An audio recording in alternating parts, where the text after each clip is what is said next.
Certain Magical Index Agnese Chapter 1 Part 1. Some fields of work were done in secret. No one living a normal life would ever need their services, and their stories were never told in movies or dramas. But in reality, those necessary evils were crucial for the seen and unseen sides of society to run smoothly. Such jobs existed in the magical world as well. A strange figure marched through an old, dark stone street of Barcelona in Spain's autonomous community of Catalonia. He stood 2 meters tall, and his long hair was dyed red. His black cassock seemed at odds with the cigarette in his mouth, and he even had a barcode tattoo below one eye. He looked unbelievably bored. The presence of a predator implied the presence of prey. Gasp, pant. The woman looked more gaunt than simply skinny. She had silver hair and brown skin. Her navel and thighs were visible, but not because she had intentionally chosen a revealing dress. She wore tattered rags that could not have smelled pleasant. She recognized the large presence behind her. She knew who he was, but had never actually met him. If she had met him in the field, she would not have survived to tell the tale. The legends she had heard were more than enough to tell her that, and the ones who had spread those legends were no more. The entire magic cabal had been reduced to ashes, so she had no choice but to escape on her own. She could not see anyone else around, whether to ask for help or to use them as human shields. Assuming her pocket watch was accurate, it was past 11 at night. At first glance, Barcelona looked like an old historical city full of stone buildings with ages measured in centuries, but it also had a shopping district with an impressive number of bars and nightclubs. No matter the hour, this central area would never be entirely deserted. There had to be more to it. The answer was found on the old stone walls and the streetlight supports. A people-clearing field had been established by rune cards engraved with the Apala character. This had to be him. The bane of all magicians had arrived. The voice from behind was short. Isabella Theism. Eek! He called her name. That alone felt like some kind of powerful curse. The enemy knew exactly who and where she was. That was enough to bind her body with unbearable tension. She lost track of which leg she had just taken a step with. So the silver-haired brown-skinned woman named Isabella tripped over her own feet and tumbled to the ground. Not that she had anywhere to go regardless. She found herself at a dead end with thick stone walls in every direction except back the way she had come. Feeling trapped at the bottom of a well, she placed her hands on the wall and looked up at the moon to check how far out of reach freedom was. The answer was over 10 meters. The wall was made of smooth concrete, so she may have been able to climb it like someone going bouldering, but he was bound to attack her back as she climbed.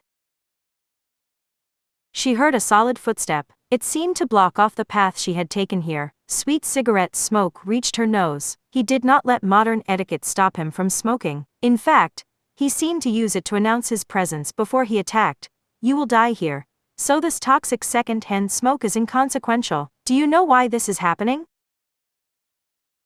And no, I don't. Then again, we no longer bother with that old-fashioned Inquisition stuff. It doesn't matter to us if you or anyone else understands. I was told I could eliminate you on sight. This must be some kind of mistake. I really don't know anything. Something spiraled around Isabella. It looked like a colored tornado, but it was in fact an exceedingly long piece of cloth. It was a spiritual item made by sewing together burial garbs obtained through grave robbing. She was a mere 10 meters from freedom.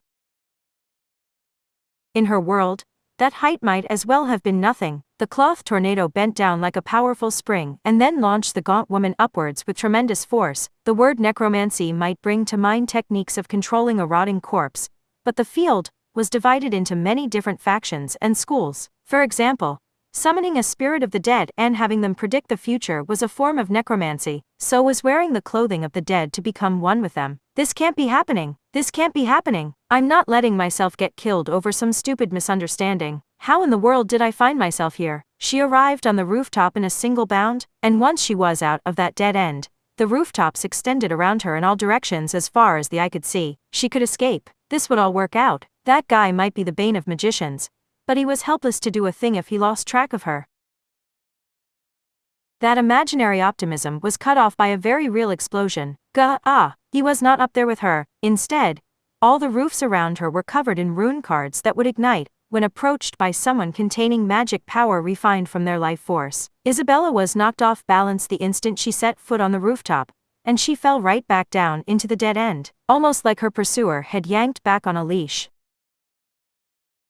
She was rejected from the freedom above, and dragged back into the darkness below. She slammed back first into the ground, and struggled to breath, while a tall figure stared quietly down at her. He was Style Magnus, a killer priest of Necessarius, the Anglican Church's 0th parish. Is that a hybrid created by mixing that indigenous Caribbean religion with the Christian Shroud of Turin? Every one of his statements was precise. And in the magical world, having your trick revealed was akin to a death sentence. Magic was a system of laws and techniques, so a countermeasure could be found once the structure of your spell was divulged. Clothing was a symbol of one's position. A king wore a crown and a priest wore a habit to display the power of their position to themselves and others. Criminals would have such clothing destroyed in public. The same idea applied to the field of magic. For example, some magic could draw out great power by dressing up as the Egyptian or Greek gods and putting on grand plays. It was also said that witches would dress in male clothing to gain special power. So what would happen if the living stole and dressed up in a cloth wrapped around the dead? This was an extreme example. The Gnostics also believed the physical body was a nuisance, and wished to free their soul from that prison, but with no clear definition for the soul. You will have a hard time becoming an omniscient and omnipotent being through nothing more than death. If that was all it took, the losing side of every war would have obliterated the victor in revenge. You misunderstand. You're making a terrible mistake here. The physical damage from the fall was too much for her to get up. Nothing could be more frustrating for a magician who had tried to solve everything with their magical logic. Yes, I did dig up some graves because I needed their burial shrouds for my spell, but necromancy is nowhere near as dangerous as it sounds. I haven't actually harmed anyone, so this isn't a job for you. Saligia Lucajae, Style Magnus called someone else's name, seemingly out of nowhere. Telia Harlius? Rinka Saw? Jane Belgawa. But the list had a purpose. The priest pulled a rune card from his pocket and let it go. It attached to Isabella's right cheek with a heavy and sticky sensation, but it was not alone. Others attached to her shoulders, chest, hips, thighs, and more. Those were people who Isabella knew better than anyone could not have been here. The necromancer was surrounded by the illusory presence of those girls. Church graveyards have been increasing their security these days. Of course, it's mostly meant to stop the people who have started sneaking and hoping to earn some clicks after filming their adventure on their phone and uploading it to a video site. Skill with magic did not necessarily translate to skill with science, especially when a powerful barrier had been constructed between the two sides. That security may have been put in place for a silly non-magical reason, but if traditional methods could not break through, the magic side was shut out just as well. Much like a thoughtlessly placed concrete structure could cut off the path for salmon to swim upstream, thus destroying the ecosystem. So tell me, Isabella, where did you obtain those burial shrouds? Or was sneaking in too much trouble, so you started burying people yourself to make your own graveyard? Was the Armada Cabal's ideology really so attractive you were willing to bury people alive to pursue it? Were you that dedicated to reclaiming Spain's lost naval superiority to remake the world with Spain in the center as it should be? Well, Spain is a crossroads for several different cultures, so I can see how you had the groundwork to include everything from the Christian Shroud of Turin to voodoo zombie powder. Detach the T-Bon Ange and place it within me. The collapsed and supposedly incapacitated woman used the strength of her jaw to break open her own canine tooth. Or rather, the zombie powder capsule hidden there. An invisible explosion followed. Even Style Magnus was forced to take 3 steps back. The supposedly unmoving woman stood back up. Unnatural creaks and cracks came from the joints and cartilage of her beautiful brown body. As abnormal as it looked from an anatomic and biological perspective, only someone who could see her life force and magic power could see the full extent of it. The ordinary circulation was entirely ignored, and her body moved on its own.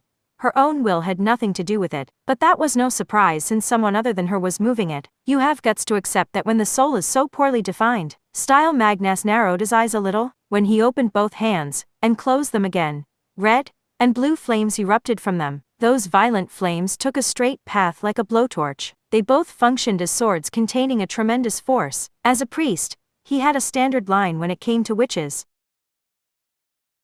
No woman who uses magic can be left alive. He did not even allow it to come to an exchange of attacks. First, he let the right sword collapse into a deluge of flame to stop her as she tried to leap at him. Once she flinched back, he used his left flame sword to slice horizontally through his own flame wall and the target's torso. He gave the briefest of glances to Isabella's upper body as it spun by overhead. So not even death is enough to stop you. He once more slashed at her supposedly dead form. This time, the sword entered at her shoulder and sliced diagonally down across her torso. Octopus or squid tentacles had started to emerge from the bottom of the severed torso, but this attack burned the entire upper body away in an instant. At the last second, the back of the skull burst open, and something soft frantically leaped out. Surrounded by a transparent shell, and supported by countless tentacles, the disembodied brain looked something like a giant jellyfish. By stealing the clothing of the dead, a necromancer could become one with the dead, and draw out their power. In a way, necromancy was a technique of controlling humans, living or dead. After all, some necromancers would take a summoned soul, or what seemed to be a soul, and sealed it inside their own body, so they had to understand how a living body worked as well. Using that knowledge, they could also begin to experiment and see how much could be eliminated from a human body, while still remaining themselves. Since she modeled herself after a poisonous animal in the very end, did she also store her prize zombie powder in thousands and thousands of microscopic cnidocytes? You put up a good fight, you really did. She may have tried to shout something, but the disembodied brain had no speech organs. Red and blue, the priest raised his two flame swords, and approached the magician who finally had nowhere left to run. But it is time you slept, forever.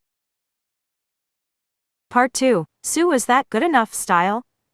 The point of the training is to prepare them for anything that could realistically happen. If we do not keep it somewhat realistic, they cannot develop the skills they need. Isabella. Part 3. What kind of training is this, you morons?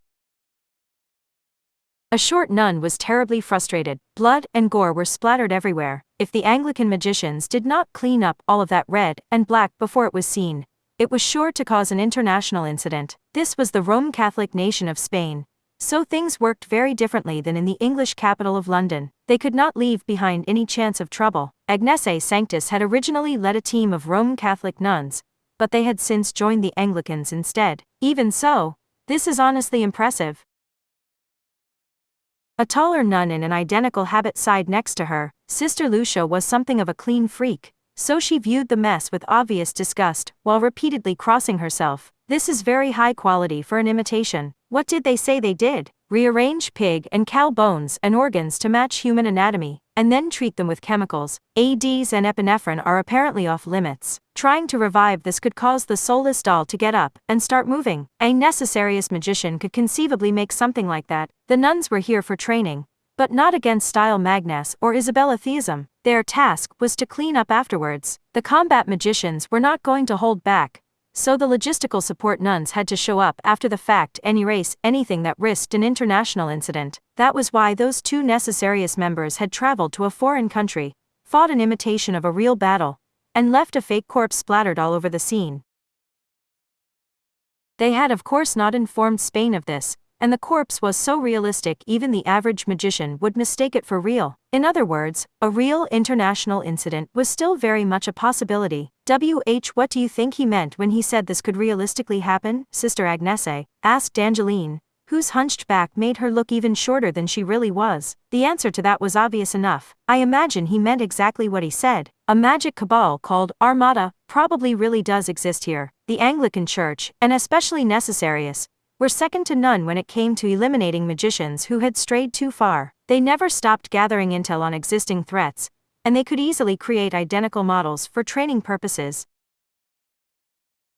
Agnese pointed her thumb at the red splattered on the walls and ground. Anyway, we need to get to work. Let's get this over with already. I would rather not. There isn't much I would like to do less, but they'll be mad at us if we don't. And we need to meet our quota if they're going to keep us around. A clattering sound came from Agnese's feet. They already had all the necessary tools, buckets, mops, spray bottles, rags, etc. Let's do everything we can. I can't wait to see the looks on their faces when they see our Catholic thoroughness. This kind of work was known as forensic cleanup. It had begun as a service for real estate owners. When a mummified or rotting corpse was discovered inside an apartment or hotel room, every last trace of the corpse, including any stains on the floor after it was reduced to a stew, had to be removed lest it bring down the value of the room. Even though forensic cleanup often required handling a dead body, no special license was required and it was done by cleaning professionals, for an extra fee. instead of by the police or fire department. However, when magic was involved, the cleanup job had to include some more unseen areas. Residual thoughts are our top priority. Make sure you eliminate any readable impression of who did this or what happened here. That rune freak put those cards everywhere around here. But does he expect us to collect all of them? How many thousands is that? Sister Lucia? Don't some of those explode when they sense magic power nearby? Now they had to play the bomb squad as well. If you were not familiar with the magicians who fought on the scene, you could run across some unpleasant surprises while cleaning up. They didn't want to be cursed while dragging the corpse around, and triggering an explosion while removing a card would create lots more material evidence needing to be cleaned up. They needed to be careful so that did not happen. The trick to cleaning was to loosen up and then wash away the filth. If you did not know what was filthy and what was dangerous, you would miss something. Thus, Agnese started by clapping her hands together in front of her flat chest. She kept her eyes open, but focused them on some unseen place while speaking under her breath. Apis of Prithvi, you are a silver crescent moon shining within a yellow square. Open the door of otherworldly afterimage and provide us with the eye that perceives the unseen realm. A buzzing groan ran through the space around her, and the objects, bloodstains, and anything else with traces of human altered magic power glowed with a faint light. The rune magic with a faint blue and the necromancy with a faint red. Angeline groaned like a young wife who discovered a clump of wet hair in the drain of her brand new home. You can't get away with anything, can you? This is what you get with the short-term memory of something that happened less than an hour ago. Now we need to clean all this up so it doesn't become long-term memory and soak into this location. If Agnese could do this, so could other magicians. To prevent that, they had to erase all hints leading back to the Anglicans and then make themselves scarce. Of course, they also could not let anyone see them in the process of cleaning it up. Lucia stuck a mop in a bucket and sloshed it around. Are we using water for this? 92% water, 6% protein, and then some salt and other minerals for flavor. That isn't the recipe for holy water. Stoop-backed Angeline was right. The Roman Catholic Church would add salt when sanctifying water, but this included more than that. Basically, we are making artificial human blood, although it will be transparent since it won't have any red or white blood cells. Wipe up the bloodstains with this to eliminate any residual information before the cleaning begins. It's the same idea as adding a decoy stamp over the addressee's name on a letter so that personal information is no longer readable. Even if someone catches on that this place was cleaned, they won't be able to recreate what was cleaned up. Once that's done, we can get to the actual cleaning. We also have to worry about that zombie powder and the rune cards, right? The Haitian toxin can be decontaminated with heat of 1000 degrees or higher, and that isn't enough to melt the stone walls. But Styles cards are resistant to flames, so that method won't work. Still, it would take all night if we tried to manually remove them all, so would acid be the best way to deal with them all at once? What makes you think that? Runes were originally carved into stone, and I hear acid rain is a real threat to cultural preservation. Something made from nitrogen oxide or sulfur dioxide would probably be best. That might sound awfully ordinary for this kind of work, but that was normal. Almost anything found in everyday life could be used for magic. In particular, things used for cleaning and sterilization could be used for purification, and things that led to pollution and decay could be used for curses. Good examples of the former were water, salt, and fire. Good examples of the latter were mud and animal blood. Well, it's a pain, but let's get started on this thankless work. Magic could seem all-powerful, but all the preparation and cleanup it required were actually a pain in the rear. And every field had annoying tasks that were traditionally left with the newcomers. A top-rate stage magician would carefully check over the stage and props that could kill them if not properly set up, but they would not clean the theater bathrooms themselves. Sister Agnese? Am I imagining things or are the clumps of flesh on the ground moving? I'm not imaging it. They're definitely throbbing. Arg. We need to gather those up before they run off and form a globster. Everyone, prepare the tarps. We'll wrap up these stubborn Iberian pigs and roast them in the incinerator. Plastic tarps don't burn? Sister Agnese. Part 4.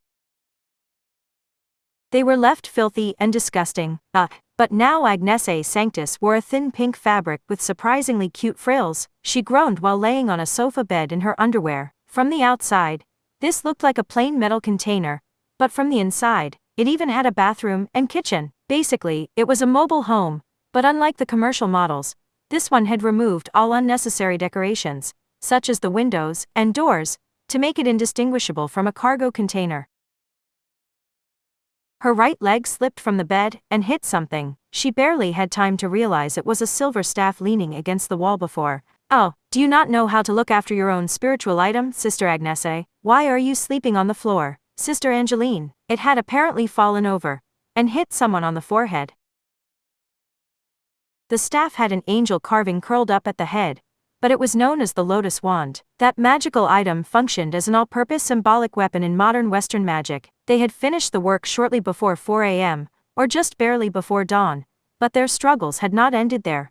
Necessarius was being excessively thorough for some simple training, so the nuns had showered and showered to no avail. The stench of death, that unique scent reminiscent of rust mixed with rotting eggs with a few drops of vinegar added as a special touch, still clung to them. They had somehow avoided being cursed, but that meant it was closer to midday than morning when they finally climbed into bed, and they had a good reason for not using an ordinary hotel. They were in the Anglican Church's care for the time being, and their former home of the Roman Catholics had more than 2 billion followers around the world. If they were seen working outside of England, it could easily develop into something more than mere training. They had no idea who would be watching or listening in, so they could not leave a paper trail by renting out a hotel room. "Sister Lucia, aren't you on cooking duty today? Whip us up something filling, but kind on the stomach, and something tasty enough to make me forget all about that curse-ridden corpse.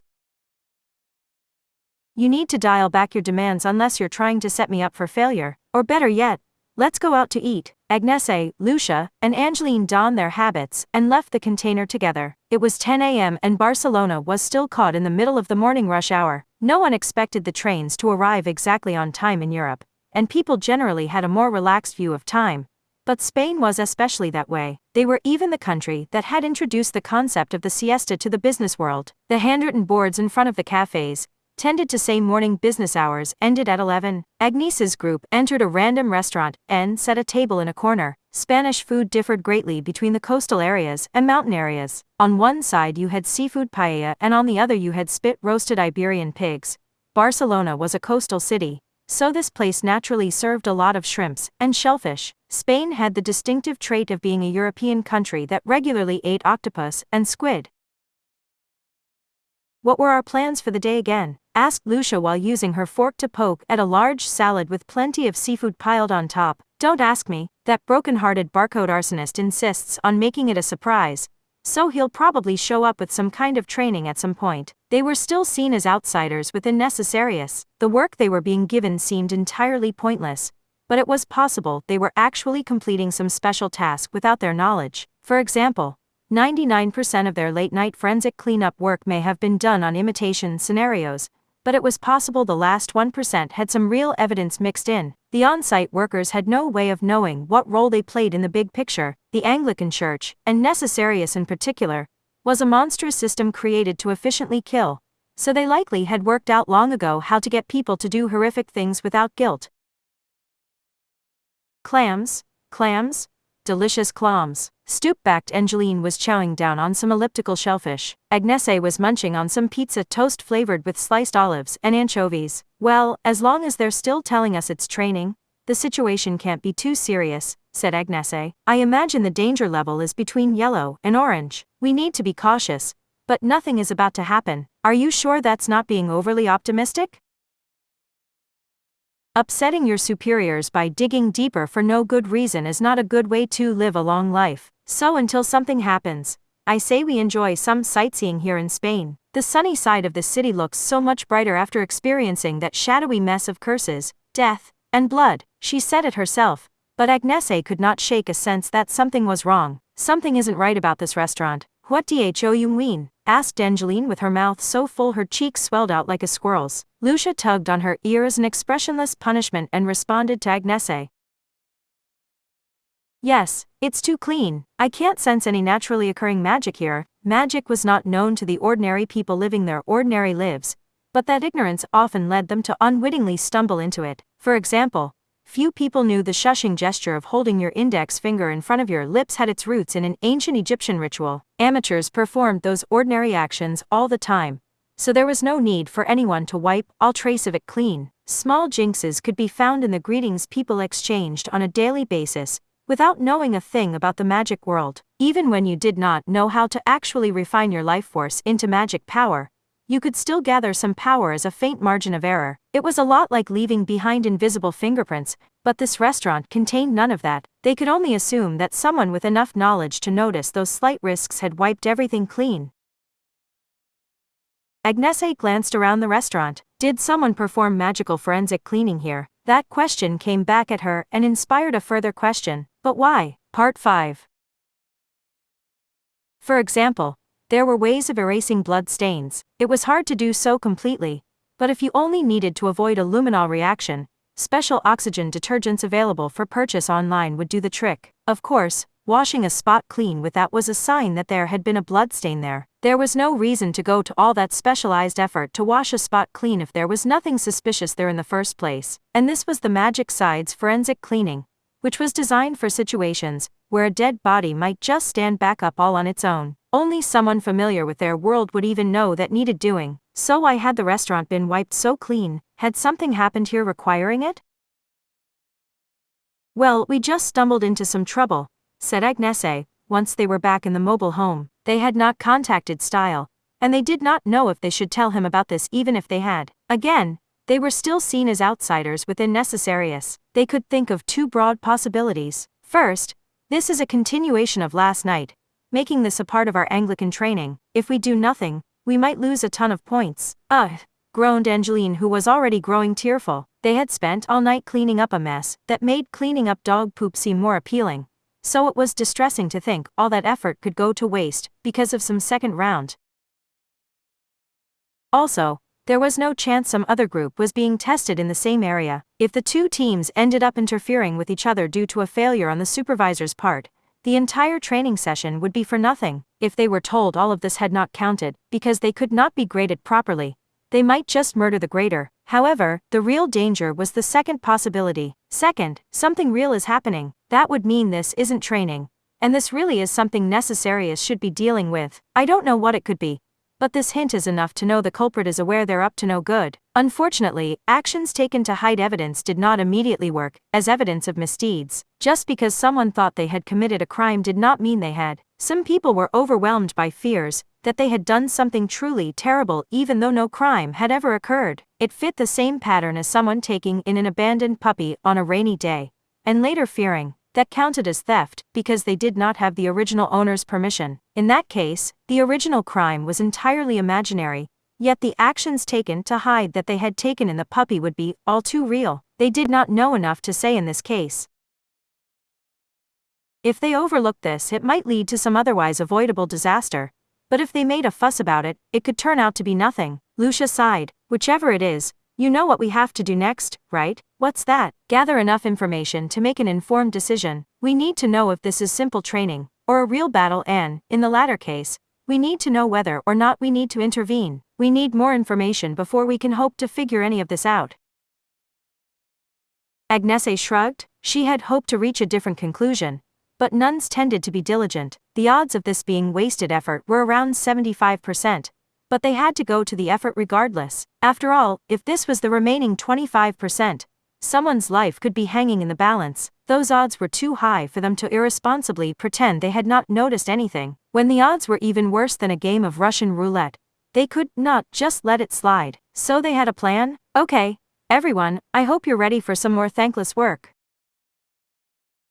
Part 6. The unnaturally well-cleaned restaurant was the location of interest, so they first had to look into the identities of the owner and all the workers. If any of them was a professional magician, the danger level would immediately rise. But what kind of magical ritual could you even do at a restaurant?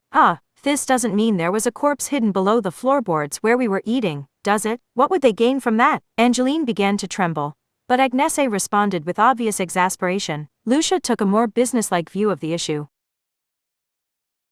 So, Sister Agnese, where do we begin the investigation? We should be able to find information on the people at the city hall and the restaurant at the labor office. Let's go somewhere we know better than that, casually replied Agnese, namely, a church. It could seem strange to the Japanese since most of them celebrated Christmas and then visited a Shinto shrine a week later, but churches contain plenty of personal information. After all, in Christian cultures, children were brought to the church to receive a baptismal name shortly after they were born. The local church would generally have all the information you could want on the local residents. Agnese's group were part of the magic side, and they would prefer to sneak into a place that operated under familiar rules. It especially helped that Spain was a Catholic country. They needed to visit the church's record storeroom. That's a Catholic church. Angeline was nervous. If we are caught there, our lives are over.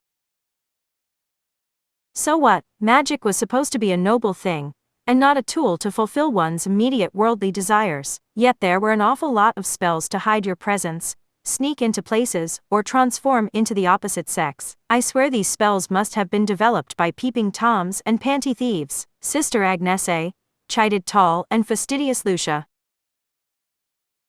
Agnese had just undergone a transformation. She did not need the lotus wand for something as simple as this. Specifically, she had constructed a spell by taking the familiar Christian ritual of death and rebirth, and rearranged it based on the story of a goddess from a different mythology. The Golden Magic Cabal, said to have once been the world's greatest, had researched how to gain a mythology or religion's power using a stage performance. Part of getting into character for those performances was to dress up as a god. While supported by the holy tetragrammaton of YHVH, we don the clothing of Isis, goddess of the lunar hexagram, so we might be resurrected from death, and ascend here as new beings altogether. A change came over them. However, they could not see the change themselves, since they were on the inside of the spell. Just like someone in a mascot costume could not see the costume they were wearing. Lucia was a clean freak on the mental side of things as well. She considered herself a nun who served the one true God. So she looked extremely displeased with this. Dressing up as Isis, deal with it, it's only a symbol. Instead of disguising themselves as some specific person, they had turned themselves into nobodies. They would not stand out in the crowd, but no one would remember what they looked like after taking a few steps away. But it isn't perfect. If someone sees you 6 times, they'll see through to your true face. So no pacing back and forth on the same road, and no doing anything suspicious enough to earn a double take. Just focus on our goal and keep walking. They slipped through the main double doors to enter the church. The documents they wanted were further in than the public chapel. There sure are a lot of people here. Are they doing a wedding? That was perfect. A wedding might seem like a solemn occasion, but there would actually be a lot of people running to and fro behind the scenes. With so many unusual people in the church, fewer people would think to stop a few nondescript nobodies on their way to an off-limits room. In sickness and in health, they glanced over at the happy couple while quietly walking along the chapel wall to remain as inconspicuous as possible. The priest continued the vows. May your bond be a strong one, never to be broken even by a curse. Hey, that's not the usual vows, is it? Is the priest really allowed to ad-lib here? Sister Agnese, I bet he forgot the next line and is stalling until he can remember it. They made their way to the back. The place was fairly cluttered. The chapel items not needed for the wedding must have been stored back here. It was kind of painful to see the silver candlesticks and the glass container of holy water just sitting there on the floor. The scent of that water consecrated with a pinch of salt reminded the trio of home. Once inside the actual document storeroom, they instead smelled musty old papers. You could call up a church pilgrimage map on your phone these days, but churches still tended to rely on analog data. All 4 walls were covered in drawers, with just barely enough room left for the door. The place was a treasure trove of personal information on all the people who had been baptized at this church. Angeline grew unnecessarily nervous about being in here. Where should we start looking? Actually, do we even know the names of all that restaurant's workers? It did not matter how much information a search engine had at its disposal if you did not know what name to type in. Similarly, they needed a name to look up anything in here, which was why Agnese decided to cheat. Tajas of Veu. With a buzz, the space around them shook. The drawers containing the information they sought began to faintly glow, and they opened those to find the necessary pages giving off light as well. Handwritten documents had their advantages. With residual thoughts soaked into them, you could perform a search like this. There were 24 workers in all. That might sound like a lot, but with 3 shifts, that was just barely enough for everyone from the waiters to the cooks, although that was probably normal enough for a privately owned restaurant. Benito, Juan, Cecilia, Pablo, They use part-timers for everything that doesn't need special qualifications. Only 4 of them are full-time employees, the cooks, and the accountant. It might seem unusual that a list of baptismal games given to newborn babies had so much information. But churches also had confessionals, where people revealed their daily worries. Angeline seemed disturbed by the level of detail found here. This always seems like a type of profiling to me. They prefer to call it factually supported fortune-telling, Sister Angeline. The ruling class had been indiscriminately gathering personal information long before the term big data was ever coined. Gathering everyone's hidden worries could help predict misbehavior before it happened, or resolve local troubles. When a priest or fortune-teller seemed to see right through you, it did not necessarily mean they were using some supernatural power. And they found another notable entry. Let's start at the top with the owner, Nihili Padpois. I don't recognize that last name. Is that what Spanish sounds like? You need to learn some Latin, Sister Angeline. Spanish and our native Italian both come from it. Agnese sounded exasperated. He must not be from around here. He never received a baptismal name here because he moved here later in life. Where did he live before? Port-au-Prince. Lucia and Angeline tilted their heads at yet another unfamiliar term. Agnese shrugged. That is the capital of Haiti, located between the Caribbean Sea and the Atlantic Ocean. Also, the restaurant was privately owned, yet none of the 4 full-time employees had that same last name. Which meant, is Mr. Padpois single? He hasn't always been. Agnese tapped at a point on the document and read off the red text there. His move from Haiti to Spain was the result of a certain event. He originally had a family of 3, but his wife passed away, and he apparently did not want to continue living somewhere so full of painful memories. So he moved to Spain with his daughter. That alone would have been a tragedy, but Agnese's group had come here to investigate the possible use of illicit magic at his restaurant. How did his wife die? Asked Lucia with a frown. No one knows. Someone had definitely died, and the cause would have been thoroughly investigated. Yet that was Agnese's answer. But some people did have their theories. She died a seemingly supernatural death when several coincidences coincided with seemingly astronomical odds. It was apparently rumored back in Haiti that she had died of a curse. Part 7. Restaurant manager Nihili Padpois had supposedly lost his wife to a curse. Even after leaving his hometown and moving to Spain with his young daughter, there were signs of someone cleaning up all signs of magic in his restaurant that suggested he was still using some kind of magic. Groaned Agnese while lying back onto the sofa bed. After getting the information they needed at the church, they had returned to the mobile home. Mr. Padpois did make a pretty extreme decision, didn't he? She understood the general idea. If the one person in the world you had decided to spend the rest of your life with was unfairly taken from you, it had to feel like your heart was torn in two. Although Agnese was nowhere near the point of even considering marriage, so she found that part hard to imagine. Still, would that really be enough for him to cross the ocean to a new country? Where would he have found the money for that? Just because you can cook doesn't mean you can immediately start a restaurant. I mean, no offense, but Haiti isn't exactly a wealthy nation. Even if he worked his ass off and saved up everything he could, it might not be enough to overcome the price differences between countries. There was an extremely simple solution to that problem. She sighed as she spoke it. Life insurance. The term had an unavoidably dangerous ring to it here. When someone died, you were handed an opportunity along with the loss. There was nothing wrong with using that to move to Europe, but they also had reason to suspect he was still using magic, which could mean a curse. Sister Lucia. Yes, how is the restaurant doing financially? Why not check it out for yourself? They had slept in too late. After taking the time to investigate and return here, it was already late evening. The trio left the mobile home and walked to that restaurant again. They were on a serious mission, but something occurred to Agnese on the way there. Wait, you haven't cooked a single thing today, Sister Lucia? You're supposed to be on cooking duty. You must be imagining things. They checked inside the restaurant to see a fair number of customers at the tables and counter, but it was not so crowded you would have to wait for a table if you showed up without a reservation. They took a seat and looked around to see the place maintained its focus on food over alcohol, even at this later hour. The only alcoholic drinks they served seemed to be mass-produced beer and cheap table wine. Angeline was soon staring at the menu.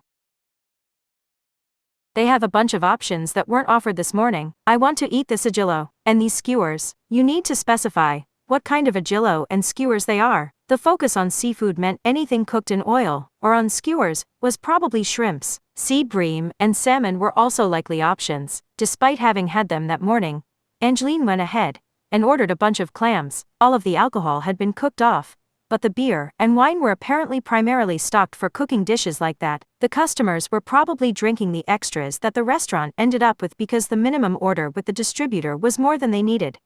The spicy and garlicky agillo came with bread. You were supposed to tear off pieces of the bread and dip it in hot bubbling olive oil. So it presented a fairly high hurdle for those girls. It's delicious, but what kind of bread do they use in Spain? Spanish bread?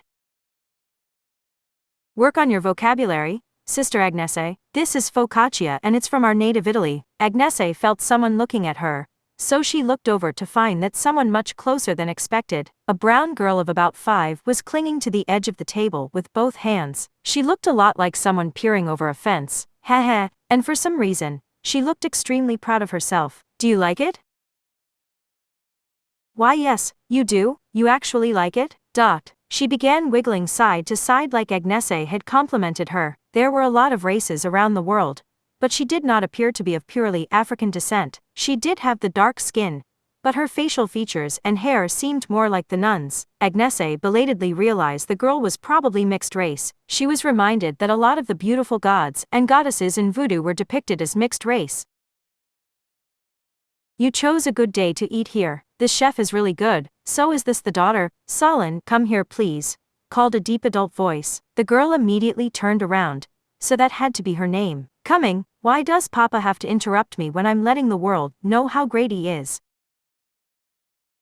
She vanished into the back of the restaurant while grumbling some kind of complaint. Agnese watched her leave. The restaurant seems to be doing fairly well. Based on the ingredients and prices, he seems to be running such an honest business. I can't imagine the profit margins are great. But he shouldn't be in the red either. This place is definitely beloved by the local populace. This location is, yes, nonchalantly began Lucia, but he expanded to a second location, and that one is apparently struggling. Without the founder around to watch over things, the work has gotten sloppy. How bad are we talking about here? I don't know the actual numbers, but I would guess they get only about a third the business this location does. That was devastatingly bad. So bad it would honestly be best to immediately shut down that location and focus on this one. Did he have some reason why he could not do that? What if, once they had finished eating, Lucia paid their bill? She coldly continued the conversation as they left the busy restaurant. Let's say this location really was started using life insurance money, and now he's run into more financial troubles. When someone manages to solve some crisis via criminal means, it can apparently start a cycle of criminality. A mugger will start mugging their way out of any future debts, and a burglar will start burgling their way out of any future debts. Wait, what are you suggesting? Angeline seemed confused at first, but Lucia's meaning gradually dawned on her and her face paled. Then this is an emergency. I mean, that restaurant already showed signs of hiding magic use. If he needed another life insurance payment, he would only have one possible target, but that's too awful to think about.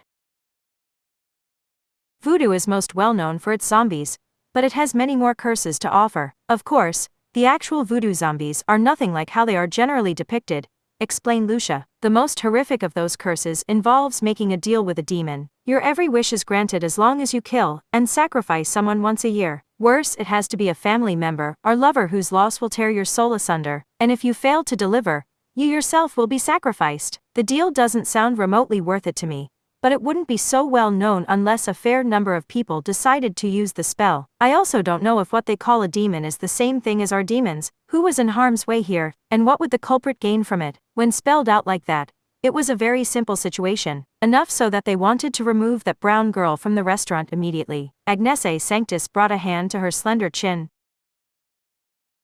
This is troubling. Part 8. It was the middle of the night, but the church still had its lights on. Did they believe they had to show their willingness to welcome in any lambs no matter the hour?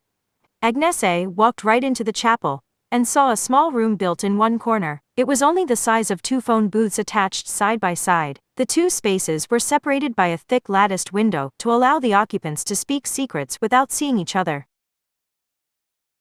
When Agnese set down a heavy bucket, entered one side, and rang the handbell, someone entered the other side. What brings you here at this late hour? Something I didn't feel like I could discuss at any earlier hour. That could not be too unusual. This was a confessional, a place prepared for people to confess their own sins. If someone was not worried about other people seeing them, their problems could not be all that bad. The unseen person on the other side must have grasped that this was a serious discussion, because he cleared his throat. You may share anything here, this is a seat of forgiveness provided by God. Yeah. But on second thought, maybe this isn't a good idea. Ah ha ha, maybe I'm overthinking this, and it isn't a big deal at all. And to be entirely honest, it really isn't any of my business. I learned something. Agnese paused for a moment. I happened to learn the truth behind a certain crime. It's an extremely grave issue that could mean someone's death. But on the other hand, it might be a bad thing for some people if it goes public. I'm trying to decide if I should share what I know, or if I should stay quiet. But first I wanted to hear the opinion of the priest who protects the peace and safety of this part of the city. No actual statistics were known, but it was said to be surprisingly common. Confession was only meant as a ritual for eliminating the guilt for the little things people did during their daily lives, and it was not designed to unconditionally forgive actual kidnapping or murder. Nevertheless, people would sometimes hint at what were obviously serious crimes. Whether or not the priest would contact the police depended on their personal religious beliefs, but either way, they would prefer to not have that burden thrust upon them. This priest may not have looked happy about the discussion, but Agnese could not see him through the latticed window. Finally, the priest whispered back in a heavy tone, "As a servant of God, I must not alter my response based on the type or severity of your troubles. Similarly, you should not bend the truth. God shall purify all of your worries through me. So speak, and get this great burden off your chest, if you insist." Agnese sighed quietly. In a way, hearing those words had removed a burden from her. Because, how dare you speak like that after using professional techniques to frame an innocent man? Scum like you is an insult to the priesthood. With a great crash, the lotus wand burst through the latticed window from Agnese's side, and a golden sword did the same from the priest's side. The two glittering weapons entered the inviolable territory on the other side. But only one of them groaned. I felt that one land. The golden sword passed by a few centimeters to the side of Agnese's cheek, but the head of her lotus wand jabbed accurately into the center of the man's chest. I was suspicious from the beginning. I can buy just about anyone learning to use magic, but the skills to clean up all trace of the magic afterwards are much more unusual. Plus, the exact technique used was identical to our Roman Catholic style of forensic cleanup. She had been the first to notice something was off. Only they used a liquid made by adding blood-like substances to water consecrated with a pinch of salt. Anglican and Russian Orthodox holy water did not include salt. Only the Catholics allowed that impurity. Noticing the familiar cleanup method had been enough for them to figure out the rest. That clear bottle looked like it was simply moved into the back to make space for the wedding. But that wasn't ordinary holy water, was it? It wouldn't look so muddy in the light if all it had was some salt. And, despite that, everything else they discovered suggested this was Haitian voodoo, without Catholicism playing a role, even though she had originally assumed something had happened in the city requiring a priest or nun to exorcise a ghost or something.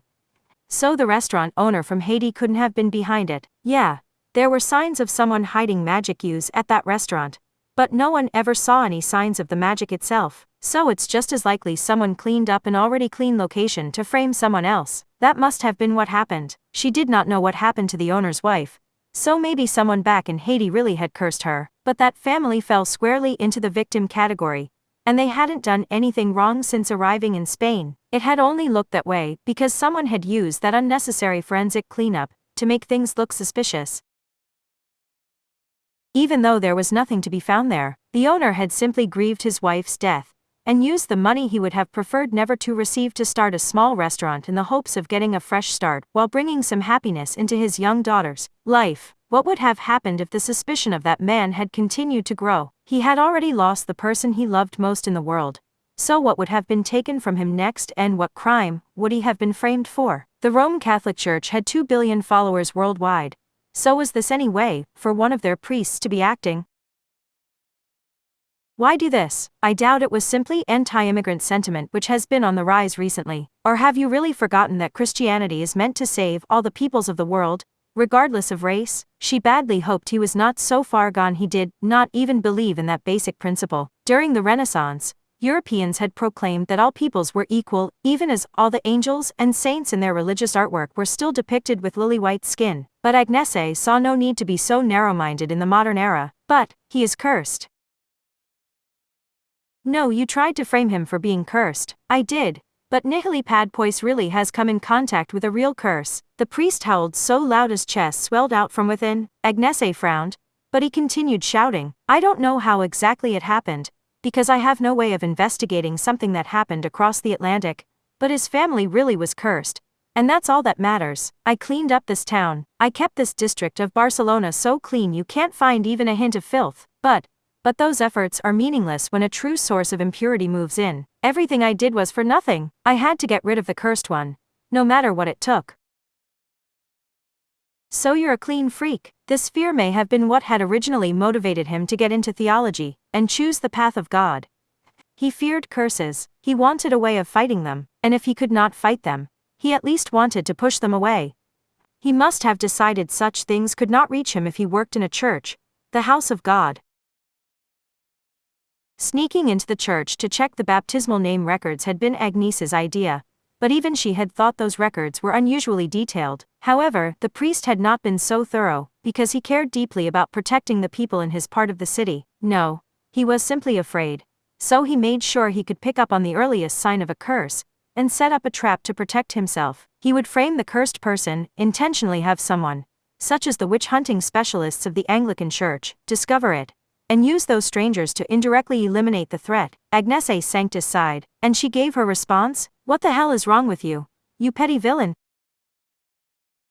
You're like a living curse yourself, you asshole. Mr. Padpois was devastated by the loss of his wife, and decided to cross the sea to Barcelona to grasp at any hope he could find. He could have gone anywhere in the world, but he chose your city. I would expect you to be proud of that, not fear him, and try to get rid of him. Remind me again what your job is. Not only did you use divine miracles for your own selfish ends, but you decided to pick and choose who is worthy of salvation. No one that despicable is fit to defend the house of God. Say what you like, but I will protect my own little world. With the sound of scraping metal, more gold revealed itself. Around the globe, that precious metal held great value, because it did not rust and retained its shine forever. That may have been why it was so often used to repel impure curses. This is my sanctuary. I spent many long years creating the perfect paradise for myself. I refuse to let anyone contaminate it. My world needs only the things I want in it. It looked like he had sprouted golden wings, but in fact countless swords had fanned out behind him. That was an angel's weapon. He wasn't just hiding those under his habit, as he fused them with his body. Becoming one with something allowed you to take on its traits. He may have thought of it as an extreme form of defense against curses, but at this level, he was not that different from a necromancer digging up a grave and stealing the dead's clothing. Swords are also a symbol of separation, and not just in religion and mythology. A story used to introduce the concepts of chivalry includes placing a sword between a man and woman sleeping next to each other as a way of severing the connection between them. Countless pieces of metal strained as they gathered strength. Getting hit by this at close range would concentrate all that damage onto a single point, much like a shotgun blast at point-blank range, so it would be horrifically destructive. Agnese would be reduced to mincemeat. While he was not morally fit for the job, this man was still a Catholic priest and he had demonstrated enough skill to pull off forensic cleaning. So he was bound to have some combat skill. However, that only mattered if he could actually hit her. Tejas of Prithvi, you are a red equilateral triangle shining within a yellow square. This was a form of meditation normally done using cards. It was a technique used to see and learn things. It was a simple method, but the Golden Cabal had warned that you must not take it lightly, or lose sight of your objective when using it. According to Mathers, pressing the card to your forehead in a misguided attempt to strengthen the image in your head would trigger a malfunction in your mind during the meditation. Or to put it another way, if you slapped that card against someone else's forehead, you could force them into a state of confusion or hallucination. A golden explosion erupted within 2 meters of her, but it all passed by to her left. She had not swiftly sidestepped it. After being dragged into a meditative state with the wrong method, the priest had messed up his aim and attacked the empty air. This time, the outer wall of the confessional was reduced to splinters and blown away. Agnese Sanctus showed no fear on her face. In fact, all the cowardice here was found in her opponent. She sang a profane lullaby as she dragged her target into a living nightmare. One piece of advice. While pure gold is used as a symbol of the incorruptible, it's also a popular choice for gathering curses. For example, the Norse and Varanot, the Greek golden apples, and even Egyptian Tutankhamun sarcophagus. Its rarity has a tendency of leading people astray. It often becomes a source of resentment and jealousy. No, it was too late for him to catch on now. He had been in her grasp from the moment he failed to hit a target within 2 meters of him. Yes, its meaning changes drastically depending on what interpretation you use. And no matter what I say, you can't fight it for the next 30 seconds, or so, thanks to the failed meditation I placed you in. The thoughts are already crawling up from the back of your mind, aren't they? It feels disgusting, doesn't it? Yet that spiritual item is supposed to be what protects you from all curses, isn't it? Goosebumps spread from the priest's hands, and up his arms to his torso, with such intensity she swore she could hear it. His eyes rolled around wildly. He had effectively developed an allergy for curses, and people with serious enough allergies could sometimes show an allergic reaction from simply seeing photos and videos of the thing. In the same way, there was no escape for this priest now that the doubts had started to grow in his mind. At this rate, he might just start to claw into his skin and tear out the precious metal that was attached to his skeleton. I happen to have a battery right here, so how about I charge up that gold of yours? Why was Agnese here in Barcelona in the first place? Forensic cleaning. It may have only been for training, but the magic used there had been very real. She could think of far too many disgusting things that would continue to stink even if you worked at cleaning it up throughout the night. She put on a truly sadistic smile as she spun her lotus wand around. Before entering the confessional, she had set down a bucket full of a sticky substance, so she lifted its handle with the end of the wand. It contained. This right here is supposedly a corpse infected with an authentic voodoo curse, courtesy of necromancer Isabella Theism. You know your stuff, so I know an imitation wouldn't be good enough for you. This is a stain that will never, ever come out, so I hope you enjoy it. A pathetic scream followed, but Agnese ignored it as she made full of used centrifugal force to dump the entire bucket of rotting flesh and gore on top of the priest's head. They had a saying in a distant Eastern island nation: curse others and prepare to be cursed yourself. Part 9. So how are they doing, Style? They're a busy bunch, that's for sure. This conversation was held atop a tall building giving a view of the city's night. Are the other two stationed outside? They are. Lucia is maintaining a people-clearing field, and Angeline is setting up traps to prevent his escape in case he tries to flee. Although their positioning suggests they trust Agnese's ability to win this battle, the gaunt, silver-haired, and brown-skinned woman named Isabella Theism was using a natural drinking straw to sip at a handmade drink made by squeezing lime juice into colorless carbonated water. She was an eccentric woman who chose to wear the tattered clothes of the dead, but she was an expert at creating lumps of flesh, and Necessarius would occasionally have her create a corpse to inspire fear and confusion in an enemy. Nothing affected the human psyche more than a dead body. She was a powerful ally since she could design a corpse after an enemy, or an ally, and leave it at some crucial location. If she created the corpse of a nation's president, it was possible she could even start a nuclear war. And yet she only used cows and pigs to make them. Other magicians might produce better results, but she was nigh untouchable when it came to cost performance. She was the queen of doubts and confusion. Necromancer Isabella Theism was the type of magician who could win without actually fighting, but that did not mean she could not fight if she had to, which made her very difficult to deal with. On several occasions, Style had seen her casually cut down a magician, just as they escaped that labyrinth of doubts, and thought they were finally safe again. It might be simplest to think of her as the master of a spider web. A butterfly could not defeat the spider just because it had managed to slip past the unseen threads. But regardless, they have a bad habit of goofing off too much on the job. But I suppose it's within the margin of error, said Style. It's not like we get paid all that well. If you can't find enjoyment through something other than money, you're not going to last long here. Did you think a priest would choose his job based on the pay? Yeah, says the guy who brings his personal feelings to the job more than anyone else I know. He could only clear his throat in response. They're such cute girls, said Isabella with a laugh. They didn't have to do that job, and they even chose to leave without visiting that restaurant again. Ah ha ha, they're just like the gunmen from a western. Oh, but they're Italian, so would that make it a spaghetti western? Based on this, I say we can let them handle it. These two had been running a test. If the test subjects had failed to meet their standards, they would have immediately had that trio leave. But Agnese, Lucia, and Angeline had passed, which meant they could no longer quit this job. The female Necessarius magician gave a bewitching smile. They are about to be very busy indeed. Chapter 2 Part 1. The Strait of Dover between England and France was only 40 kilometers wide. It was possible to cross it with long distance swimming if you really tried. This story begins above that narrow strip of ocean. Wow! A nun's voice was drowned out by the deep rhythm of rotors. She was riding a transport helicopter with two main rotors, one in the front and one in the back. The gentle nun was viewing the outside world through the open side door. Specifically, she was viewing the ocean directly below her.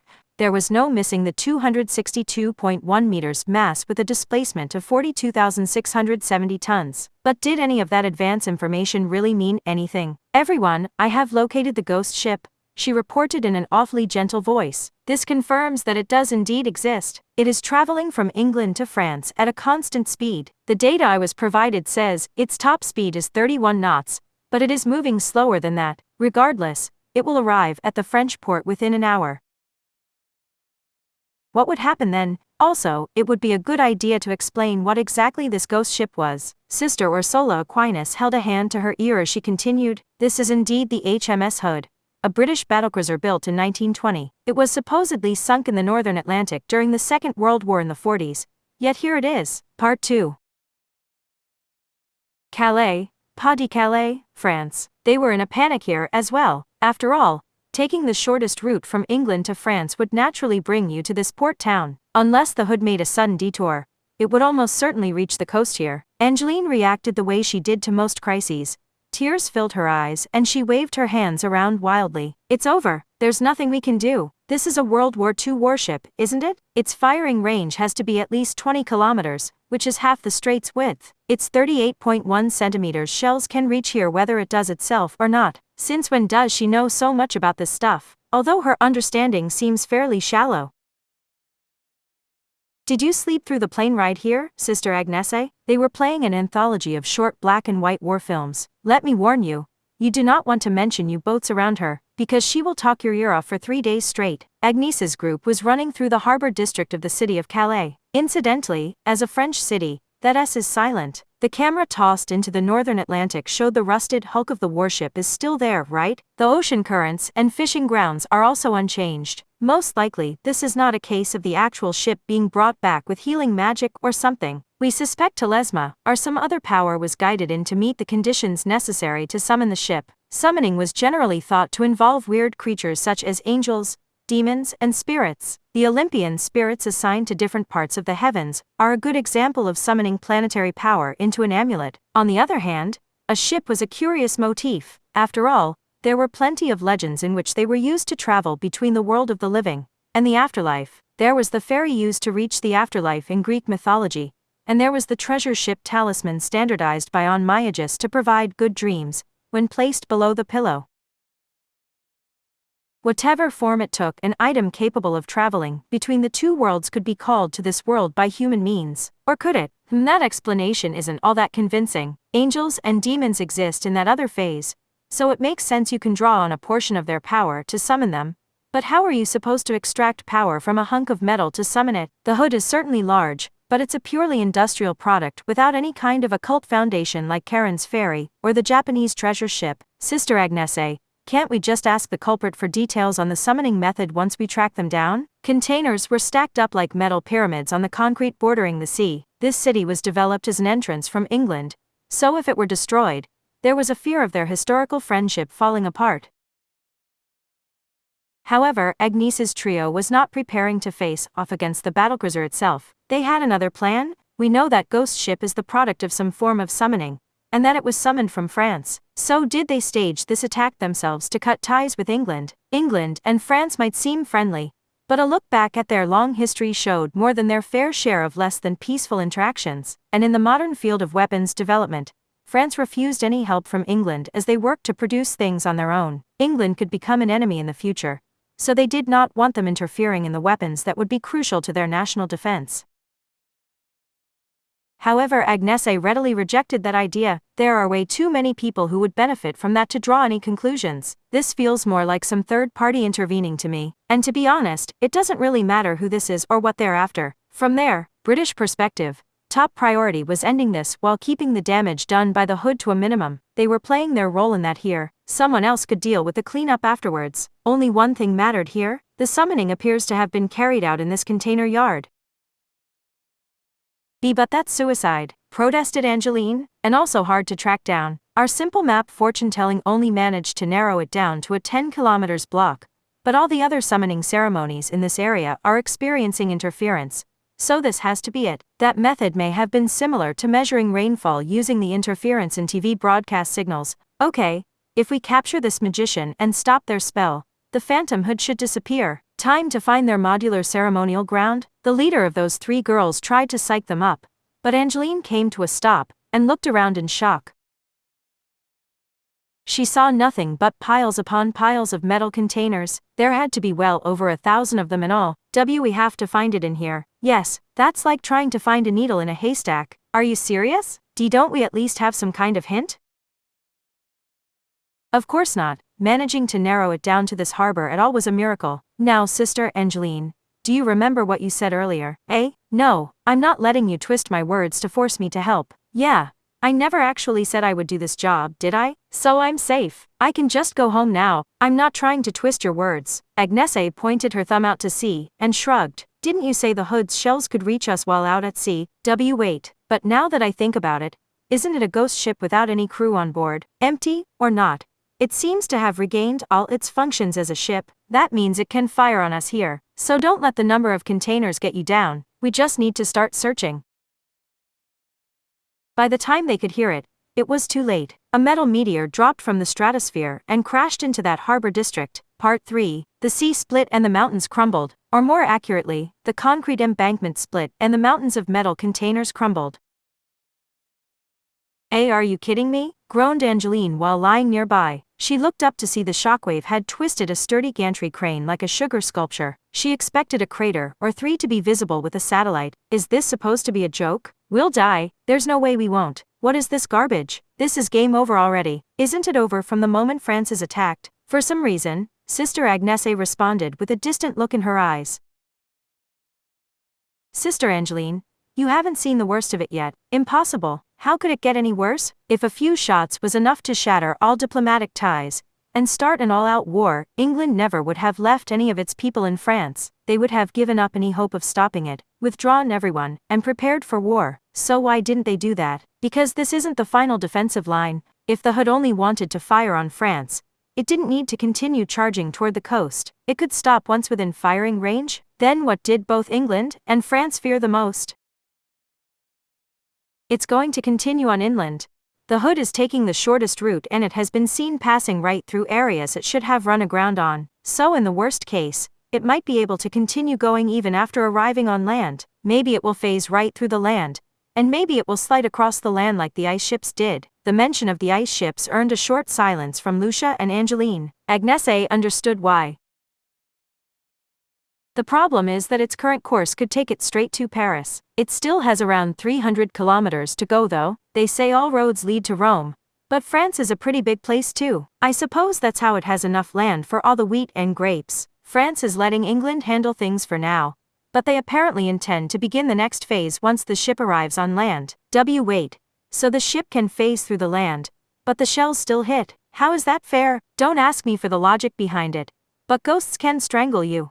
Right? If you want details, go ask the Russian Orthodox Church. Agnese made a shooing motion while bringing the discussion back on topic. Simply put, France is preparing for a defensive war under the assumption that England is trying to attack their capital. As you know, the Strait of Dover between the two countries is only 40 kilometers wide. An all-out war fought from that close range will do serious damage to both sides. So as you can see, they're in quite the pickle. I've had enough of this. Let's just give up and leave. I'm not staying somewhere so dangerous, and if England is destroyed, who's going to protect us from that giant religious organization with 2 billion followers? We need that country that's known for its tea and rock music but can't make decent pasta to save its life.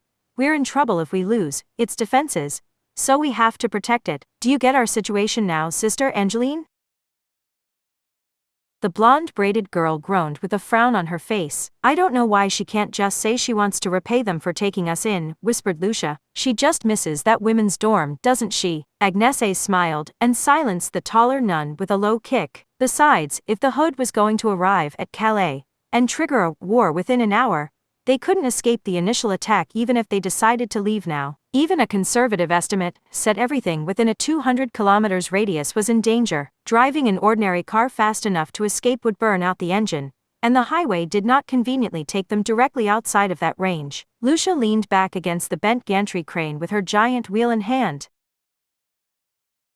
So that's why we are stopping the summoning ceremony instead of the Hood itself. We don't even know if that ghost ship can be sunk using conventional means. The Russian Orthodox Church might have a good method hidden away, but we don't have time to negotiate them for it. If they knew we are pressed for time, they're sure to insist on some exorbitant price, which is why we want to make sure the Hood disappears before doing anything without us having to ever come in contact with it. Instead of attacking the Hood itself, we destroy the ceremonial ground supporting it, causing the ghost ship to disappear on its own. But Agnese had noted that this seemed like a weirdly small number of people to dispatch when war between the two countries was imminent. All the truly important people had probably prepared some nice excuse that let them escape outside the range of the initial wave of attacks once war broke out. There were 300 kilometers between Paris and Calais, and the magical elites were probably busy defending the VIPs who lived there, because if they acted as bodyguards, they got to escape to safety as well.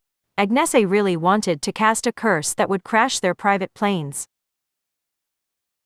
But regardless, they had to stop the Hood from reaching France, and they could not predict when more shellfire would arrive. They had no choice but to take action here. The first shot is generally a test, muttered intellectual Angeline, who had apparently learned a lot from that war film's anthology. The second shot is the real one. We're goners. The next shot is going to be perfectly aimed. The first shot had caused most of the stacked up containers to collapse, but they had not received word of the ghost ship vanishing. That pointed toward one of the uncollapsed ones. With things narrowed down that far, Agnese adjusted her grip on her silver staff and spun around on the spot. Iron is Mars, lead is Saturn. Not just anyone could perform a summoning at any time and any place.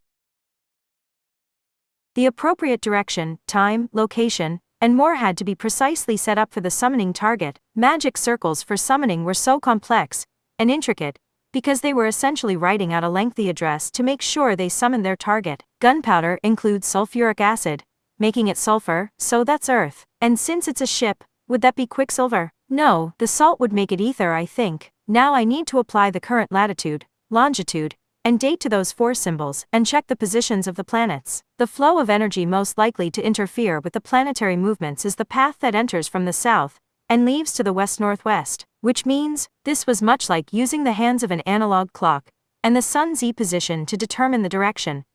If you knew how, you could work out the location of your target. It must be a container 400 meters ahead, and with an unobstructed wall facing the ocean. They did not have time to chase after a fleeing magician this time. If they did not destroy it the instant they found it, they could not stop the Hood from arriving. Agnese ran with her fellow nuns while holding her lotus wand tight. They only had one shot at this. If they screwed it up and war broke out, they were dead, and so were a lot of people who had trusted in them. They had to avoid that no matter what. There, that's it, she shouted. The container they wanted was in one of the stacks that had not fully collapsed. Part of the pyramid remained, and one of the containers on the second level up looked suspicious. Fortunately, magicians did not have to worry about the height. Gravity is but an illusion. Everything past the ground is air-filled outer space. Eliminate the Earth's influence, and you can fly. Eliminating the power of the planet was the foundation of creating a magical lab as well. Okay, Agnese hopped up on top of a container in a single bound. As short as that was, it still qualified as flight. So, she could not forget the risk of being brought down by the spell the Apostle Peter had used to rebuke the magician Simon Magus when he had used a demon to fly. Lucia flew up after her while holding her large wooden wheel in both hands. Angeline remained on the ground to provide support. Angeline used a guided projectile, so she had the best bet of hitting a runaway magician in such a wide open area. Agnese and Lucia exchanged a silent nod as they faced the metal double doors. It was finally time. They were up against the magician who had summoned the Hood to have it run aground at Calais and ignore how ships supposedly worked to keep cruising along the land to attack Paris. The resultant war between the two nations may have been part of their plan too. if they were still working here, one of the first places to be enveloped by the flames of war, then their own survival must not have been part of the plan. This did not seem like the end result of purely logical thought processes. People like that could cause far more damage than their base skill level suggested if things went south, and they could also have a high level of skill to begin with. So the nuns could not to let their guard down even in a 2-against-1 battle. Let's do this. Agnese placed her hand on the large lever used to open the door. Tension ran through them. If the enemy was currently preparing a spell to blast through the door, they would be reduced to mincemeat. They wanted to believe they were a step ahead of the enemy, but there was no way to plan for the bizarre insights illogical people could have. Agnese inhaled and exhaled, and she gathered her resolve. She used her full weight to lower the lever and then flung open the door. The loud bang of the door pounded on her eardrums. Put your hands up and get down on your knees, or we'll murder your ass, you magic nutjob. A whole world seemed contained within that space. In the criminal world, specialized containers filled with the machinery needed to manufacture drugs or guns were apparently sold as factories. That let the buyer endlessly create new products, so they were an even bigger problem than normal smuggling. This was the magical version of that. If you knew the accurate name of what you wanted to summon, you could calculate out all the necessary numbers, colors, circles, directions, dates, and more using the many sliders lined up along the wall. The boxy space looked something like a planetarium, and the many lines displayed in the darkness showed where to paint in order to draw out intricate magic circles on the floor, walls, and ceiling. This could become any temple, and it could prepare the optimal environment for anything you might want to summon. Even a near amateur could use this to calculate out everything they would need. But, WHWH. Who are you? This is a lab, so I'm not illegally living here or anything. I'm not using it as a residence. A twig of a young man raised both hands in a corner of the container and began making excuses about a different issue altogether. Lucia looked skeptical. Wait a second, Sister Agnese, are you sure this is the right place? Absolutely. Her certainty did not seem to quell Lucia's doubts. She viewed the circle covering the container, and then the sliders on the wall that spelled out the initial summoning request. We are after whoever summoned the Hood battlecruiser, right? Yes, of course, but this is set for Mandrake. Agnese's mind went blank. That was entirely different. And sure enough, a small potted plant sat at the center of the makeshift magic circle. Did I do something wrong? Okay, I'll admit it. If I'm going to research a plant, I would prefer for it to look like a beautiful woman. But is that so wrong? They ignored the self-styled researcher who was shouting at them about something irrelevant. This was definitely where the Hood had been summoned, but the container was currently being used to summon something else entirely, and the young did not seem to know anything about the ghost ship. If he knew this coastal area would be engulfed in flames once the chaos caused by the Hood led to war between England and France, it seemed unlikely he would be here engrossed in his botanical love. France's leadership had implicitly stated that they had set up a defensive line along the 300 kilometers between the coast and Paris. That meant they had abandoned this area to the fighting. What did all this mean? What? Part 4. AA shared ceremonial ground? That's a thing? Exclaimed Angeline after the other two emerged and explained the apparent situation. Agnese found it hard to believe too. Magicians traditionally constructed their own magical items and temples, and refused to let anyone else touch them. That strengthened your connection with the items and reduced any noise from other people. However, none of that had been done with this container. You could say it was so coated with other people's grubby fingerprints, no one could tell who it belonged to. They could not investigate the residual thoughts like they had before. Too many people had been in there, so they would have a hard time determining whose thoughts they were detecting. I really wish you'd come to me sooner if there was a problem. The plant-loving twig of a young man introduced them to a gray-haired old man. He was short, but had thick muscles covering his entire body. He apparently ran the container yard's hidden side while officially working for the harbor. The magic world has settled into its own block economy these days. You have the wide influence of the powerful cabals like the dawn-colored sunlight to thank for that one. As time passes, the people forced out of those cabals have had a harder time constructing their own ceremonial grounds, which creates a market for shared ones like this. A market, basically. He was lending out rooms to shady people and receiving money under the table for it. It's necessary. The old man did not seem to feel any guilt for being involved in the magic world for such a worldly reason. When you're trying to stay hidden, The last thing you want is to stand out, so to avoid that, I have to participate in the economy using worldly money. If you never eat any food like an Asian Xian, the neighbors are gonna get suspicious. If you never leave to shop or put out any trash, they'll wonder if you've died. So it's only for camouflage. Being normal is harder than you would think. I do my best to roleplay the boring old man with no real interests for the most part.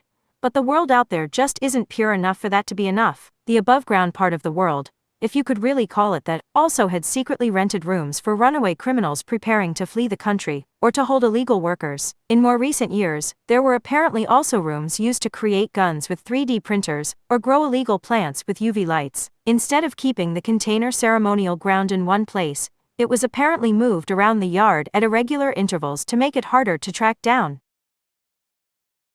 The person running that business could not let anyone see the room, or even hear rumors of it. At a glance, the place looked like a yard with over 10,000 containers. If they were shuffled at random, there was no real threat of a third party figuring it out. And, for the past month, only 5 magicians have used that container, including that customer there. If that container was used to summon the hood, then it must have been one of those 5. Agnese wanted to scream. This was like knowing which rental car had hit someone, but not knowing who was driving it at the time. Identifying the car did not identify the culprit, and since the whole point of the container yard was to ensure its own secrecy, there would not be any guards or security cameras. Their only option was to investigate those 5, and all the while, time was passing, and the hood was drawing ever closer to France. Just to be sure, destroying that container wouldn't make the ghost ship out at sea disappear, would it? It would not. The old man shook his head. As I'm sure you know yourself, summoning ceremonies like this have a corresponding exorcism ceremony. Forcibly stopping the summoning ceremony isn't the same thing as completing the exorcism ceremony. And since the ship is still out there after the magician left the ceremonial ground, this summoning must have grown autonomous. The hood won't disappear until the corresponding exorcism ceremony is completed, and you'll actually need the ceremonial ground intact for that. This principle could be seen in the Asian folk belief of the Kokiri-san. If the human got bored and ended the ceremony partway through, what they had summoned would not just go away. To safely end it, you needed a magical charm made from the scrap of paper or coin used in the summoning. Is it possible the hood is headed to Calais so it can destroy the container that could be used to exorcise it? No, that may be reading too much into this. Let me guess. The only person who would know how to perform the exorcism ceremony is the magician who summoned it, right? Right you are. Angeline began scratching at her head with both hands. Are you kidding? Rent out the containers if you want, but can't you at least have them write down what they're summoning? They could just lie, and it's not like I'd get paid any more if I monitored every ceremony at all times. In a business like this, you make money by providing a location, not an actual service. You don't want to call over a waiter every time you want a drink at the self-serve station, do you? Said the old man. Besides, the people renting out a ceremonial ground are generally trying their hand at some dangerous spell beyond their level. So I'm not going to risk my life by sitting in on that gamble. It's like the people who head out to an internet cafe to look at foreign porn because they're afraid their mom will check their browser history. Oh, but maybe that's not the most relatable example for some nuns. Anyway, if those 5 are the suspects, we'll just have to speak with all of them. Lucia did not look happy about any of this. The names they gave you aren't fake, I hope. There's a decent chance they are, but I have ways of tracking them down. I'm fine with them having their secrets, but I'd be out of business pretty quick if they could skip out on paying me that easily. The plant admirer gave a start at that one. So the muscular old man grinned. I only take payments in cold, hard cash. Most people assume that's to not leave a paper trail, but that physical handoff means you can't fully eliminate your residual thoughts from the euros. It might not tell me what you summoned, or how, but it will give me your name and appearance. They had less than an hour. The hood battlecruiser was moving at a constant speed, and there was no sign of that changing as the Anglicans altered the weather and ocean currents, laid explosive traps, and otherwise tried to stop it. At this rate, that heavily equipped ghost ship would arrive at Calais on schedule, even if they were able to contact all 5, which included the mandrake guy they had found earlier without any delays. They could only speak with each one for about 10 minutes, and there was no guarantee the culprit would be cooperative once identified. This was not over until they had fought the culprit, defeated them, and gotten the hood eliminated. Lucia leaned toward Agnese and whispered in her ear, if necessary, we might have to take desperate measures. We know it was one of those 5, so it would be fastest to load them all onto a small boat and send it toward the ghost ship. Whichever one summoned it will have to stop it to protect themselves. That's the most surefire way to avoid a meaningless war between England and France. However, that would mean letting all 5 die if the culprit wanted to die, and the hood remained after their death. Part 5. Fortunately, all 5 lived nearby. Calais was France's busiest naval traffic base, but it was a small city with a population of only a few 10,000. There were plenty of other cities where magicians gathered, so only the locals would have been renting out the old man's containers. So, what's going on? Help! Take this burlap sack off my head. Are we going to be sold off to some foreign country? MGHH. But even if they lived nearby, taking the time to pay them all an individual visit would have taken too long. So the Anglican agents working secretly in France had invited that very energetic group to the harbor. The first young man, who secretly adored mandrakes that looked like girls, was horrified by the sight. He had apparently realized what would happen to him if he was less than cooperative. Isabella Theism, a beautiful woman with silver hair and brown skin who wore rags that faintly stank of death, clapped her hands together with a smile. Okay, quiet down, everyone. If you're all magicians, you must be constantly considering the cost of life that goes into your magical pursuits, whether that means your own life or others. You know you need to retire once the cost grows too high, right? Well, you might just need to rethink your life plan if you manage to make it through today alive, and that if is entirely dependent on your choices here.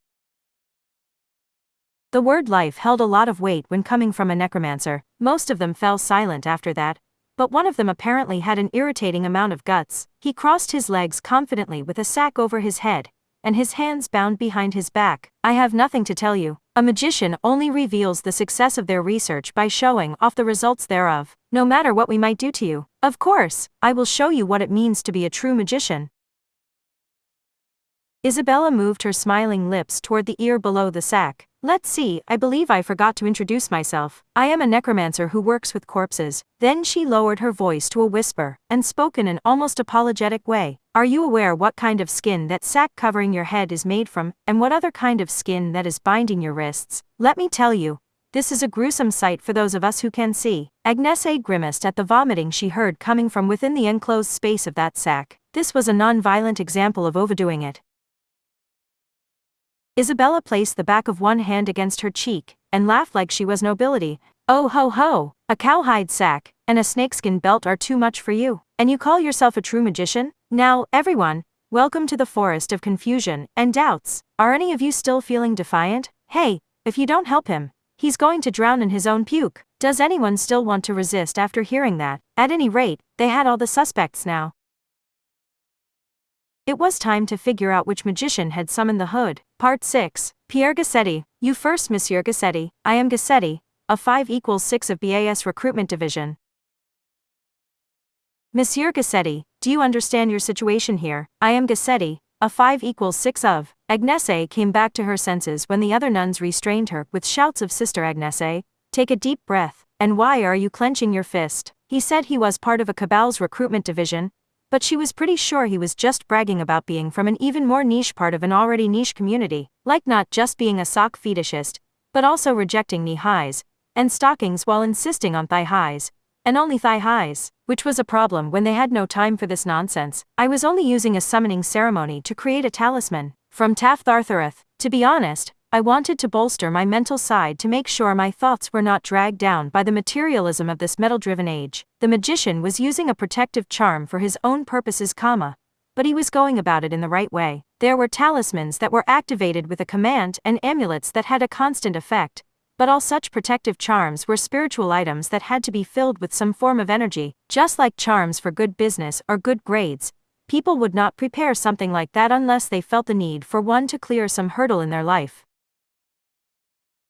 Sadly, we screwed up the succession process after our previous boss died. Our passcode was lost and now no one can enter our ceremonial ground. So the original crypt was a mental thing. Do you really think it would be smart to head down into the vast catacombs beneath Paris with a candle in hand to perform suspicious rituals every night? If you want to hide what you are, you avoid any actions that would raise eyebrows. When you get down to it, you don't want to construct a physical building as a ceremonial ground at all. That was one way of thinking about it. If every single member of the cabal could mentally picture an identical building, they could acquire the same sense of community as if they really were all gathering in the same place. Of course, reaching that point was easier said than done, so they would use something as a jumping-off point for their imagination, just like you could create identical ice crystals by preparing impurities that were identical on a microscopic level. They called that their passcode. In their case, a random number was distributed to all their members at set intervals so they could share that, but that sequence had come to an end when their previous leader kicked the bucket.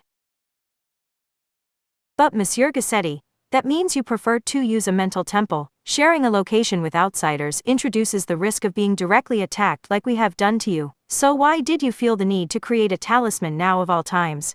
Fuck you and your beard. We don't have time to care about your cabal's rules.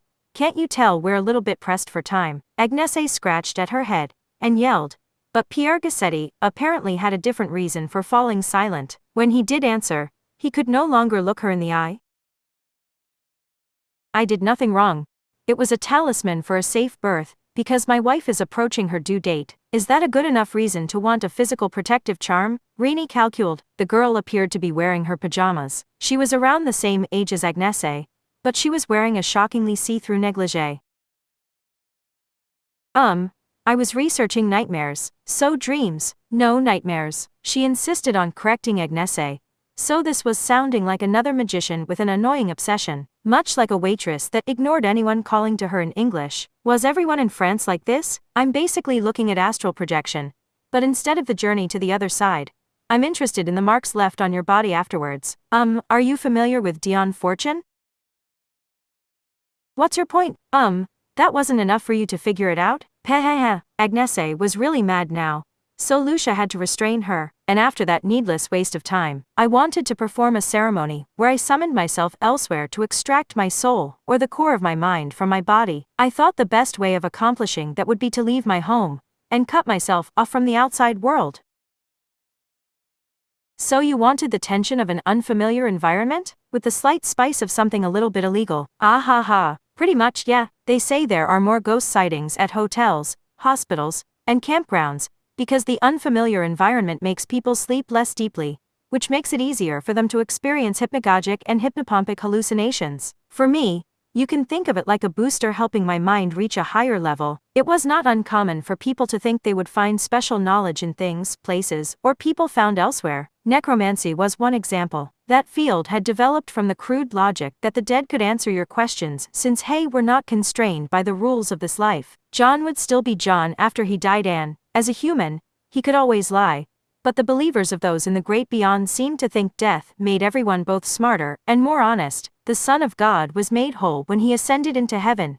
So by focusing on just that fact and twisting its intended meaning, you could conclude that people level up upon death. But at least in Europe, necromancy isn't a religious thing. It's more like a type of fad. Extracting one's mind and traveling to another world was the polar opposite of necromancy. The living were the ones encroaching on another territory to feast upon the otherworldly wisdom found there. Of course, that presupposed that a collection of exactly the knowledge that person wanted did in fact exist out there.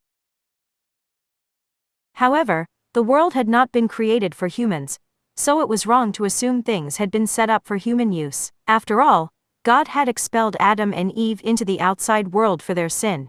So life here was meant as a punishment. In that case, it was best to assume most of the world created by God was made to be unpleasant for humans, and the realm beyond the physical world would be even less pleasant. That was not a line humanity should cross before the last judgment. But like I said, I don't really care about that part. I'm interested in the body left behind, or more specifically, the marks of unknown original that appear on it during the journey. Dion Fortune mentioned receiving scratches all across her back after a dream world catfight with some old woman boss of hers. That seemed like an awful way to refer to the other party, but a nun like Agnese had no obligation to speak up in defense of some powerful magician from the past, so she let it slide. Why are you interested in that? Some bizarre form of self-harm. Don't assume I'm some kind of weirdo, damn it. Don't those scratches sound really amazing if you could fully control them? I mean, that would give you a placebo effect that could take care of inoperable brain tumors and aortic aneurysms. So I wanted to intentionally mess with the alchemical principle of salt to see what kind of wounds it left on me. Clown mordosier. I wanted to kill someone. This woman started right off with a shocking statement. The old man in charge had likened this rental ceremonial ground to an internet cafe. So this would be like someone wanting to send a death threat from somewhere other than their home machine. As someone pursuing a criminal, Agnese felt that attempt was fairly naive though. This woman wore a bloody morning dress and glared up at Agnese with a sticky look in her eyes. What? Did you think our magician had some upstanding reason for what they did? No, of course not, replied Agnese with a smile. Anyone who had engraved a magical name into their heart would be someone who had grown twisted after coming face to face with some unfair part of reality. It was said people only relied on God in their time of need. Similarly, people would only rely on the occult when they had enough of a reason to do so. That saying sounds awfully disrespectful though. As a genuine nun, Agnese hid that thought behind her smile. She did not have time to get into that right now. She had to get more out of the woman. Who did you want to kill? That is a secret.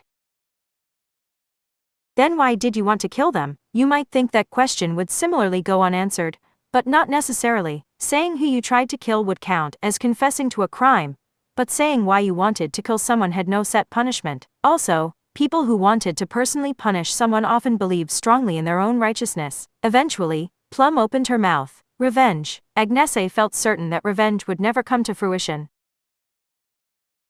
Whether or not it was justified, planning was everything when it came to attacking those more powerful than yourself. This woman was letting Agnese affect her attitude here, so it seemed unlikely she had much of a plan. It was like a chess player getting so mad their bishop was taken they insisted on taking their opponent's queen. People like that would forget that the aim of the game was to take their king, and that they had to take that king's no matter how many other pieces were taken along the way. However, giving this woman advice would allow her revenge to succeed. Agnese was a proper lady, so she simply smiled and prompted the woman to continue. And you chose to take revenge through summoning? Heh, he.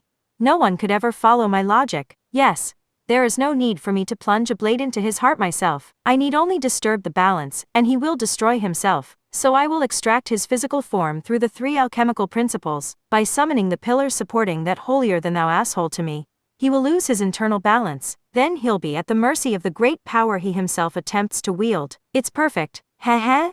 I scare myself with my own brilliance sometimes. Harris Nicolagene? This was the twig of a young man they had met first of all. He had said he was researching plants, and if they were going to have a humanoid shape, he wanted one that looked female rather than male. In other words,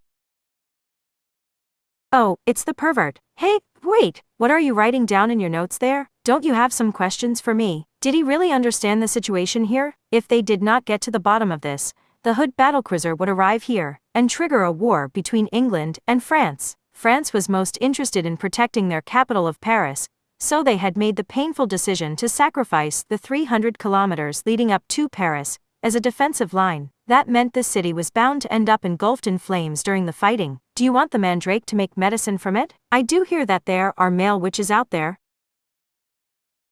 No, I am simply researching environmental maintenance. Fill the field with strange things, and strange things happen more easily. Now, I don't intend to remake the natural environment right away. Of course, I start by summoning things, and then I plan to move on to growing things in a sealed glass greenhouse. And the insistence on femininity is because you're a pervert. Enough leading questions. By including that opposite nature, I can increase the masculinity inside me. In other words, by looking at roots that look like a woman's crotch, you can increase the disgusting male desire within yourself. And you were too afraid to do it at home, so you made the same decision as a kid who brings his phone to his secret base. You seem intent on branding me a pervert, but masculinity means sulfur in alchemical contexts. You must know this. Ruan Nalberia. He was a large muscular black man. He looked like he could solve most of his daily troubles a lot faster with his fists than by chanting a spell. Agnese scratched her head while recalling what happened before. Mr. Puke, did I do something to insult you? Or do you just like tormenting people? Whoa, sorry. Now, to get on topic, what were you using the ceremonial ground to do? I was studying food. Food? As in, the stuff we eat. The very same. If I can find a method of cooking that directly extracts the compositional elements, it would greatly enhance the possibilities for all humans. Agnese understood the logic behind that, but she imagined studying it would only lead him to ancient Chinese alchemy. Hopefully he was not going to drink mercury while thinking it would give him eternal life. I have demonstrated the heating and cooling of elements within the enclosed space of a glass container, but I cannot extract the result. It vanishes the instant it contacts the outside world, so the cooking part can be done, but you cannot consume it, just like the elixir of life that Aten of the Golden Cabal created. What I wanted was a way of keeping the volatilized element in place, and you use summoning to do that. It should be possible. I would be using the magic circle that surrounds the summoned object. Are you saying you would do the cooking within the giant magic circle, and then eat it while you extended the time until it was naturally destroyed? Yes. But aren't the summoning circle and the protective circle generally separate things? Well, some ceremonies use just one circle, and have either the human or the angel be the one inside the circle, but the basic idea is to keep the summoned thing and the summoner in separate fields, or else the summoned thing will bare its fangs against the summoner. What you're talking about sounds like keeping the zoo visitors in the same cage as the lions. Oh, that look tells me he hasn't solved that problem yet. He was of course renting out a ceremonial ground to perform those experiments. If he already had an answer, he wouldn't need to keep coming back for more summoning. The old man who ran the place was a greedy realist, so renting out the container of course cost money. Also, magic circles tended to get more complex as time passed. Mathers had created an English translation of what he claimed was the magic circle of King Solomon, and even that included 4 smaller circles for incense in addition to the main circle. There is a way, if you say so. There has to be. The ingredients needed to enhance humankind are right there, yet we aren't allowed to consume them. Listen, we need only clearly define who is the predator and who is the prey. Do that and we can enter that cage without any worry of being the ones consumed. Sure, fine, whatever. Part 7. The clock was ticking even as they called in each of those 5 to gather information, and there was no getting that time back. If Agnese got this wrong, there probably would not be time to try again. You can see it, can't you? Stoop-backed Angeline was looking out toward the sea. Isn't that the hood there? If it's close enough to see, we only have a few minutes before it arrives. That was close enough to fire its main cannons directly instead of along a mountain-like arc. However, Agnese was most afraid of it landing. France would begin fighting a war for real once that happened. A large-scale magical shootout would begin between England's Dover and France's Calais, and it could cause enough damage to require redrawing their territorial waters and exclusive economic zones. They could not escape even if they abandoned their work and fled to safety now, and the social system protecting them would fall if England lost its capital of London and ceased to function. The distance from Dover to London was only 100 kilometers. Lucia sighed. Pierre Rini, Plum Harris, and Rouen. Those are the 5 who use that shared ceremonial ground. One of them must be the summoner. So have you noticed anything suspicious about their testimony? All 5 were suspects. The hood had been summoned from that container ceremonial ground, so one of the 5 had to have done it. Nothing else made sense. But at the same time, they couldn't have been lying. True, we did set it up that way. Agnese pulled out a pair of scissors she had been hiding behind her back. That had been a piece of magic where the scissors would turn like a doorknob if the target knowingly lied. The spell normally worked with a pair of scissors stabbed into a sieve. Lie detectors based on fortune-telling were common in their world, but they required being in a limited one-on-one space just like ordinary fortune-telling, and required focusing on a conversation with the other person. That made it a difficult trick to actually use. Agnese held a hand to her chin. The scissors didn't move, so all 5 of them are renting out that secret ceremonial ground for the reasons they gave. Could they be hiding a smaller objective with the larger one? They could be telling the truth but not the whole truth, like someone saying they went out to make a delivery for work, but their true reason was to talk with the attractive housewife receiving the package. That was of course a possibility. If the scissors could reveal everything, the Tower of London would not need all its cruel equipment. This was only the first hurdle used to see how the other person would avoid telling the truth when they could not just lie. The ceremonial ground was definitely this container yard. The information they had gathered on the way here proved that there was 0 chance of this being a decoy, and the real one being elsewhere. That left one question. How did they avoid telling the truth? Asked Agnese. She lost herself in thought. How did they hide that they summoned the hood? Agnese Sanctus thought back on what she had said. She had made her own predictions about the composition of the summoning magic circle when she located the container.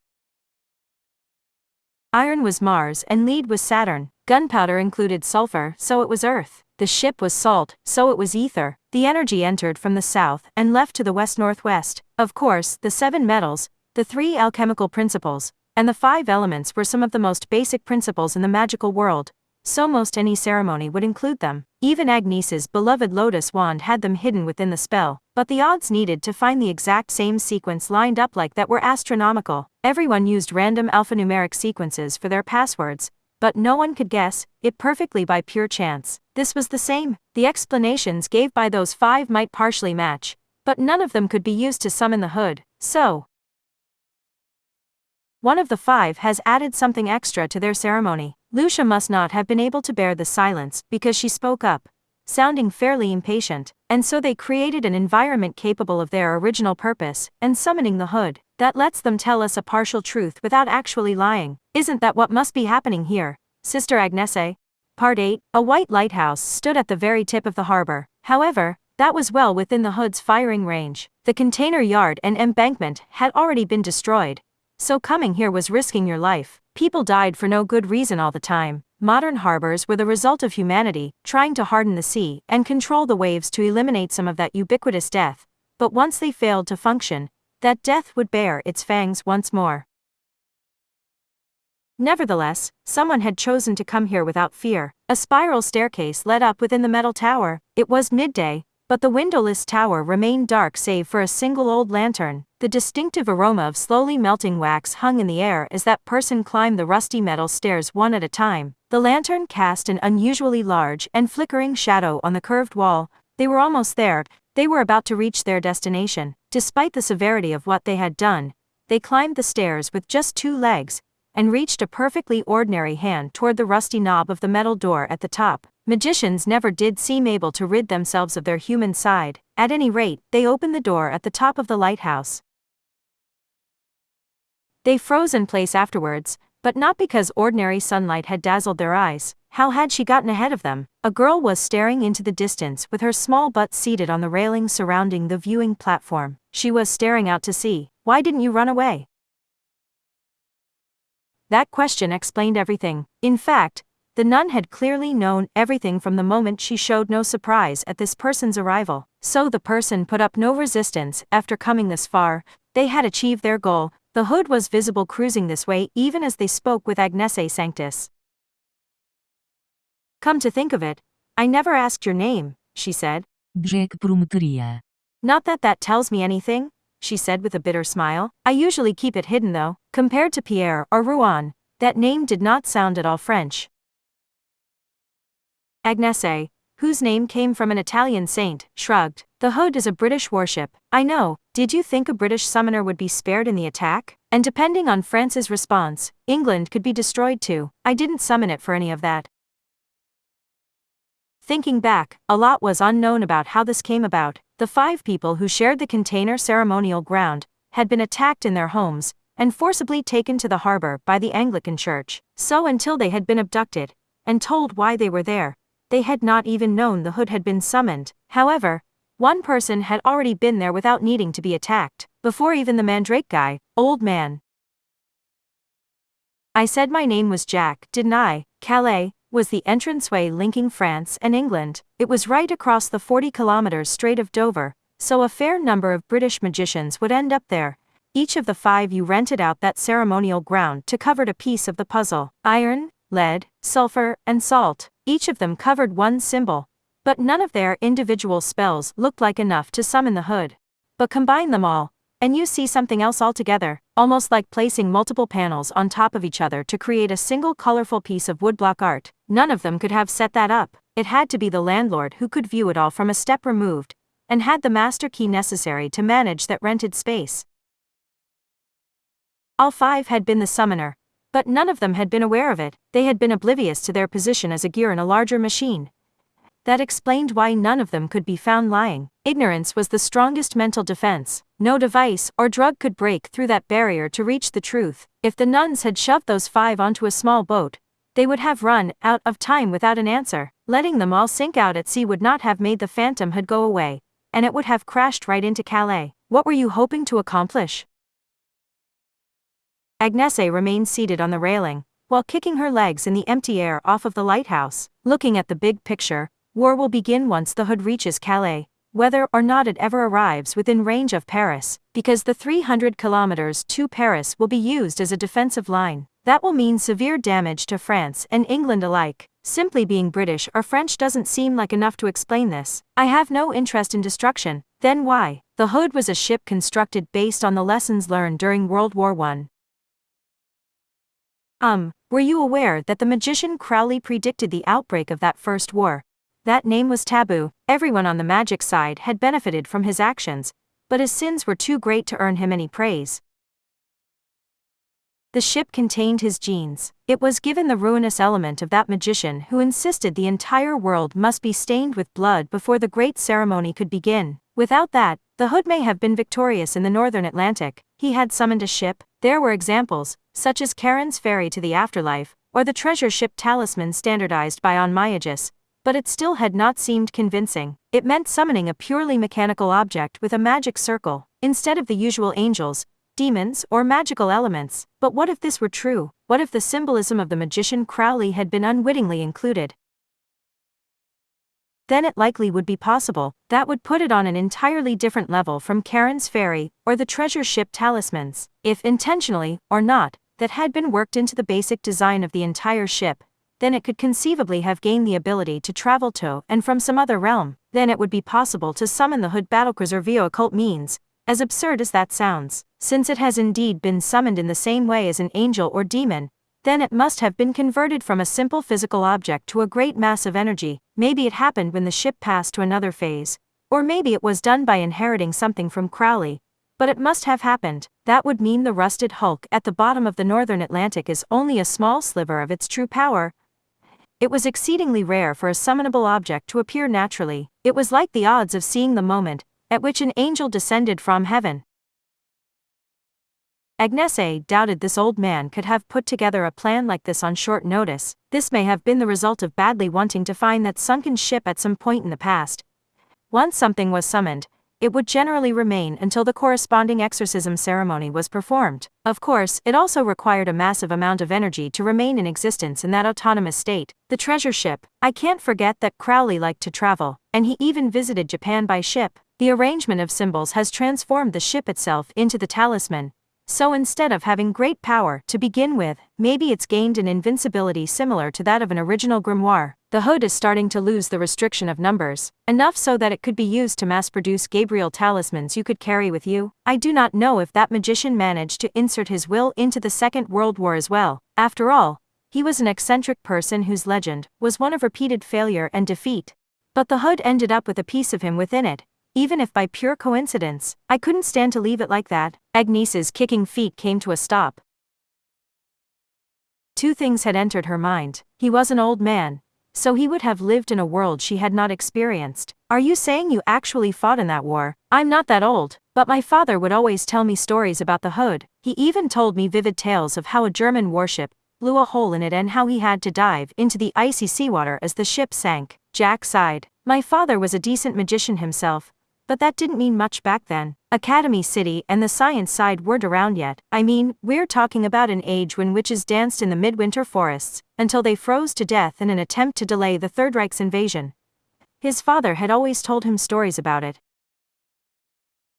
The images had worked themselves into his mind until it felt like he had actually experienced them himself. It was a lot like a small child writing a story about his father at work. Maybe that explained it. His father had proudly served aboard that battlecruiser, so he could not allow anything to stain its reputation, and he had taken action based on nothing more than that. So, do you know exactly how long you have? I was told I have half a year to live. The old man smiled a little, and kept smiling as he continued. It's been 2 years since then, so I could keel over at any time. He did not seem afraid. That was a moment that would come for everyone eventually. He made it sound like he would prefer it if he spent his final moments working to help the Hood, or even if he died along with the Hood. Did this give you what you wanted? Not yet. I want to experience the Hood myself. I want to feel like I'm reaching out and touching it. I doubt that will happen. The Phantom isn't that powerful. That made him realize the destructive landing still had not happened. He could see the massive form on the ocean horizon. That was less than 5 kilometers away, at the battlecruiser's max speed of 31 knots. That meant it was right on top of them. yet it never seemed to arrive at the harbor, almost like a mirage oasis that seemed to move further away the more you pursued it. Do you mind if I discuss something too illogical to be proper magic? This is already over. Have your say as the victor. The largest driving force necessary to summon something is probably the desire in the summoner's heart. You must strongly picture the summoning target in your mind, and gather your willpower using the magic circle, and the incantation necessary to give it physical form. But your spell was lacking in that sense. It was doomed to be, since the 5 actual summoners were oblivious to the hood's existence. The created spell was bound to be full of interfering thoughts. You can create a beautiful face from a montage of different faces pasted together, but that won't be anyone that exists. And since they don't exist anywhere, you won't ever find them even if you put out a wanted poster, right? You overly complicated the process out fear of being caught. You prepared this secret base, and then dragged in 5 other magicians to ensure the ceremony would continue even if the magic circle's location was discovered. But that was why it failed. If you had performed the hood summoning ceremony on your own, that ship would have arrived here, you would have gotten what you wanted. He had prepared for every eventuality, and that was why it had not worked. His excessive planning had allowed the hood to slip from his fingers. The summoning had failed from the beginning. The shimmering appearance of the ship proved that the hood would never arrive anywhere. The wandering ghost ship would disappear all on its own before long. So I couldn't do it after all. The words fell from his lips like flakes of rust. I'm not my father.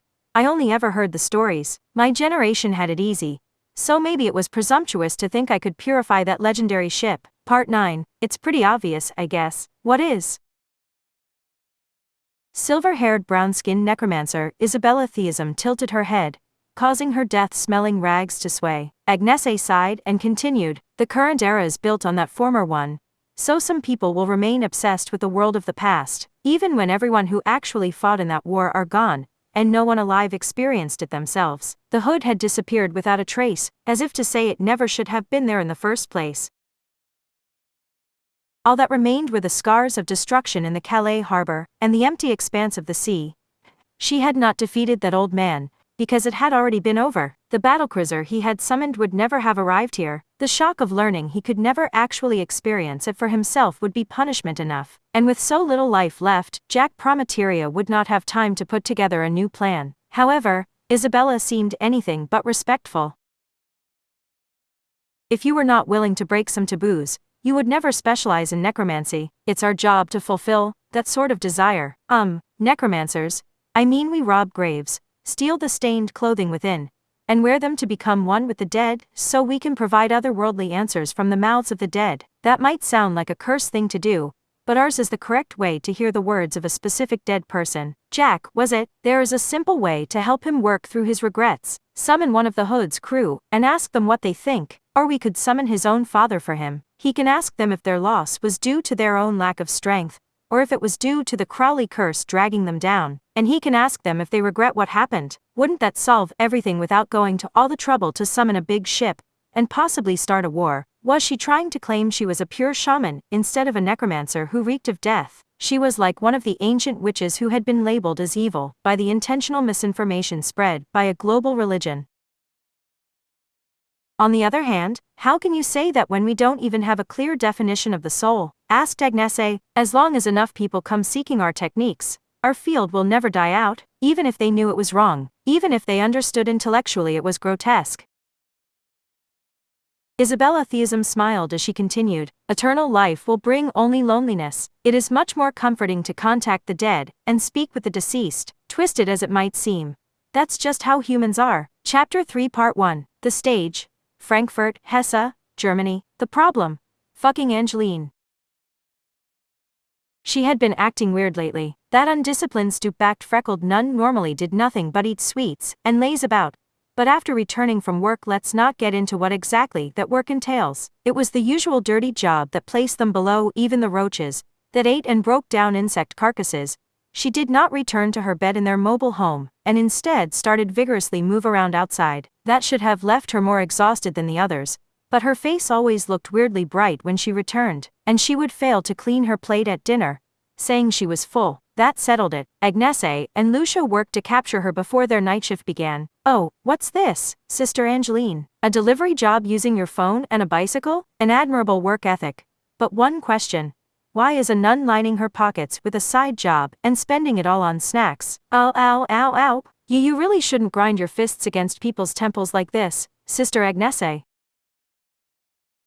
She was not even given the opportunity to turn the other cheek as she was hit by an infinite combo from both sides at once. Urban rental bike services were similar in every country, and phone service was generally global, so you could start a part-time job no matter where you were as long as you signed up. Unable to escape the endless temple grinding, Angeline began some desperate shouting. Besides, it's wrong to visit Frankfurt and never eat a single Frankfurter. We were so focused on work, we never did eat a hamburger steak at Hamburg. So I decided I wasn't going to let that happen here. You've been eating meat dishes as snacks? Those are full-blown meals? No, they aren't. They're basically meat bananas, so they count as a snack. That assertion left both Agnese and Lucia trembling. First of all, bananas are considered a breakfast food around here, said Lucia. Second of all, meat banana is far too obscene to shout in public. How is that obscene? How is that obscene? Once she realized she had self-destructed, Lucia began slamming her forehead against a concrete wall to end her life. Not realizing it took a dirty mind to notice how dirty something sounded was a common mistake. Agnese was tilting her head along with Angeline, but now was not the time to be taking that girl's side. She could not go easy on her, so a thorough punishment was in order. By the way, Sister Angeline, I assume you were working this very unnun-like gadget-filled side job because you had heard the rumors. What? Young bike delivery workers have been going missing. The story is they receive a fake order to an abandoned building, and the person themselves is received as the delivery item, by a dangerous magician, of course. Procurers really have evolved with the times. You only need a phone and a finger to get what you need, and the deliverer doesn't even know what they're carrying. So it's pretty clever. Angeline had a bad feeling about this. Procurer was a dangerous term in the world they lived in. It referred to people who could procure whatever items an escapee or wanted criminal needed to live their lives. That sounded simple enough, but it was a serious issue. Criminals could not receive the usual services everyone else could. So a cavity or appendicitis could be deadly for them. The more irregular a life someone lived, the greater the risk to their health. On the other hand, a procurer would be meaningless if they were conspicuous enough to be tailed. It was a boring job that required a number of unique skills. For example, how could a male procurer purchase women's underwear while remaining inconspicuous? The job required solving thought puzzles of that nature. Angeline already had tears welling up in her eyes when Lucia joined in with red blood dripping down from her forehead. Such devotion! This was an independent investigation meant to prevent any new victims by sacrificing yourself instead. Wasn't it? If you had only let us know, we would have given you as much assistance as you wanted. But, that's right, Sister Lucia, Sister Angeline is our shining star of hope. So she would never doing something as silly as abandon her duties to earn some pocket change to satisfy her own desires. This was all a service to the lost lambs out there. So now is not the time to be falling for such an obvious trap as meat banana. We need to support her.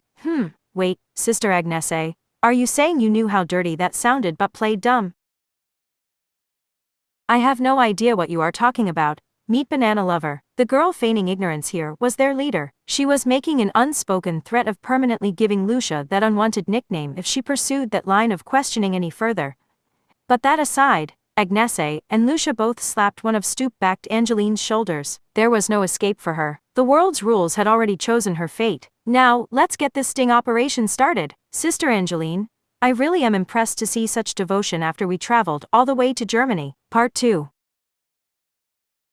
They needed to all be on the same page, so they held a strategy meeting in a dark parking lot. This unseen magician is using an ordinary delivery app to gather the materials they need. Agnese raised a finger, namely, human bodies, the boys and girls who pedal on over to the destination, unaware that they are the true product being ordered. They deliver themselves to the execution ground. They enter the abandoned building, thinking something is suspicious, and then they're killed right then and there. The magician vanishes along with their product, so all that remains is a large pool of blood, and the deliverer's bike. Who is responsible for such a cultish and inefficient ceremony? Are they after the bones or the organs?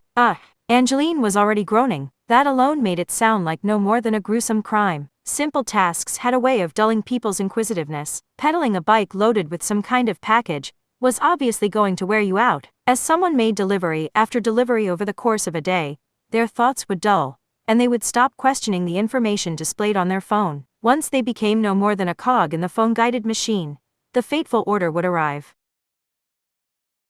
Their phone's map could not be wrong, they were protected by a vast system that everyone used, so they would be fine, and once those assumptions prevented them from actually thinking, they would not hesitate to walk right into an abandoned building, even though the international corporation that had supplied the map did not actually send out guards to protect the people using it. Since she had been working just that kind of job, Angeline was very hesitant to ask further.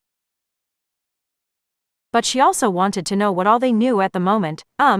Do they use a different abandoned building each time? Obviously, the phone they use to order and the building set as the destination are all stolen. That's why checking through the electronic order data isn't enough to identify the magician. That would only lead us to the Dietrich, or Wilhelm, whose name was used for the order. Lucia frowned. People with dirty minds, which she was proven to have, must have had an excess of energy, because her bleeding did not slow her down a bit. How is the ordinary world viewing these incidents? The teenagers who work that bike delivery job tend to be gathering money to run away from home. So any suspicions have been buried in an ocean of statistical data. Was this a clever way of abusing the system? Or did modern people just not care about strangers anymore? Either way, the magician was continuing to use that loophole to acquire human bodies. They clearly had a task that required them to continue taking lives. Our sting operation is simple, said Agnese. These delivery apps tend to give the job to whoever's fastest. When an order is made, the addresses of the restaurant and the delivery location are displayed, and any nearby part-timers can show their intention to fulfill it by tapping the Accept Job button. So as soon as we see a job with an abandoned building as the goal, we just have to tap that button faster than anyone else. Of course, ordinary users would just have the address displayed for them. They would have no way of knowing who lived there, or if that location was even occupied. The overhead view on the map did not tell you what kind of building it was. That was why the past users had fallen for it and charged right into that spider web. On the other hand, if you linked the app up to a database that could display the ownership of any address it was given, the magician's trap was easy to detect. They only had to work out which of the many available jobs was to an abandoned building. Lucia placed a hand on her slender chin. Does that use church data? Unlike Tokyo or New York, Europe uses a lot of apartments and offices built hundreds of years ago. Even if the area is being modernized, the church can intervene in the name of preserving the scenery. The church has a strong connection to the real estate business. If people live somewhere, people will eventually die there. But the intermediary company doesn't want the property to lose value over that, so they always make sure to call in the church to exorcise the place. That gave the Roman Catholic Church a ton of city information that they could use to proselytize, and they did not let anyone else use that data, of course. Convenience stores on opposite sides of the same intersection sometimes received very different levels of business. In the same way, the church always checked their data to see where to build their churches and where to distribute pamphlets on the streets to proselytize most efficiently. Agnese licked her lips while viewing a list of data that had started with old maps and continued to be updated until it even had the latest smart buildings. Now then, I think we're ready to get started. An ordinary person could have accomplished the same thing by checking the City Hall database, but they would have needed to know there was a trap waiting for them to even consider doing so. And the heavy users who spent all day pedaling their bikes on the job could, as previously stated, stop questioning anything due to the exhaustion and repetitive actions. Now then, sobbed Angeline, but a punishment was a punishment. Today she would have to work toward bringing peace to the world. Part 3. Wow. Those girls have found one hell of a job for themselves. This might be a talent of theirs. Isabella, was that meant as a criticism of me? No, they've proven themselves capable, so of course we're going to exploit them for everything they're worth. Even if they're just cute little rookies, if they want to do this work, they need to do real professional work. That doesn't do us much good if it gets them killed though, and there is no way they're winning this time. And, style, I can hear the voices of those dismembered corpses. Part 4. The bicycle had small wheels. It was best described as a folding bike that did not actually fold. It must have been designed mostly for its looks, because the height not provided by the wheels instead came from the extra high handlebars and seat that allowed even an adult to ride it without difficulty. But it had a poor torque ratio between one turn of the pedals and one turn of the wheel. Simply put, it was exhausting to pedal it up a steep slope. Angeline was reminded that the world's first bicycle was thought to have been in Germany. Huff puff. She was so out of breath that she seemed to be complaining just by existing. She was not sure if it was also designed mostly for its looks, or if this design protected the contents from the shaking. But the waterproof backpack lent to her by the company was shaped like a round sphere. The stoop-backed nun wore that as she pedaled the bike through the Frankfurt night. Procureur Angeline was on the job. Pant, her journey to the realm of the dead has begun. Sister Lucia, we need to begin following her. We know where her destination is, so can't we just go there ahead of her? If the magician was kind enough to wait around in the same spot the entire time, we wouldn't need to sneak around like this in the first place. Also, they did not actually know for sure that the attack happened at the delivery point. It was possible the magician erected a people-clearing field, or used some other spell to attack before then, and then scattered the victim's blood at the delivery point after the fact. This was a sting operation, so preserving Angeline's life had to be their top priority in every choice they made. They jumped from rooftop to rooftop. Angeline was riding her unfamiliar borrowed bike through the hilly city of Frankfurt, so there was no conceivable way for pros like Agnese and Lucia to lose sight of her. Come to think of it, only the blood and bike are found afterwards, right? What about it, Sister Lucia? I was just wondering what happens to that round backpack. For that matter, what is Sister Angeline even carrying with her? She received some kind of heavy bag at the restaurant, but that was whatever the magician ordered, right? Who knows? I mean, we're talking about a magician who performs some kind cultish ritual that uses an ingredient as horribly inefficient as the human body. They might just be ordering ordinary food. Maybe there's a spell user out there who hates to work on an empty stomach, so they munch on some pizza in one hand and slice open their restrained victim's gut with the other hand. It was a dangerous sign when they had decided their opponent was an unfathomable monster and thus gave up on thinking about the situation. But in this case, they knew for sure that the malicious magician's target was Angeline. The app delivery service was only the decoy used to efficiently lure people in, so they did not have to worry about that part too much. Part-timers closest to the restaurant or the person's home would be given the job first, so Angeline did not have to pedal far. At a normal pace, she would arrive in about 10 minutes. Where's her destination? Part of an ordinary warehouse district. It's the kind of blind spot found in any industrial city. So far, they didn't see anything suspicious around Angeline. It looked like she would be able to reach her destination without incident. It was late at night and there was no one else around.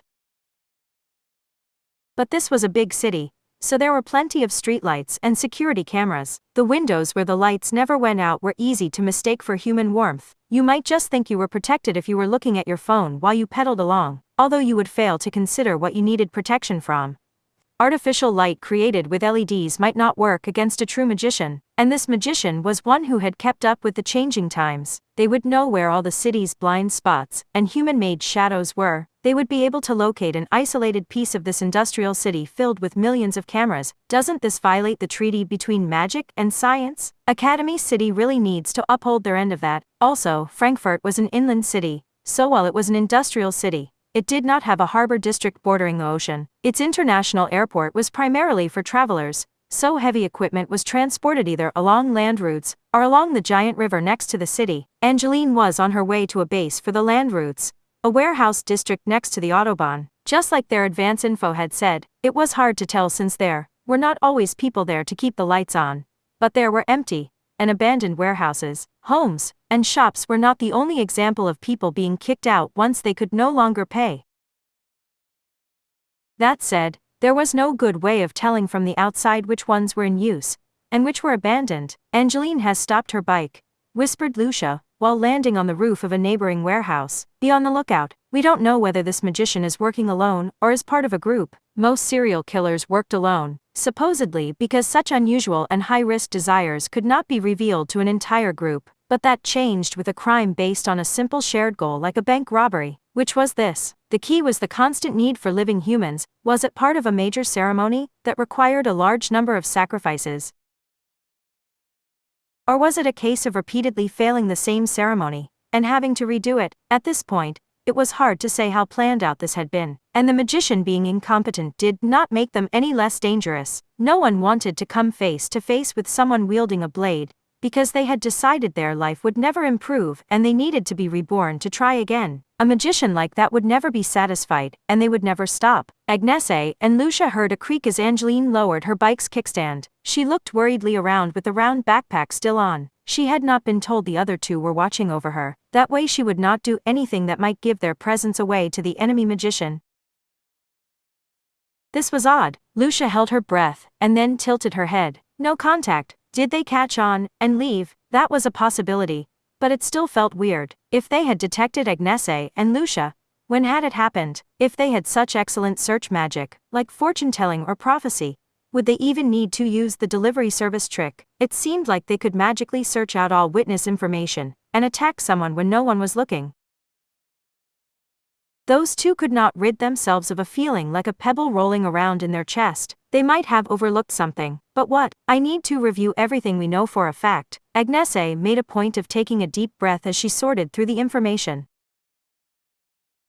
Some malicious entity was abusing the bike delivery system. Unsuspecting part-timers were lured to an abandoned building, where they were attacked by someone and went missing. Afterwards, only a large pool of blood and their personal bike remained. That much was certain. There was one primary question here. Who's doing it? That was the obvious question. This entire sting operation was meant to find the culprit. But Agnese's group had never actually seen any of the attacks. The situation had definitely been set up by someone. Since stolen phones were being used to send people to fake delivery destinations, whoever was making the orders had to understand the part-timers were meeting a gruesome end. But on the other hand, could the magician behind it not actually be attacking them directly? That was a legitimate question. However, the fact remained that there was blood, and there were people going missing. It was hard to imagine the part-timers themselves were spilling a pack of blood they had prepared, and then going into hiding. There was a malicious attacker, but that attacker might not be the magician who had set things up. Then who was the most likely suspect? In fact, what hiding places were even left? It can't be. What was it Lucia had mentioned before? Only the blood and the bike remained.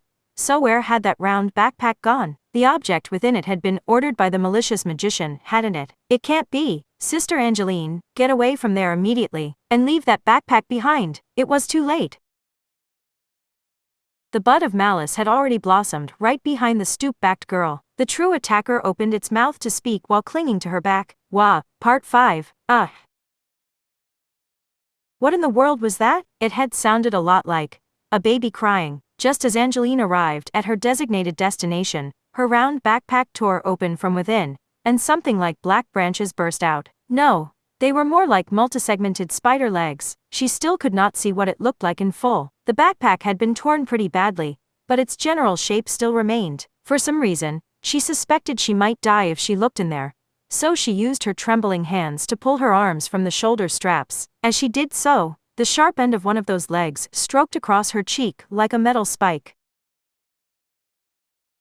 She threw the round backpack away. It never hit the ground. It was supported in midair by the many bizarre legs emerging from it. If those legs were to spread out, this thing would already be larger than she was. In fact, it had to be as wide across as a table for four. Needless to say, the sheer size made it more terrifying than a simple animal or bug. Wah wah. It sounded like a baby, but this was no baby. It couldn't be. That was something much more malevolent, and it was clearly more than just a hackneyed monster like a giant spider. You could not let yourself know this thing. Simply thinking its name in your mind would steal your soul away. This terrifying thing was as far from human warmth as anything could be. The way the horrific creature cried like a baby seemed like a serial killer trying, but failing to pretend to be a harmless neighbor. There was no way this thing could ever inspire you to protect it. Sister Angeline, shouted a familiar girl's voice from atop a large warehouse. Angeline looked up there on reflex, but the sharp voice rebuked her. Get away from there. Hurry. The killing was set up to be automatic too. The magician was back in the restaurant at the starting point, not in the abandoned building at the goal. They had you place the murder device in your backpack, and then sent you to the scene of your own murder. How is this happening? How can this be happening? She started running, but tripped in her panic. She belatedly realized she had run into her bike. She righted the bike, climbed onto the seat, and placed her full weight on the pedals. The baby-like signal exploded. Legs heavier than heavy machinery tore into the asphalt, all while crying just like a baby in distress. The horrifying backpack was on the move. Angeline had become the definite target of that being that would take away your soul through simple knowledge of it. A true crisis was underway. What am I supposed to do now? The magician responsible had not even shown up, so they could not stop this thing. by punching the person who had sicked it on her. What chance did she even have here? She doubted you could outrun this kind of death on a bike. The monster that tore into the scenery with spider legs and cried like a baby was the very concept of inescapable death. Understanding it would not reveal a path to survival. It would only close off your fate and guide you to your doom even faster. There was no thinking your way out of this absolute death. She heard some light footsteps from up above. She could guess Agnese and Lucia were following by jumping between warehouse rooftops. Or she hoped that was what it was. If this thing could mimic their voices too, then she could only give up and die. The magician made sure to distance themselves from the threat they created. If they could perfectly control it, they could have attacked you when you picked up that thing at the restaurant. She thought her heart would freeze over. Knowing she had been pedaling along with that thing on her back was terrifying enough. But the thought of it possibly attacking even sooner made it all the worse. So, Sister Angeline, your best bet is to retrace your steps and return to that restaurant. You just have to create a situation the magician doesn't want. Then they'll have to do something about it. That's all wishful thinking. What if the magician has already left the restaurant? But she had no other options at the moment. If she stopped here, she would meet the same fate as the previous victims. Did that thing chew up the victims and carry them back to the magician in its stomach? Or was killing them with that thing enough to complete the ceremony? Either way, she would not see the sunrise. She pedaled through the warehouse district at top speed. She could tell it would catch up to her eventually, but she could return to that restaurant and make it the original magician's problem before that happened. That was the only way she saw to survive. It was like playing catch with a cartoon bomb with its fuse lit. The area just outside the warehouse district is densely populated. Do you have a people-clearing field ready? If the magician detected the unnatural flow of magic, they could escape. So if you want to survive this, just rush on through. Are you serious? I really feel like we're crossing a line here. The almost metallic footsteps continued to pursue her, and the unnatural, baby-like crying was even closer than she had thought. She did not have it in her to look back. She was not even checking her phone. She was entirely relying on her own memory when a single wrong turn could mean failing to arrive at her destination and becoming a live snack. She pedaled with a ghastly look on her face until she spotted a familiar light. The restaurant's sign. It still had its lights on the slate. She looked to the register counter through the window and recognized the young woman staring wide-eyed back out at her. Since the woman had not left, she must have been extremely confident her plan would work. Or had she been too afraid to wander around outside before she knew how it had turned out? All while assuming the bike carrying the bomb would never return to the starting point no matter where it went. Angeline shouted at the top of her lungs toward the roofs.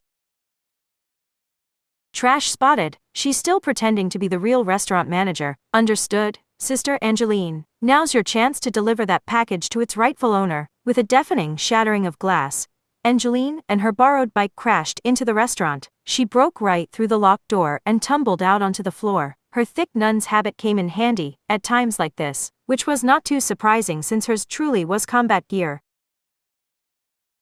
Eek, eek, she had fallen onto her butt, not Angeline, the magician woman who had set all this up. Eek, you, why would you ever come back here? Because you sent this magic after me. Angeline desperately shouted back, but received an odd response. The terrified magician shook her head like a small child. And no, it wasn't me. That brutal curse isn't mine. Part 6. The woman had called it a curse. She had very clearly done so. Baron Samedi is the fearsome death god who stands at the crossroads. She crossed herself with trembling fingers, but her words suggested it probably meant something different than Angeline was used to. But just as any priest can use any curse, any good god also possesses the aspects of any evil god. The opposite is also true. Oh, purifying death god with a red lack of eyes, separate me from the threat like the knife that slices the lime. A powerful crashing sound followed. The glass door at the entrance had been destroyed by Angeline and her bike, yet the spider-legged thing that cried like a baby was blocked from entry like there was an invisible wall there. Its front end was squished flat against nothing, like a dump truck that crashed into an unseen barrier. It was reminiscent of the distorted face of a murderer squished against thick glass. This way, hurry. What is? This will only buy us some time because the curse has already locked onto us. It will come in here to kill us no matter what. The woman grabbed Angeline's hand and guided her back into the restaurant's kitchen. Even at these indoor walls, the magician woman would cross herself and create an invisible barrier at every door they passed through. But again, this was only buying time. this did not solve the fundamental problem. So the curse would catch up to them eventually. Angeline belatedly realized her thighs were trembling. That was half due to fear and half due to her simple exhaustion. They said crises gave you incredible strength, but she was still amazed she had managed to escape that thing on such a cheap bike. If she had to do it again, the same miracle would not occur a second time. That spell, is it? Yes, as you can see, it's voodoo. The woman wiped sweat from her brow. But voodoo doesn't actually have any fixed teachings or spells. It's a culture that borrows the gods and ceremonies of other mythologies and religions, makes them its own, and adds in their own things to continually expand on it. It might even include familiar aspects of your Christianity. Voodoo, hadn't that come up during the incident in Spain? Not to mention Isabella theism of Necessarius. I was studying a curse, spat out the woman. Divine punishment and divine wrath are a part of God's will, right? Just look at the stories of Saint Andrew or Saint Vitus. A painful demonstration to the people can be used to show the world God's glory. And since voodoo continues to grow while it incorporates all other mythologies and religions, I thought the key to quickly contacting God could be found there. It's apparently called the ceremony of Ba Maun. Angeline had no idea what language that was or what it meant. Maybe that was for the best. She did not want to think about where that knowledge might lead. The spell allows you to bind a priority contract with a demon who will grant your every wish, but in exchange, you must sacrifice someone you care for once every year, and once you run out of people you care for, the demon will devour you. It's the worst and most wicked spell in voodoo, but I should have been able to control it with enough research. Keyword, should, then. Angeline gulped.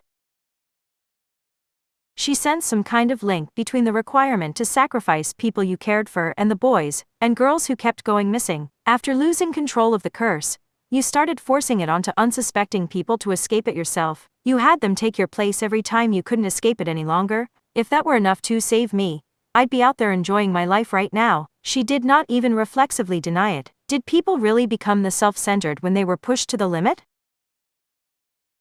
I wanted to get rid of the curse, no matter what it took. That habit is Catholic, but I get the feeling you aren't a normal nun. A pro has finally shown up, so I hope you're something special. She had tired to force it onto someone else to get rid of it. She had wanted to let them dispose of the problem for her. She was not even a procurer. She was more like someone who dumped babies or spirit tablets in a coin-operated locker or park trash can, knowing someone would find it before long. She abandoned the thing so no one would know it was her. She forced all responsibility onto whoever discovered it so she could run off, and she would grimace each time the curse returned to her afterwards.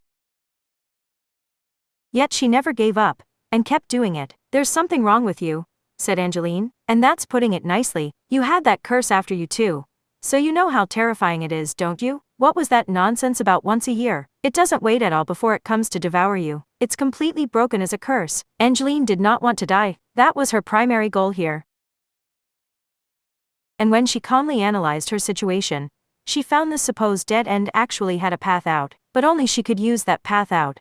The other magician could not. This was a curse. The ceremony of Ba Maun was a spell to create a priority contract with a demon who would grant the magician's every wish. The demon described there was very poorly defined. It simply required repeated sacrifices of people the magician cared for, and once the magician ran out of those, it would devour the magician themselves. That might sound like a complete dead end with no escape, and it could be described as the worst possible curse. But that was not quite accurate. There was a very simple way of immediately ending the catastrophe. The woman who had caused it all had to die to the curse. That would complete the process. No more sacrifices would be needed, and the thing known as a demon would leave immediately. Angeline heard a terrible crash, like a thick wooden pillar had been mercilessly snapped. Her shoulders jumped, and she looked back toward the door. She could sense a presence there. She could hear it. Something was clawing at a door, meaning it was inside the building. How many more doors were in its way? The woman had said that would only buy them some time, and she had not just been being modest. Those barriers were not showing any more of an effect than she had claimed. And the solution Angeline had thought up was correct. Even the most powerful curse could be eliminated if it had a set target and it finished off that target, assuming the curse did not remain behind afterwards, creating a lasting house of death. But could she do that? Was she allowed to make that choice? I can't believe this. The woman bit her thumbnail without noticing the girl staring so intently at her. She had demonstrated an ugly fixation on life, but that also proved that she was most definitely alive. This is nothing more than a spell created by humans, and meant to be used by humans. No matter what kind of power it's borrowing to boost itself, there has to be a way of getting rid of it. If I analyze it enough, I should be able to dispel any and all forms of magic. The crying of a baby could be heard through the door now, but those cries were not something a lovable life would ever produce. This magician had saved Angeline from that once. She was of course being self-serving here. She was only keeping Angeline around to have someone to shove the curse onto while she escaped. But even so, Angeline would not be alive right now if not for that decision. Could she really decide this was the right thing to do, like she was throwing a switch? Was it really allowed? Whose approval could she receive to be freed from the guilt weighing on her gut like lead? What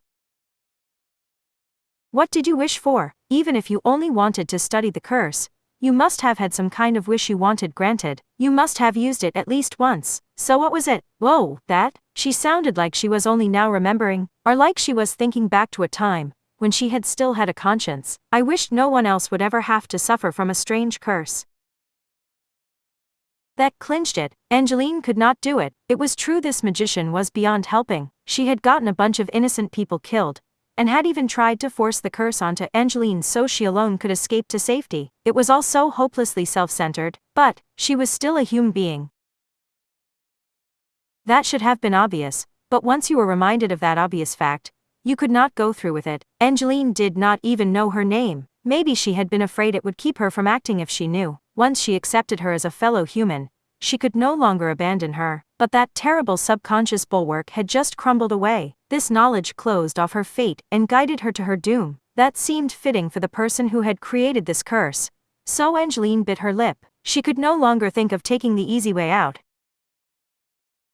Tell me, what now? Tell me your name. The door to the kitchen finally dented in toward them. It bowed inward. Once that thing caught up, they would be devoured and killed. Angeline could just tell that the thing was not something you could think about defeating or beating, but she still asked for that piece of information to make a clear decision for herself.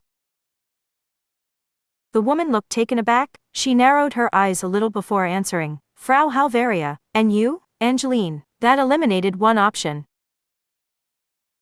She could no longer abandon the coward and run to safety, while pretending it was the right thing to do. She had decided she would capture that woman alive and throw her into the Tower of London. Part 7. Agnese and Lucia had identified the restaurant Angeline had entered, but carelessly approaching it now would mean losing their lives. Then they could not hope to save the girl trapped inside, so they chose to attack a different location. They captured the loafer watching on from a nearby rooftop, and tied her up. An observer like that would only have been waiting there if she had known from the beginning this would happen. Fucking Isabella. How about you tell us what exactly is going on here? Oh my, is this kind of kinky stuff popular in the Agnese forces right now? As nuns, you should really act more like proper servants of God. How much did you know? This sting operation might seem to have begun when Agnese used a story she had heard to punish Angeline. But there was more to it than that. Where had Agnese come by the information in the first place? If they had been intentionally lured into this, it was worth tracking down the provenance of that information. I have no idea what you're talking about. Sister Lucia, give me a hand. I want to build a giant DIY seesaw that can launch her all the way to that restaurant. For a siege catapult, wouldn't we need to roll up some rope to build up strength? I die, tearfully pleaded Isabella. Are you still stuck in the era when they honestly believed you could stuff someone in a cannon and launch them to the moon? That's a voodoo demon, isn't it? Coldly asked Agnese. So wouldn't you have some countermeasure against it? Whoa, no, I couldn't do that. It doesn't matter if you've mastered the voodoo arts here. I mean, we're talking about the ceremony of Ba-Moon of all things. Besides, this is a spell that someone created but can't control. All its abilities have been specialized toward granting your heart's desire. Safety be damned. Adding or removing anything to it would decrease its purity. So it's like a rocket built with a to the moon or bust philosophy.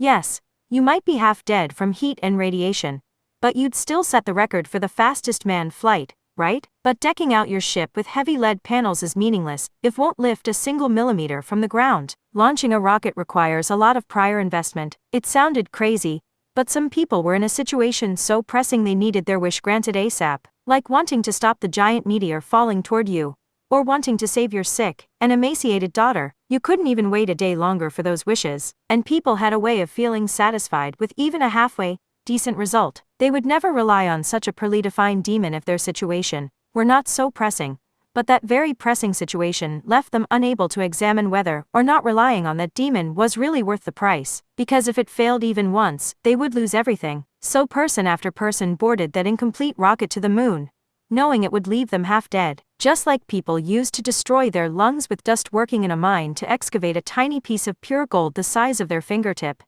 They were not in any position to properly consider the risks when they made the decision to try it. They only learned the price they paid after the fact, once it was too late. But what does it even mean to grant your heart's desire here? That's an extremely vague description. When you look into it, it isn't much. The woman who smelled of death gave a thin and sticky smile. The voodoo specialty known as the zombie is not about making musty old corpses rise from the dead. You use special chemicals to intentionally harm someone's body in order to remove the T-bon ange from the 5 components of the soul. The spell is used to rob the person of their mind and remake them into a living unit you can control. The ceremony of Ba Moon uses a demon as an amplifier to forcibly shift things up a level, bringing it from the micro to the macro. Simply put, it intentionally makes the physical world ill in order to control the diseased area, but that's still only a small portion of the whole. The appendix is a tiny aspect of your physical body's entire volume, right? And yet it can still bring you endless and excruciating pain until it is removed. In phase theory terms, I guess you could call it corrupting the current phase instead of inserting a new phase of your own. But like I said, this spell has abandoned the entire concept of safety, so the corruption will reach the magician themselves sooner or later. That was very different from how Agnese viewed it. Just like someone with a mastery of medicine might view medicines and poisons as the same basic thing, someone with a mastery of mythology might view gods and demons as the same basic thing. But Isabella's way of combining voodoo and Christianity inside her without any contradiction was not a thought process a nun could follow so easily. The brown beauty herself seemed entirely carefree. Is there an affinity? You'd better believe it. Voodoo is a greedy religion that takes in every last miracle it runs across. I mean, they even include Yahweh as just one of their gods. Enough talk. Agnese sounded exasperated as she pointed her thumb toward the restaurant. How exactly do you intend to solve this? We can't lose Sister Angeline here.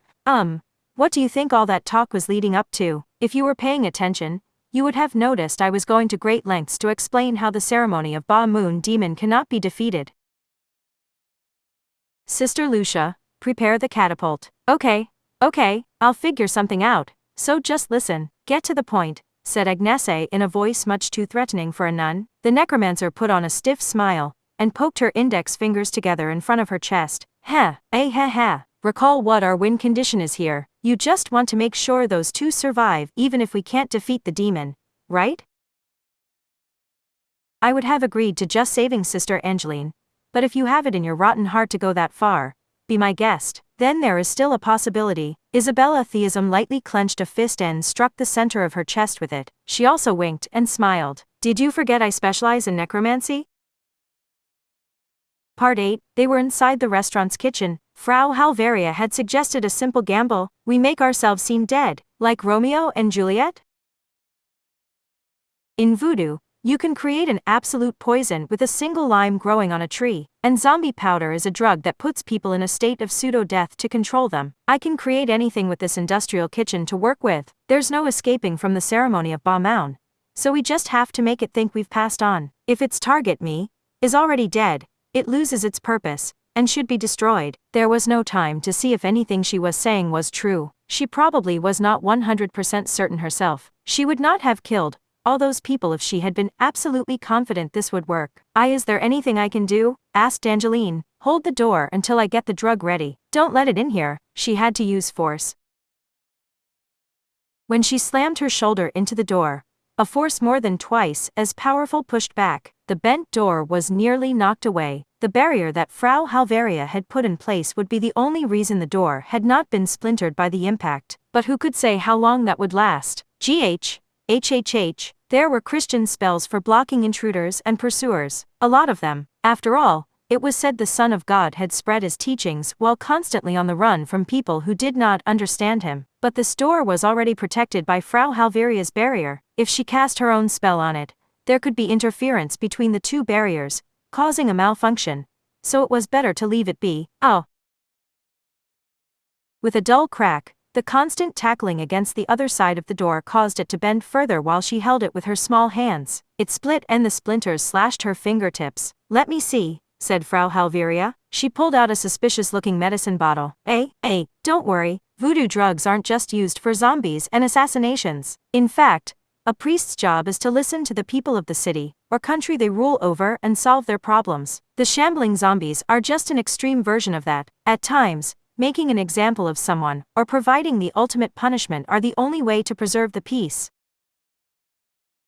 She had pulled out what looked like an empty seasoning bottle, but that was not what she actually used. She set the empty bottle down on the corner of the countertop with an audible clunk. "Loco Addisau," she said, while working on a different medicine than before. It looked like no more than a few different meats and vegetables chopped up and made into a paste, but when she rubbed it on Angeline's fingertips, while saying something under her breath, the bleeding stopped, and the small wounds themselves slowly vanished. "The ceremony has now closed the wounds. Oh, Mister of Medicine and Healing, I thank you for guiding us to the path of life leading out from the labyrinth of death. In the name of brave Guide, I demand you leave this place."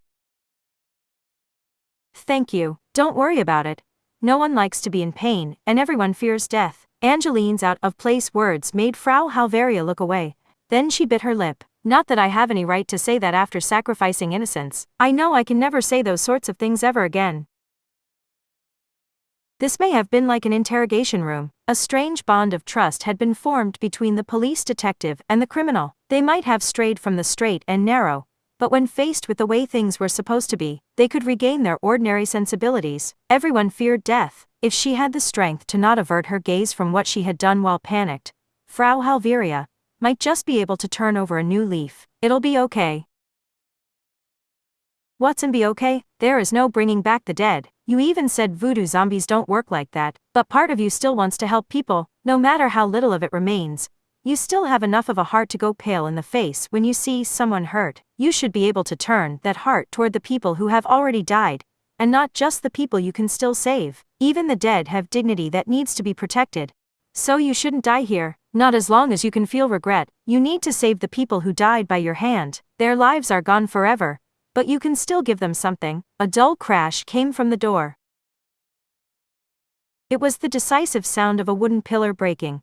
So they were out of time. "Once you take the pseudo-death drug, get inside the fridge. That will lower your temperature to complete the illusion of death. There's no other way of tricking the ceremony of Bamaun." "Got it." Wait, something occurred to Angeline then. "Even if this drug can trick the demon, won't it lock onto us again the instant we come back to life? We can't feign death forever." But before she could ask about that, she felt a sharp pain in her neck. That was enough to knock her out. Evidently, that woman could indeed create an absolute poison with a single lime. Frau Halveria slowly exhaled, passed her arms below Angeline's arms, and lifted the girl from where she had collapsed to the ground. Then she dragged her further back into the kitchen. "But, why?" Angeline felt betrayed, but she sensed an odd lack of hostility, which brought an even greater sense of danger. "The drug was to save you. Surely you understand." The woman was dragging Angeline to the large industrial refrigerator.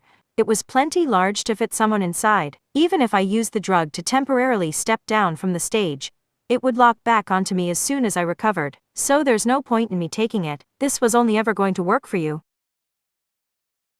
I should have done this from the beginning. But then, you didn't have to do this to me." "No, I didn't. But if I didn't incapacitate you, you'd be killed too." What had given her a change of heart? Was it Angeline insisting that it was wrong to get innocent people killed by the ceremony of Bamaun? Had she realized her partner here was too weak to accomplish anything, so she was giving up on her? Or was she thankful that someone had tried to free her from her lonely battle in some form or another? Angeline clenched her teeth, even though she knew she would not have the strength to do so for much longer. "I didn't do all this to push you toward death." Frau Halveria only smiled, gently. It looked like the face of a corpse to Angeline. Then the door from the rest of the restaurant was mercilessly broken through. The time had come. No one could stop it now. The cold rules of the magic world would bear their fangs against a living human. "Anne, hello." Coming through, an absurdly casual voice interrupted. There was someone else inside the realm of death this restaurant had become, and they were very close. A woman with silver hair and brown skin stood so close to the sinister collection of spider legs, extending from the shredded backpack, that she could have rubbed her cheek against a thorny leg if she only bent her hips. Well, I'd say your first mistake was figuring out how to draw out so much power from such a half-assed design. The cost performance on this thing is wild. Well, the spells that catch on as rookie killers tend to be the easiest to set up, like the Kakiri-san or the Ashino Kokumari. No one was allowed to enter this place. Once that innocent-sounding curse was uttered, the woman who smelled of death had her right side mercilessly bitten away with what sounded like a wet explosion. Her overall silhouette now looked like a red crescent moon. Her blood and guts spilled out into the air, but they came to a stop before hitting the floor. But not because the spider legs had caught them. The woman herself remained standing tall. Corpses were all she could create, but if she had methods of manipulating corpses, she would also have a way of controlling them remotely. I see. Looks like my experiment was a rousing success. If it wouldn't react to a corpse made from rearranged animal blood and meat, even I would have to give up. So we're lucky it considers anything that moves a threat, whether it's alive or dead. What? Angeline was speechless. The ceremony of Ba Moon had ruled over this place, but that atmosphere had been obliterated by the gore of this silver-haired brown-skinned new arrival. This shouldn't be so surprising. The ceremony of Ba Moon is admittedly powerful and nearly impossible to mess with, but it has one crucial difference from normal spells. Since its power comes from a contract with a demon, the curse has a master. It is not a truly formless collection of malice or anything like that. It has a definite and physical source, so you just have to do something about that.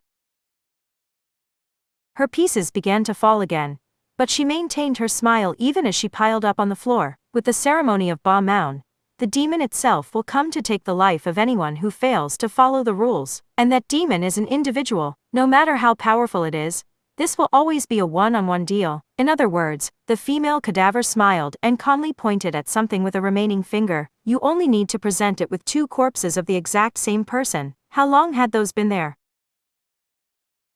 They were Frau Halvaria herself, or more accurately, especially when that demon will bite at anything that moves, even a corpse. If Angeline had found one of those first, she would have doubted the woman standing next to her now was alive. She would have suspected she was speaking with a ghost. That was how detailed the doppelgangers were. Yet it was really nothing more than large animal bones and organs patched together. There were indeed 2 fake corpses lying on the floor. There was a dull tearing sound. The demon had just one body, yet there were 2 of its target lying at 2 distant points on the floor. As powerful as it was a single being, yet it could never ignore its own objective. And what happened when it tried to move to attack both targets at the same time? This time, it was not a baby's cry. This was much more brutal. It was a primal scream that seemed to deteriorate the soul of all who heard it. But make no mistake, that was not an adorable baby. It was something very different. If you felt even a twinge of guilt, or any of your ordinary emotions were stirred, it would draw you into a vortex of inhuman malice. The demon split itself apart and splattered itself across the floor. All the pieces came in contact with all the perfectly ordinary shadows in the room, and disappeared as if absorbed by them. That should do it. Someone other than the cadavers on the floor entered through the broken door. It was the silver-haired brown-skinned necromancer. Whoa! I really nailed the colors today. The attention to detail really pays off when you see how the corpse splatters itself around. Check out how taboo all this. The stickiness is subtly different from when a living human is crushed. This one did not seem to be made from pig and cow parts. It was obvious enough once you met her directly. Isabella Theism wore the clothes of the dead with a childlike smile on her face. Those clothes were the source of her faint scent of death. It did not actually come from her skin. It was most accurate to say she was a living person who dressed up as the dead. But the woman from before had been nothing but death. She had carried the flat and simple scent of death found from no more than a corpse. Well, that should solve your ceremony of Ba Moon problem. Although even that didn't actually kill it, she made it sound so simple. Should they fear that demon for living up to its name? Or should they breath an exasperated sigh at this wielder of death who had so easily dealt with it? If a demon is particular about its name, you just have to properly name it. If a curse is particular about numbers, you just have to use a numbers trick. If you can't actually pull that off, You shouldn't try to use those things. Do you get that now? The magician named Frau Halveria looked to the restaurant floor in shocked silence. What do we do about this? There are 2 corpses of me here, but if we leave them here, it'll definitely lead to problems. Well, it wouldn't have fooled the curse if you could visually tell them apart from you. Isabella Theism grabbed a mop and tossed it over to the woman. Frau Halveria caught it in confusion, and the other woman winked while providing the name of the ultimate punishment game. Have you ever heard of forensic cleanup? Not many people get a chance to clean up their own corpse. Did you know the word grotesque was originally an art term? Give this gruesome scene a good hard look, and rethink your path in life if you don't want to end up like this yourself. Chapter 4 Part 1 Agnese Sanctus had a question. She gently crossed her arms, while leaning back against the wall of a hideout built inside a huge metal container. It's strange, she said, while looking up at the ceiling. She was thinking back on something she had noticed before. The other 2 nuns must have noticed something similar, because Lucia's eyebrows shot up, and Angeline dropped the cheese and cod snack stick she was stuffing her face with, earning her a fairly serious slap to the food-filled cheek from Lucia. Fafanga, what in the world are those snacks? What? They're made of cheese beloved by nobility? Unfortunately, the question worrying them was not the mystery of those cheese snacks. The nun who boosted her height with thick-soled sandals gave a snort before getting down to business. Spain, France, and Germany. We've dealt with a few different cases now, but I have my doubts each of them could have been pulled off by a single individual. Yes, we did find a personal reason, an objective behind each one, but the overall scale felt unnaturally large. Fgulkafib, Angeline's response ended up sounding like a password from the 8-bit era before you could save your game. She was apparently willing to hold a serious conversation with her mouth full as long as she could avoid Lucia's punishments. Agnese uncrossed her arms and placed her index finger on her chin. It's kind of like using a nuclear missile to attack a local convenience store. If you have that much power, it feels like you should be able to find a cleverer use for it. After all, what would have happened if they had not solved those cases? In Barcelona, Spain, that clean freak of a priest would have completely lost control, and members of the Anglican Church might have even executed innocent citizens when they were meant to preserve order on the magic side. In Calais, France, they had only barely avoided a war between England and France. In Frankfurt, Germany, the curse would never have been stopped and it would have required more sacrifices indefinitely. It was all so ridiculously overblown, like people attempting to leave serious scars on society based on no more than a childish dream. Isn't that just how magicians are? Asked Lucia while folding up an unneeded flyer to create a paper fan for punishing Angeline.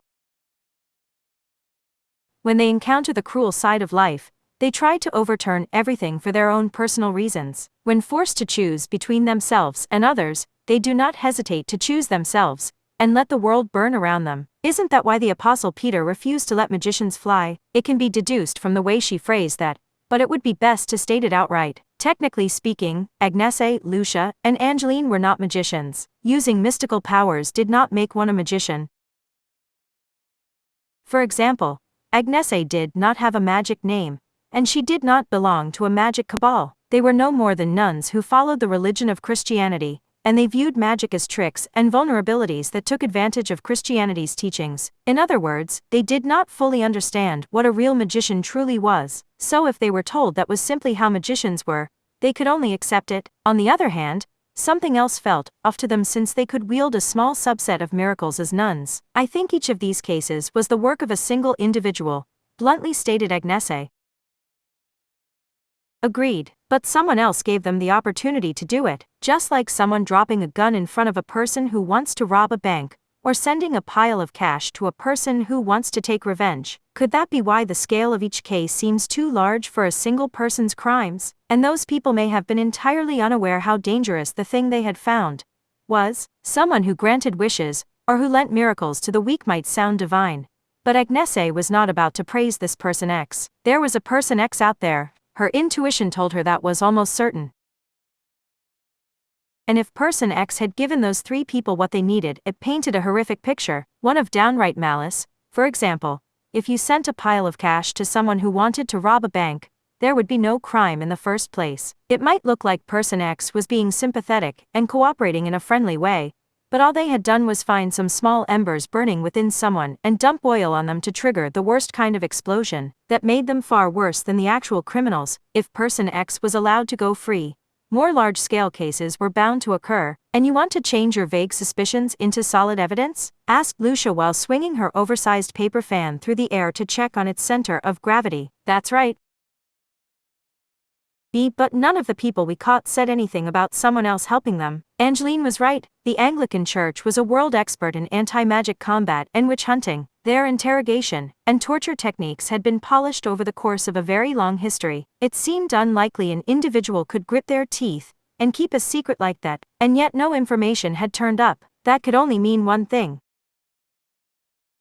They were guided toward their crimes, but I have my doubts that they ever actually met or knew of person X. Could they have been following the trail laid out for them without even noticing? But then who exactly had done it? That brought them back to the original question, meaning that line of reasoning was a dead end. Agnese sounded disgusted with it all. If sitting around thinking won't give us an answer, then we just need more information to work with. But there's no rule saying we have to gather up all the clues ourselves. We don't have to give up just because we've reached a dead end. I'm willing to use anything available to us, even if that means buying the information we lack. Heh, you mean visiting an information broker? Angeline mocked the very idea, so Lucia slapped her on the face with a horizontal swing of her fan. It was punishment time. But are information brokers even a thing? Aren't they even rarer than a professional hitman? It depends on what kind you're talking about, said Agnese. For example, newspaper reporters and freelance tabloid writers would be the most above-board version of a job, where you earned money by gathering information. There was also a form of journalism that used the threat of publishing scandalous information to blackmail the people involved, but that was a separate issue. Also, no country or sufficiently large organization would not have its own intelligence agency or department, not to mention how search engines, online stores, social media, video sites, and most any IT company were doing everything they could to gather personal information from their users. Any of the corporate executives with a penchant for breaking taboos by dabbling in insider trading was sure to be on the lookout for any talk of a merger or buyout of related companies. Meanwhile, criminal organizations also needed information. They needed it for their business concerns such as scams, abductions, and loan sharking. But they also needed it to defend themselves against traitors and criminal investigations, so they could use as much information as they could get, as long as there was no speculation or bias mixed in. However, normally,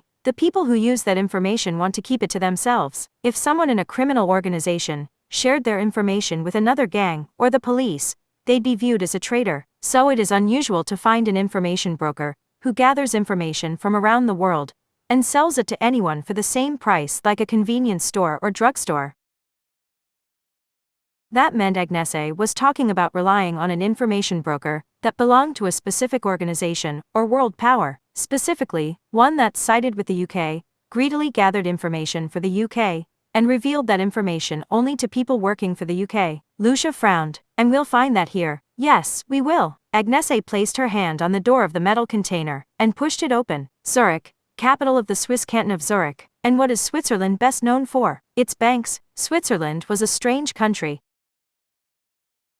First of all, it did not have a single unified language. Each of its 26 cantons used the language it preferred, so some parts of the country used German and others used French. The canton of Zurich used German, for example. Second, the rest of the world recognized it as a permanently neutral country. There were plenty of self-proclaimed pacifist countries, but Switzerland had actual treaties spelling out that they had abandoned their right to go to war in exchange for the rest of the world agreeing to help eliminate the threat if Switzerland was ever invaded.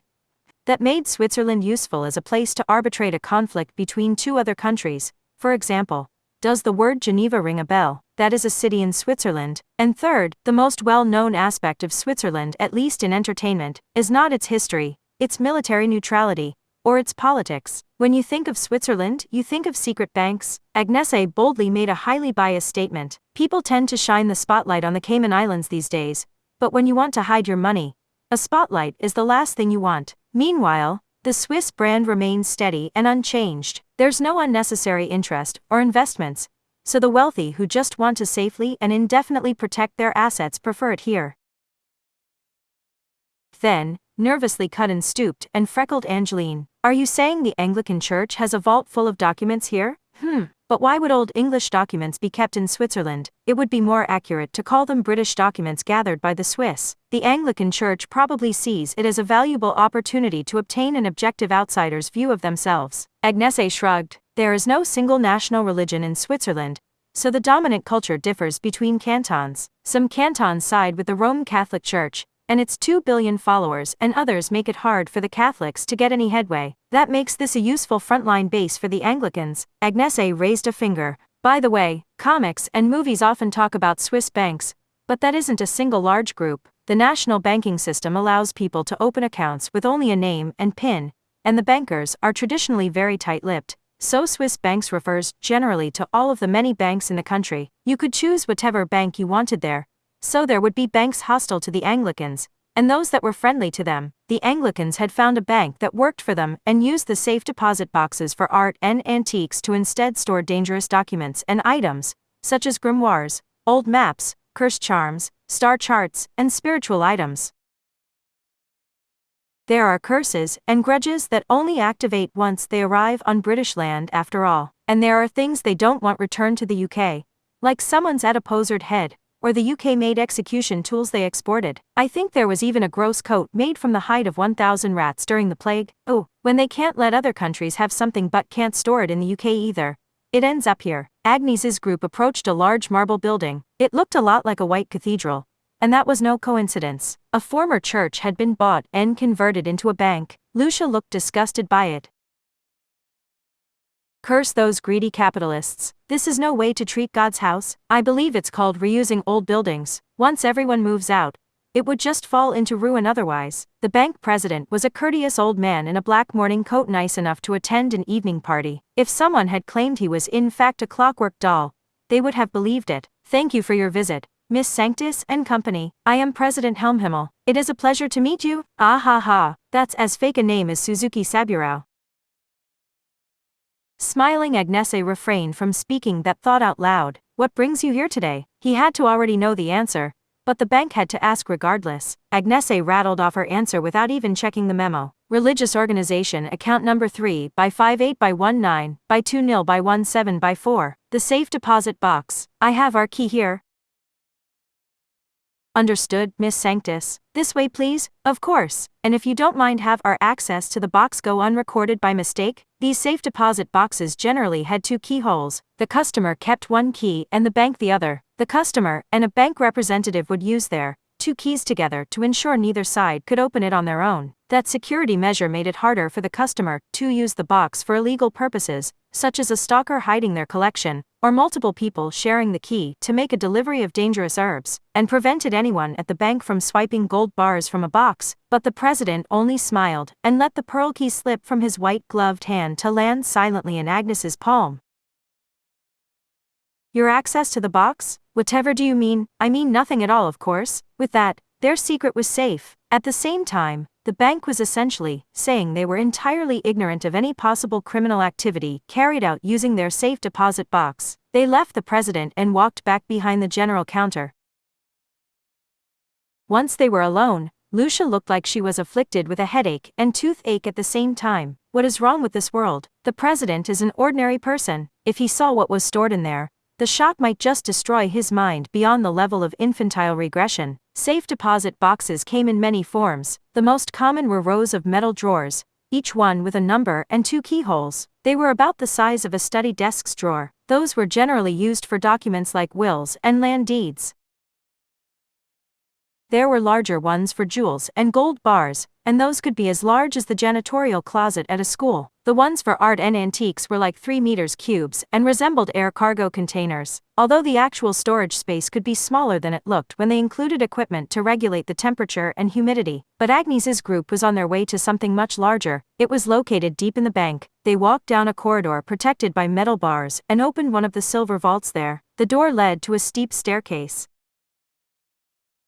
Once on a basement floor not included on the building's plans, they found a thick round door, just like to a bank vault. Agnese tossed one of the keys to Lucia. It's the usual system. You mean count down from 3 and turn the keys at the same time? Asked Lucia with a hint of exasperation. Remote-controlled robot probes could be used to explore outer space, or the deep sea these days, so a machine could easily perform a task as simple as turning a key, but it was all about the aesthetics. With Monaco, the Cayman Islands, the Cook Islands, sketchy online banks, and virtual currencies, there were plenty of tax havens that offered secret banks, yet the rich continued to choose Switzerland because they valued the tradition and stability there. People like that did not look for new services that carried a lot of risk, and were not yet perfected, because they had already made more money than they could ever spend. With a deep clunk, the round door slowly opened toward them. Inside, there were metal bars, a passageway, stairs, and an atrium lined neatly with what looked like as many metal drawers as there were stars in the sky. This is it, Angeline gulped and was briefly hesitant to enter. She felt like she would be crossing some forbidden line if she did so. This is the Anglican Church's remote database? This is the information broker we're using? It apparently has around 28,000 in all. In that sense, it isn't even close to matching her. Anyone with any knowledge of magic would know exactly what Agnese was so casually referencing. The girl who had memorized 103,000 grimoires had become something of a legend. She was known as the Index Librorum Prohibitorum. Well, she was just one of many prototypes, and the only one that happened to be successful, which is why you can still find these failed indexes that didn't quite make the cut scattered around the world. Part 2. It was possible that conferring with the Index Librorum Prohibitorum would have solved their problem right away, but she was highly prized. Being a member of the Anglican Church did not grant you access to all Anglican equipment and personnel, and in this case, Agnese's group had previously tried to harm the Index Librorum Prohibitorum more than once, so it was hardly surprising the higher-ups automatically refused to let them contact her. In that sense, there was still demand for a failed database like this one. Very few people could access the Anglican Church's greatest secrets, but less trusted members could still access these smaller secrets, so by searching here, they could avoid making an enemy of the sensitive higher-ups.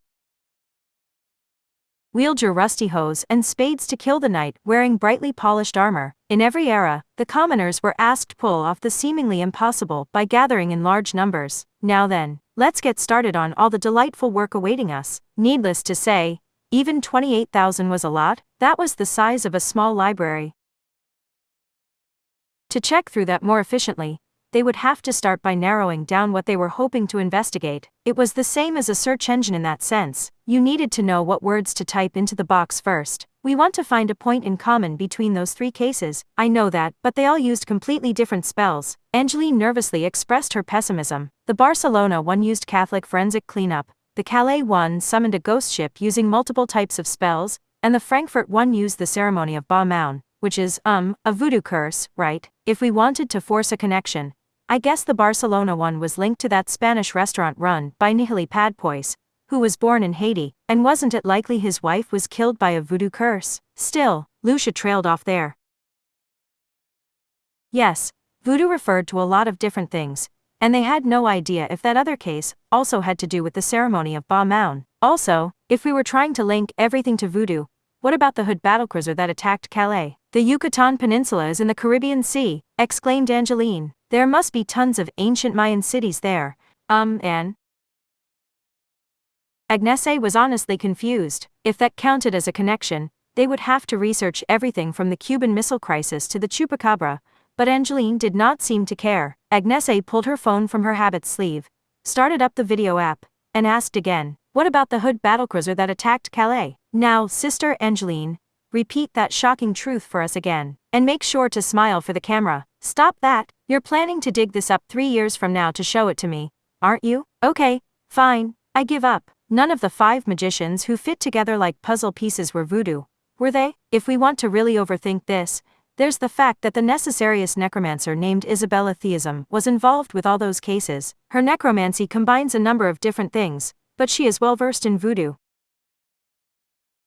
Thank you so much for another of your crazy conspiracy theories, Sister Lucia. Don't worry, I got a stunning profile shot of that one. We can all look forward to viewing this masterpiece at a later date. Wait, you were still recording? Lucia bristled and yelled, but that was what she got for suspecting people based on no evidence. They wanted the quickest route to the truth, so they did not want to start playing a game of concentration where they flipped over the cards at random, especially when each card they flipped over could conceivably cost someone their life, based on unwarranted suspicion. Reasoning based on a foundation of mistrust and speculation would only lead to vague conspiracy theories. They had to build a foundation of solid facts, no matter how insignificant they might seem. Otherwise, their visit to this vast database would be in vain.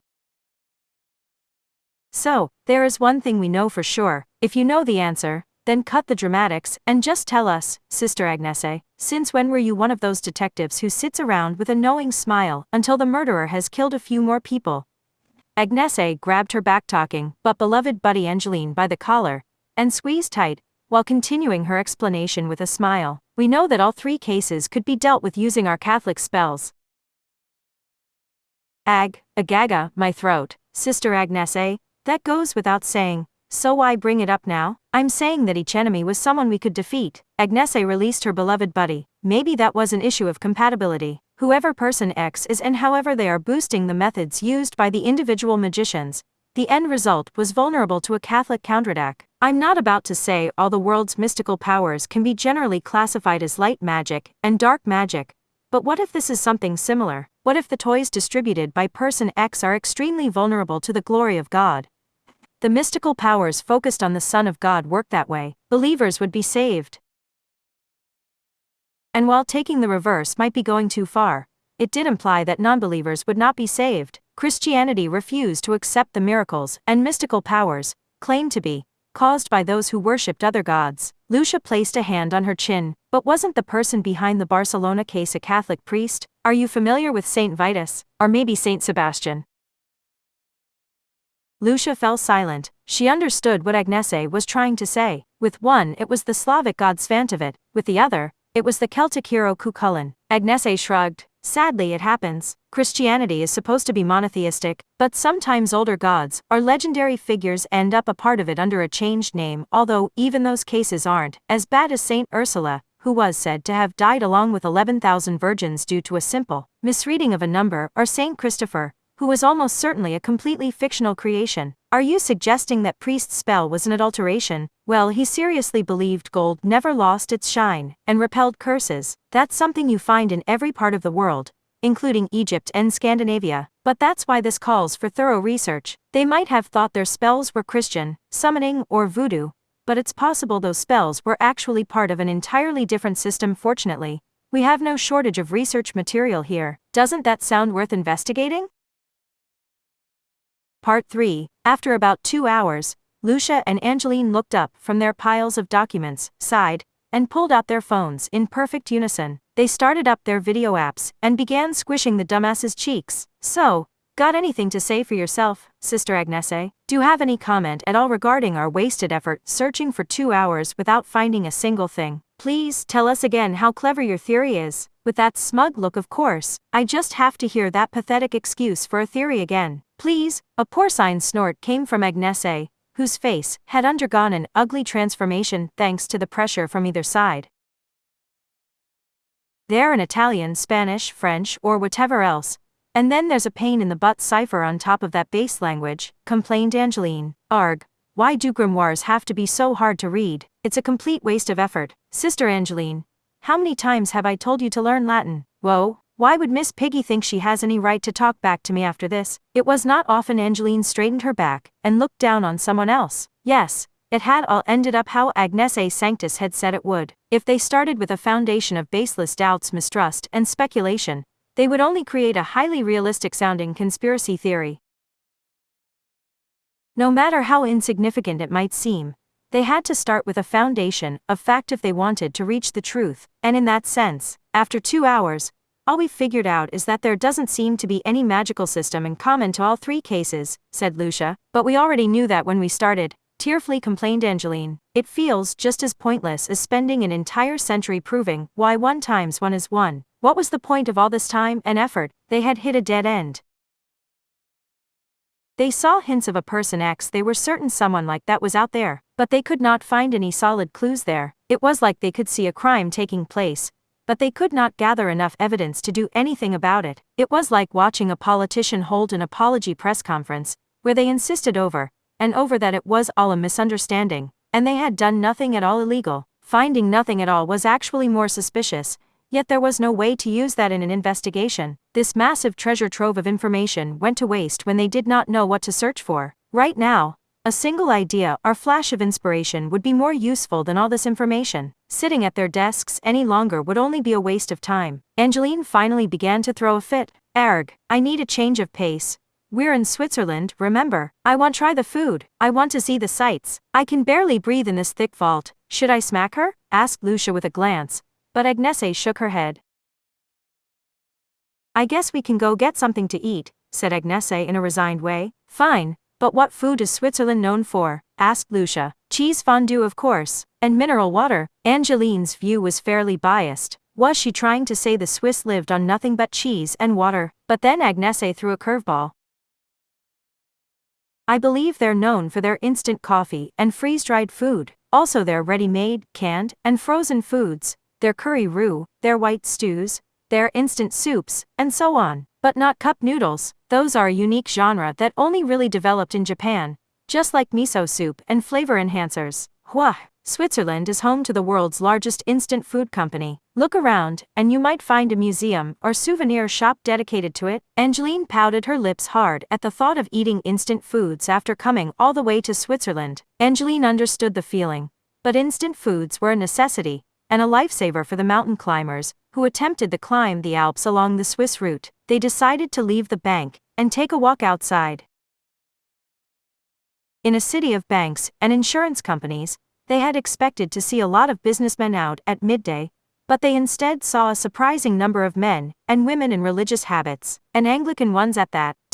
What is going on? Hesitantly asked Angeline. While Switzerland is a country of banks, most transactions are handled over the phone or internet. The people visiting directly are the ones with treasures physically stored in the safe deposit boxes, and in this block of Zurich, that means Anglicans. It was a lot like a company town, where the city was financially ruled by a single company. But that had its pros and its cons. When you knew people of a certain affiliation would be in a specific restaurant, it was not hard for a third party to eavesdrop while pretending to be a customer. Whether she realized that or not, Angeline made her own complaint. Then everyone here was forced to travel all the way here for research while working outside of the UK. Just like us, everyone is supposed to be equal. But those of us at the bottom always get the short end of the stick. They peeked inside a variety of restaurants, most of them served thick bacon and potatoes. It looked German at first glance, but not all of Switzerland was like this. To reiterate, the country did not have a single official language or religion. Each canton chose German, French, or whatever other language to use. Angeline had the dark look of a child who saw curry rice for dinner the third day in a row. Yes, she had only just finished fighting for her life in Frankfurt. It's not bad. It's definitely not bad. But it's just not what I want. Why couldn't we be working in an Italian-speaking area?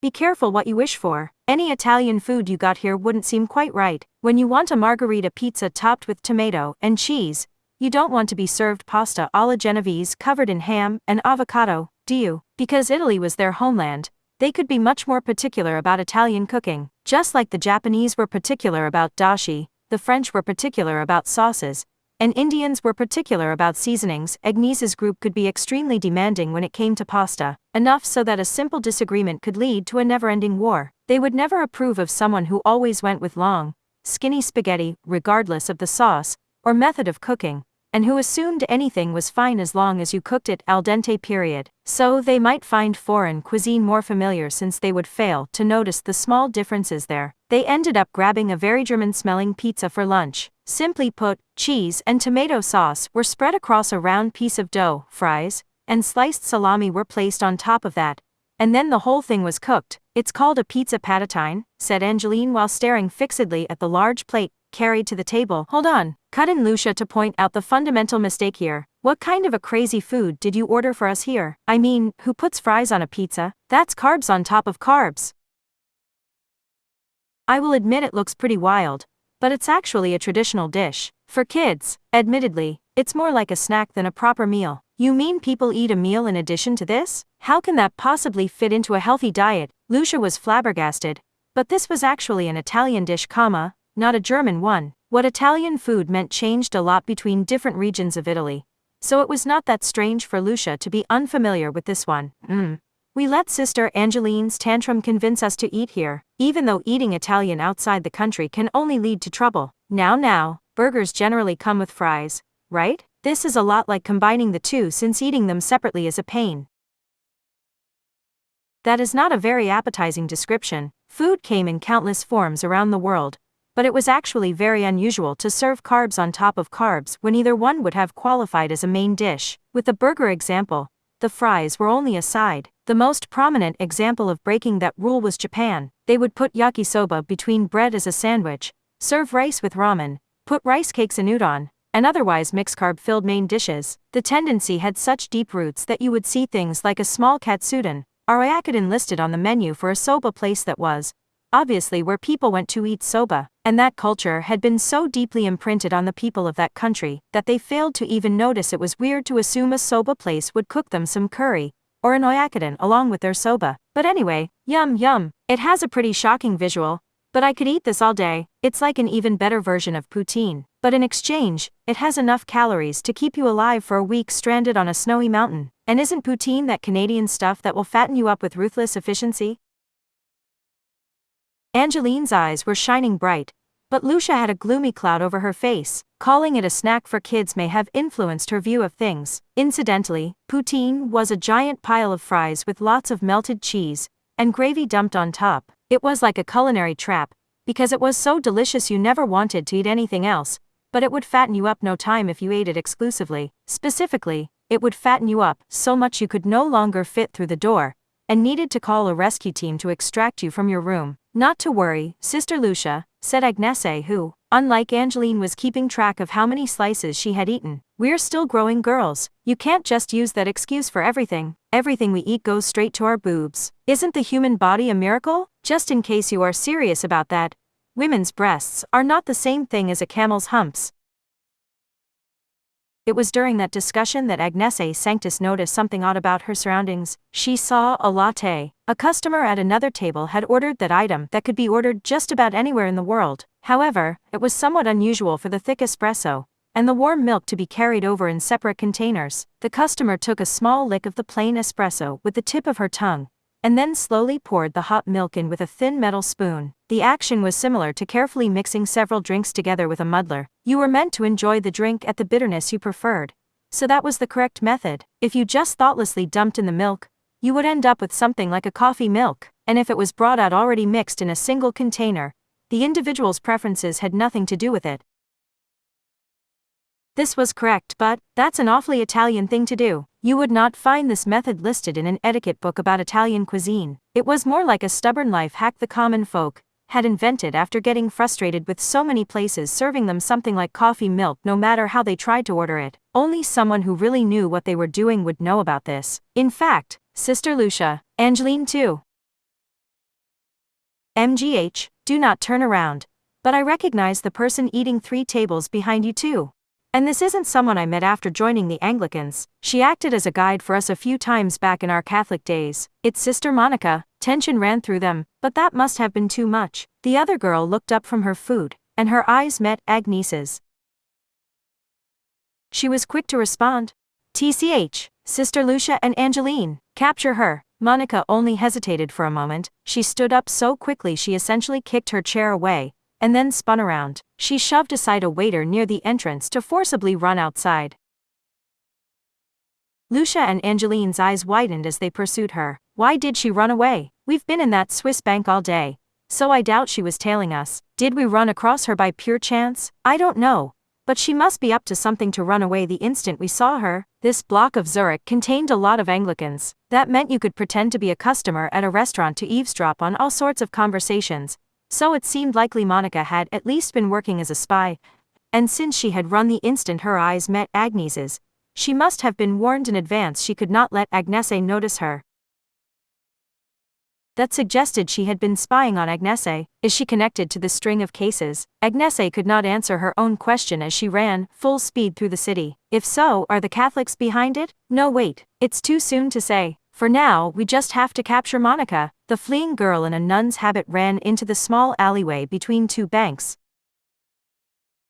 Wait, shouted Lucia. Agnese and the other 2 arrived in that same alleyway, less than 10 seconds later. And yet, the entire world seemed to change in that moment. A rusty smell. The color red, the odor and hue of blood. Ugh, groaned Angeline as she came to a stop. a dark red liquid was splattered across the ground, and even on the walls up to a point even higher than the girls' heads. Before even worrying about concrete threats like a curse or infectious disease, their legs were forced to a stop by no more than the sinister atmosphere. Something had fallen into the very center of the pool of blood. It was larger than the palm of a hand. It looked like a flimsy piece of paper or plastic, but it had a few holes in it. It had 2 eyes, a nose, and a mouth. The skin of a human face had been torn away and abandoned. Sister Monica? Groaned Agnese. Since her face was left here, does that mean this was someone else pretending to be her? Said Lucia while trying to remain calm. There was indeed magic related to faces. In the 16th century, Girolamo Cardano proposed metaposcopy that determined someone's destiny based on the lines in their forehead. Similarly, Johannes de Indigene and several other magicians developed physiognomy that determined someone's inner character by looking at their nose, mouth, and other facial features. And if such methods had been developed, people would also develop methods of preventing a third party from analyzing their face or to alter their face to give them the destiny or personality they wanted. Agnese slowly crouched down while careful not to step in the blood. This doesn't look like one of Isabella Theism's imitations. This is the real skin off someone's actual face. I hate to think what's become of Sister Monica. Ew, said Angeline while going pale in the face. You mean the person we were chasing had been living with someone else's skin over their face in order to hide their identity? If being seen by Angeline Sanctus had been enough to do this, whoever it was must have been taking this seriously. Removing that borrowed face had to take a lot more effort than simply removing a mask. The gruesomely splattered blood was testament to that. Lucia made herself take a deep breath before speaking. We need to report this to the higher-ups. This might require a discussion or information exchange between the Anglicans and Catholics. I'm curious who that was, but finding out if the real Sister Monica is safe comes first. That's right, and if that person had stolen Sister Monica's face, then they might have stolen documents from the Catholics too. Said Agnese while crouching and bringing a hand to her chin. Was that really what had happened? She had been the first to start talking about the borrowed face, so she had nearly failed to view this objectively. If she had not heard Lucia and Angeline discussing it, she would have continued down that line of thinking without noticing this oversight. Yes. They had originally come here to Zurich, Switzerland, in order to find a point in common between their past few cases, and in that sense, this feels familiar. Sister Agnese. Lucia gave her a puzzled look, but she did not look up, and instead continued viewing the pool of blood. Doesn't this feel familiar, Sister Lucia? All that remains is evidence of someone destroying all solid evidence and covering their tracks. That should tell us that there was a third party here doing harm. Whoa, said Angeline, that's the same as that first case in Barcelona, where we found unnatural traces of a forensic cleanup in Nihili Padpois's restaurant. And if the method is similar, there's a good chance we're looking at a group that reuses the same tricks. We need to at least keep in mind the possibility that no one was disguising themselves as Sister Monica at all. What if Monica tore off her own face and left it here to escape suspicion that she is Person X?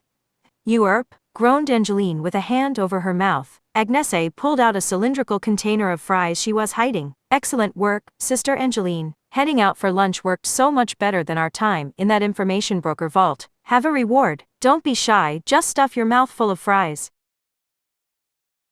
They're so greasy, and I have to know, are you being intentionally malicious here? Or is it just second nature to you? Living with someone else's skin over your face was messed up enough, but tearing off your own face and leaving it behind in less than 10 seconds was terrifying in a different way. But that method would allow Sister Monica to escape suspicion.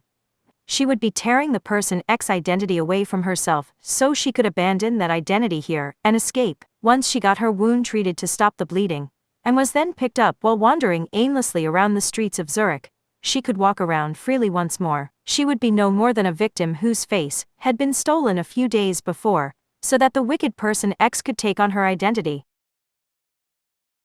In that case, said Lucia while placing her hands on Angeline's small shoulders, should we stop here and investigate Sister Monica instead of chasing blindly after some other unseen villain? Yes, but this does not mean the Catholics are necessarily behind this, said Agnese with a shrug. She was not about to defend their old organization that had abandoned them, But the Catholics had 2 billion followers. They were such a large percentage of the population that a lot of Catholics were personally up to no good, are also part of some other organization. Even 0.01% of them would be 200,000 people. Part 4. It was just like a search engine. Now that they had a term to search for, that vast collection of documents showed its true value. Once back in the bank, Agnese's group only had to search that pile of 28,000 books for just the one thing. Sister Monica, I found something. Sister Agnese, local folklore from Turin of Piedmont mentions a spell for tearing off your own face as a last resort to overturn a critical decline in your life. The idea is to throw out your old identity in order to leave behind the bad luck pursuing you. If it was known simply as folklore, it was probably actually a witch's spell. But something not appearing in the Bible was no reason to take it lightly. There was a good chance it received power from a mythology or religion other than Christianity. How far did that spread though? That spell isn't the same as fortune-telling, by picking a flower and plucking out the petals one by one. We're talking about tearing off your own face here. To convince people to do that, you would need enough authority to conquer the pain, fear, and physiological disgust. That means it must have some kind of organization behind it. For example, people only accepted the pain of dental treatment because of the medical field seal of approval that it would heal your cavities. If some filthy old man in a run-down hut said he was going to drill at your teeth while chanting an original prayer of his, no one would ever agree to it. It was all about providing authority. People would accept far more from a source they trusted than from one they did not.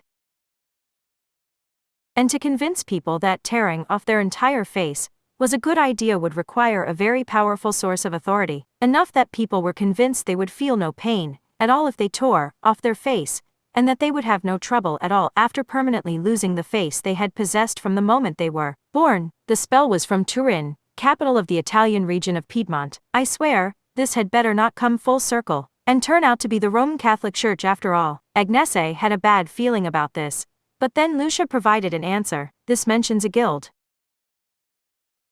A guild, that was a fairly common term for anyone steeped in the world of magic. Just like lodges and salons, it referred to a collection of craftsmen or intellectuals with a certain specialty, but that alone was not enough to determine anything specific. Just like knowing something was a school or company did not tell you anything specific about it, you needed a more specific name like the such and such school or the so-and-so company. But Lucia shrugged. That's all it says?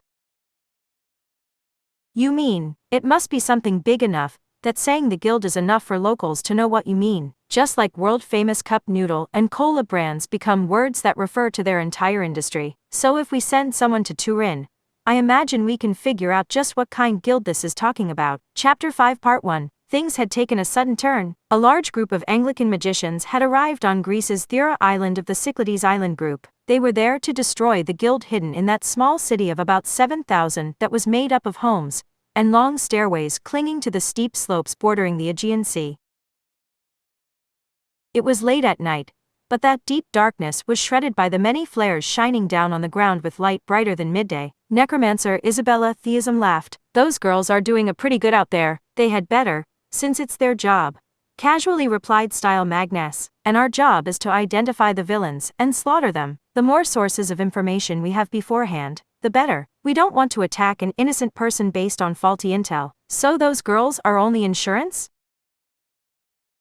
Insurance is worthless if you can't trust it. Isn't that how a second opinion works? So I will not disagree with your assessment of them. The flares were of course only a diversion. Genuine magicians like Style and Isabella did not secure a clear view through normal means before they attacked the enemy, but the old-fashioned flares would put the enemy on alert, while also accentuating the contrast between light and dark in the surrounding area. In other words, it made the light and the shadows stronger. The guild magicians had no idea when they would be attacked, and would want to escape being sniped from a distance, so the deeper shadows made it obvious where they would try to hide. We're talking about a Greek secret society here.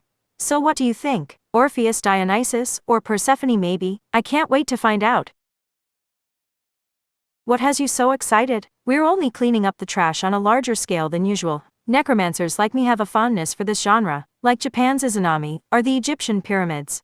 Yes, a true magician can't just rely on the arsenal. You need to see things for yourself. Yes, the world is awash with death. The brown-skinned, silver-haired necromancer held her shoulders as irregular tremors ran through her. Her words were inappropriate, but Style knew it was accurate. He was wielding 2 flame swords even as they chatted. He wielded them casually and without batting an eye. With each powerful explosion he caused, an artificial structure was swept away, along the magician curled up behind it waiting for a chance to counterattack. There was no need to take prisoners, or to leave behind any trace of their existence. Eliminating the guild as quickly as possible was their top priority. This city, at least, was indeed awash with death. What happened in Turin was a surprise, wasn't it? Yes, it actually makes me worry for those girls. In our field, going above and beyond on the job is a good way to reach an early grave through overwork. Anyway, it looks like this guild dates back to the ancient Greek era, instead of the Renaissance era revival. The World Heritage officials would probably be pissed if they knew we were secretly mopping them up like this. Isabella Theism did not possess an obviously deadly power when compared to Style and his 3,000-degree flames. Her specialty was to wear the clothes of the dead to become one with them, and to create fake corpses indistinguishable from the real ones to make the enemy panic. A dull sound burst out as the accumulated force was released from some twisted human skin being used in lieu of a rope. A roar escaped from a giant seesaw-like catapult used to throw boulders at a castle's walls, and a rotting corpse that had become a mass of curses and infectious disease flew toward the enemy fortress. That would destroy sanitary conditions and cut off the water and food supply. So it was a standard method of taking a base. Do you really need to model those after the people I've killed? Asked Style in exasperation. The originals are burned until not even the ashes remain. So it's not like they can tell if it's real or not. And the corpses of their ace fighters, who led the charge on the vanguard, are bound to scare them more than just any old corpse, especially when it's already rotted so much after such a short period of time. You are not a nice person. If you can't enjoy this, necromancy isn't right for you. It causes a panic and it camouflages our own methods, so it seems pretty effective to me. Isabella laughed. In that sense, Style Magnus may have been the cleaner of the two, since he insisted on burning the enemy away until not even the ashes remained. We're after their spell book. Style sounded bored, and his cigarette wiggled up and down in the corner of his mouth as he spoke. He was speaking to the killer Anglicans deployed around them. That's their sample list filled with wax tapes that use the principle of a phonograph to record a standard voice sample for each of their members. Breathing is the most basic method of refining magic power, and an individual's idiosyncrasies there are hard enough to alter that a lot of magic cabals like to keep track of and manage them. Their leader must really not trust their subordinates. And you think our leader does? Spat Style. We need this solid evidence to track down all the undercover members they have around Europe. We don't need to get any information out of prisoners this time, so don't bother taking any. The guild chose to enter our world and they violated a taboo while they were at it, so let's show them how we do things. Commit an ordinary crime and you'll find yourself convicted in court and thrown behind bars. But what if your crime doesn't allow for that? Those fools may think they've found the master key to the universe, but they are in for a rude awakening. Part 2. A small war had broken out. Stooped and freckled Angeline was bent over lower than an old lady. Eek! Is this really what our investigation led to? What have we started here? Shouting will only make you a target, Sister Angeline. And this just means things had gotten so bad this was the only way to resolve it. It had to happen sooner or later. So I'm glad we managed to track down the guild first. Tall Lucia remained calm even now. She may have had a switch in her head that could deactivate her personal feelings when it mattered. But why Thera? Asked Lucia. It's a pretty minor island as far as Greek mythology is concerned. Don't they have plenty of more famous islands like Crete or Naxos? Even in the same Cyclades island group, there's Delos. If they're trying to stay hidden, why would they choose a well-known tourist destination? Quietly scolded Agnese. People like this are going to choose somewhere inconspicuous. The concept of a guild was not suspicious in and of itself. They were only organizations or groups where workers of a specific field, such as steel or food, would gather to increase the success of their field as a whole. But on the underside of society, guilds became a gathering point for workers who could not put out a sign advertising their services, such as an illicit manufacturing guild, material procurement, manufacturing, product shipping, sales, etc., or an assassination guild, weapon procurement, making the kill, disposing of the body, creating alibis, etc. Different guild members being seen together could be a fatal mistake. So the members would use greetings, handshakes, special cards, or meeting places that only other members would recognize while trying to remain as inconspicuous as possible. Their base would be their biggest secret, so they would never place a suspicious statue out front, or hang up a creepy sign. Being nondescript was their most notable signature. You could not assume you were safe just because you could not find anything suspicious. The only way to track down this sort of guild was to start wondering if your neighbors were a little too normal and average. The magnesium flares being launched at set intervals were so bright they would damage the naked eye if viewed directly. Honestly, how does this not violate the treaty between magic and science? Whatever happened to the world's dividing line? Is Lola Stewart being paid off by Academy City or something? They were not using magical lights, because those would interfere with the large-scale search being performed by fortune-tellers on a ship out at sea, while the rest of them fought here. Yes, the group on Thera might not be all of them. The guild was still lurking out there. If they let that slide, the same sort of major incidents would continue to occur. It was hard to say there had been no victims so far, and it was not just the expert magicians like Agnese's group that would suffer from it. Reclaiming peace required, thoroughly crushing the guild? To-ho-ho, crushing them? Say what you mean, me? They must be killed. Agnese laughed at herself. To eradicate all of the guild magicians scattered across Europe, and perhaps the world, they wanted the guild spell book, and with that rune-obsessed priest blowing everything up, he might just reduce that treasure to ashes. Then Agnese would have no idea why she had dragged her sleep-deprived self out here for a late-night surprise attack. She knew exactly why she and the other outsiders had been thrown onto the front line here. All that out there is a diversion. The leader of those three girls spoke briefly but plainly. We need to slip in through the back door and swipe their spell book before that smoker goes overboard and burns it all down. Once we have that, they won't need to hold back. Then they can obliterate the guild with a large-scale magical bombing for all we care. That guy sticks his rune cards inside the target building through the cracks in the doors and windows, and he claims he can burn the target building to the ground without getting a single ember on the neighbors. See, couldn't we just wait until the fortune-tellers have their answer? Both sides' attacks are coming through here.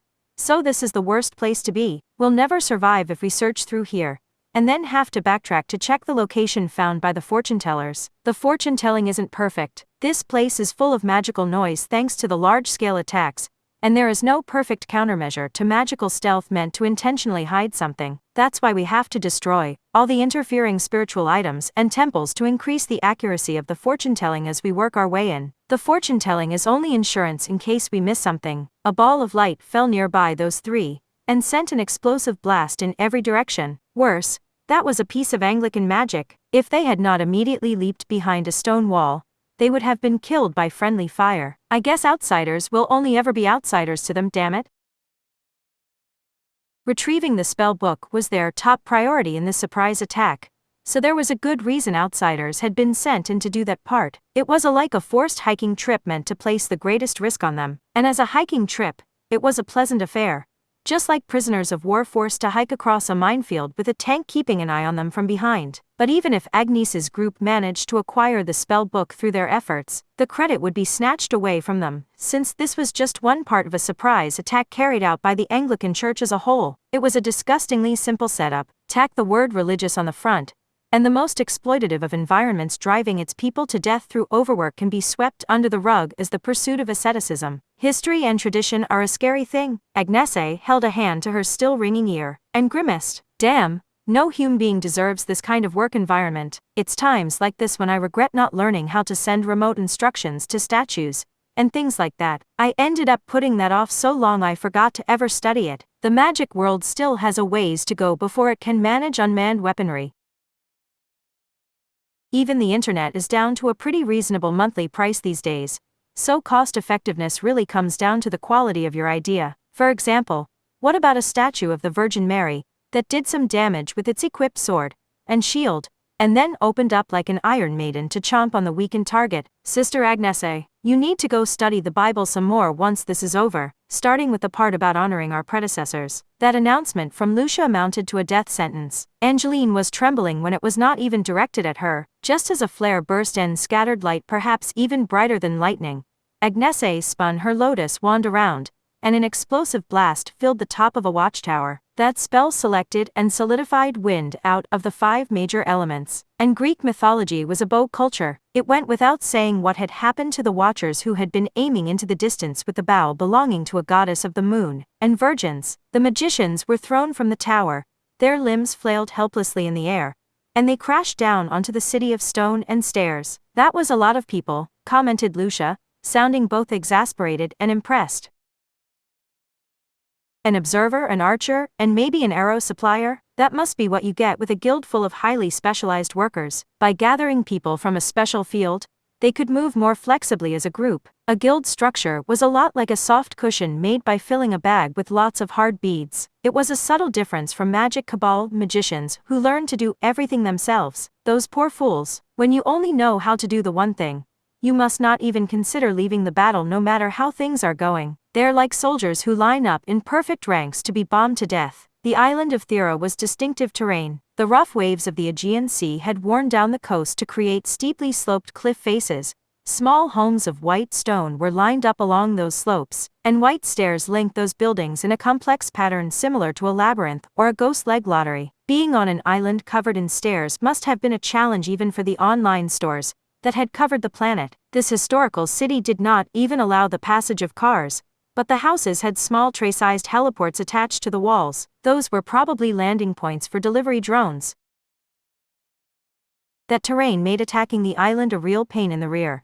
You had to climb that steep slope when arriving from the sea, and the guild used the terrain to their advantage while holding the high ground. They took barrels filled with hot oil, or quicklime, and rolled them down the stairs. They sent countless arrows pouring down at their enemy, and they sent flash floods down the slope. Having the Earth's gravity on their side meant a lot. Whether you followed the stairs or attempted to scale the cliffs, it was a hellish climb. It's like an 8-bit action game. When the flare's light faded, Agnese climbed on top of a nearby house's roof and took aim at a messenger running down the stairs while grumbling silently to herself. As much as it felt like a game, people were actually losing their lives, so it was no laughing matter. That was why she kept a straight face as she jumped down onto the enemy and covered their mouth. "You aren't going to kill them?" asked Angeline.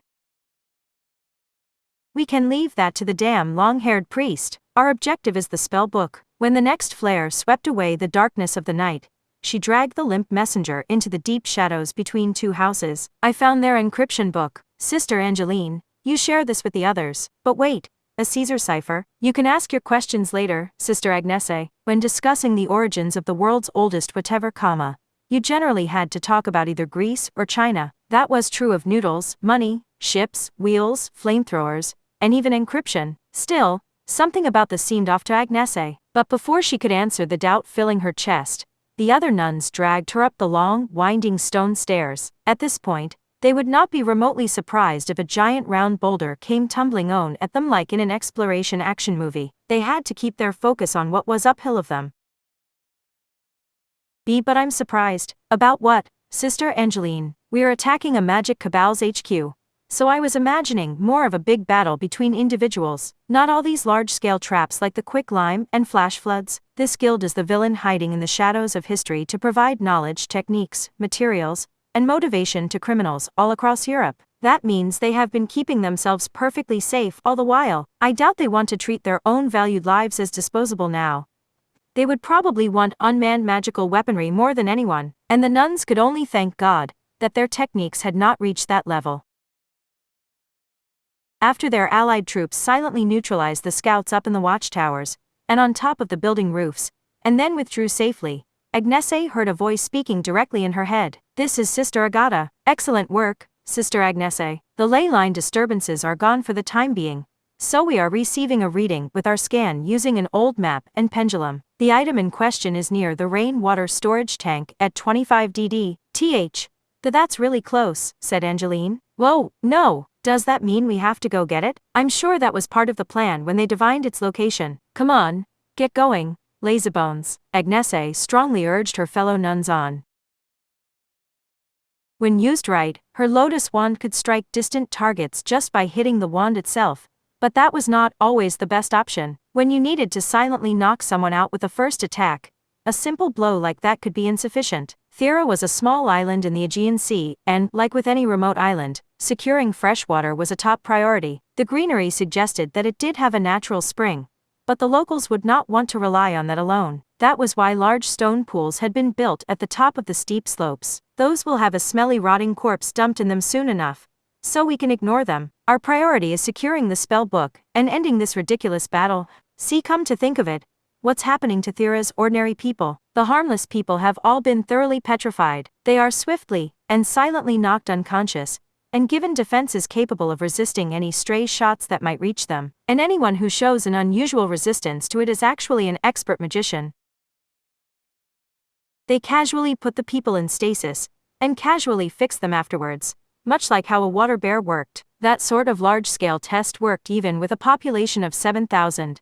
Necessarius was not humane enough to hesitate, just because the civilians were being used as a shield. They were the world's most powerful problem solvers who dealt with crimes and even wars. Agnese's group arrived at the top of the cliff after climbing the long stairway. This area took advantage of the level terrain up here. The artificial structure found there was still built with white stone, but it was built down into the ground in a bowl shape as large as a small baseball field. That giant crater was filled with dark water that reflected the flames, flares, and moonlight, similar to the ocean during a fireworks show.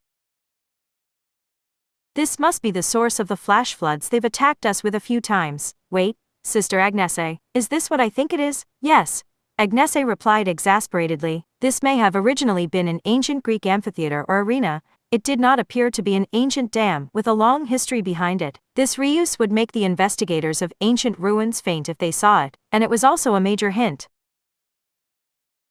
For example, the ancient theater of Delphi contained a shrine to Dionysus, the stadium at Olympia was Zeus's holy ground, and the amphitheaters on Delos were all linked to Apollo or Artemis. Any large structure where people gathered would have a god's name engraved into it somewhere, and that would reveal what kind of spells or tactics the guild preferred. We need to investigate it all, but our top priority remains the spellbook. If this had been an ancient Greek theater or arena, then there would be more than just the bowl-shaped surface structure. Even normal theaters had underground paths and rooms built for the actors, and props to be moved around without the audience seeing. And with an arena where slaves were made to fight lions, there would need to be prison-level cells to prevent the stars of the show from escaping.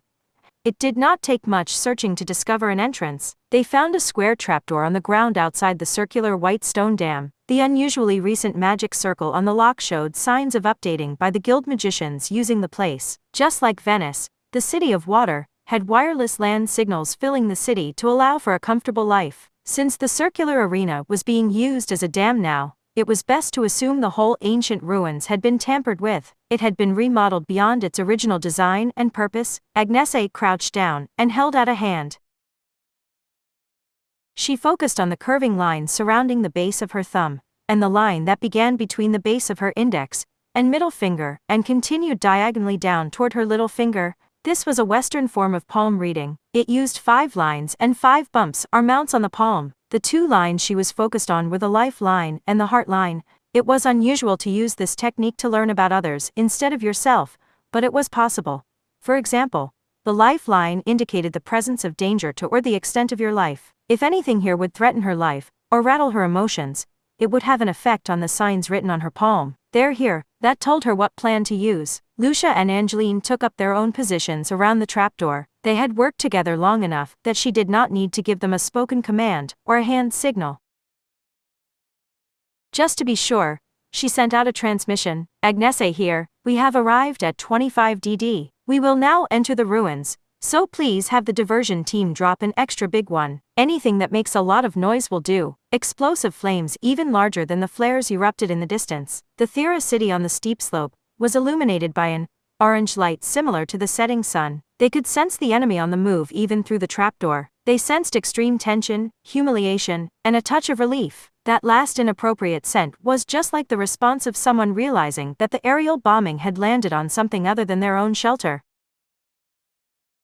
The grave robbers discovered Saint Benedict's bones. There is no door his hand cannot open. Lock, be opened. Just as the enemy's focus was drawn elsewhere, Agnese forcibly destroyed the magic circle on the lock. Lucia lifted the trapdoor just a crack, and Angeline tossed in a single gold coin shining brighter than the sun. That coin symbolized greed. Its gold shine blinded all filled with wicked desire, causing them to lose sight of reality. The trapdoor was shut once more just before the lightning-like flash filled the enclosed space. Agnese adjusted her grip on the lotus wand, while her own eyes were protected. She licked her lips and spoke in a sing-song way. You're so ugly you'd scare off your own cute puppies, you goddamn magicians. Okay, we really need to talk after this is over, Sister Agnese. With the Bible in hand, The trapdoor was fully open this time, and several different colors of light entered. Magical attacks using the silver staff, wooden wheel, and coin bags attacked the blinded magicians one after another. Part 3, Up. Stooped Angeline had the coin bags at her hips float up into empty air. They had light sources attached to them. The headlamps worn on the foreheads of explorers. Needless to say, any noticeable light source in the dark would be targeted first. Attaching that light to your own forehead was out of the question. In that sense, a light you did not even need to hold in your hand was safe and reliable. Not only would it not draw attacks to you, it would draw attacks away from you, making it the perfect diversion for an attacker. Even so, they faced less resistance than expected inside, but Agnese Sanctus did not take an optimistic view of that. She instead felt the ominous atmosphere of finding your supposedly full tank of gas was now half empty. The lack of intense resistance meant the enemy had no real attachment to this place. Either the guild's main force was not located here, or they were escaping through some other exit. Who knows what kind of punishment awaits us if they manage to escape with the spell book. Sister Lucia and Angeline, we know.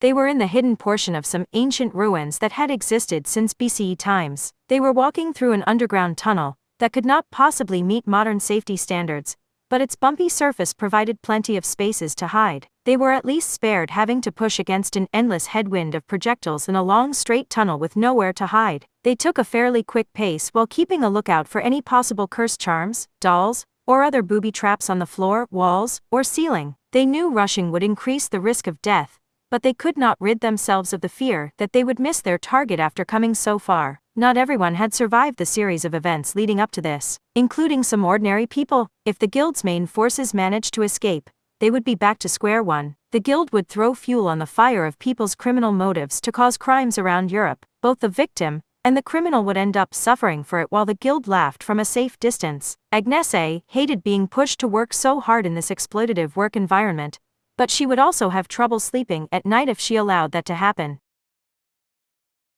She would end everything tonight. She would bring an end to that chain of events. Then she heard a dry sound much like rustling paper. Shh. She held a finger to her lips, and they all turned silently toward the source of the noise.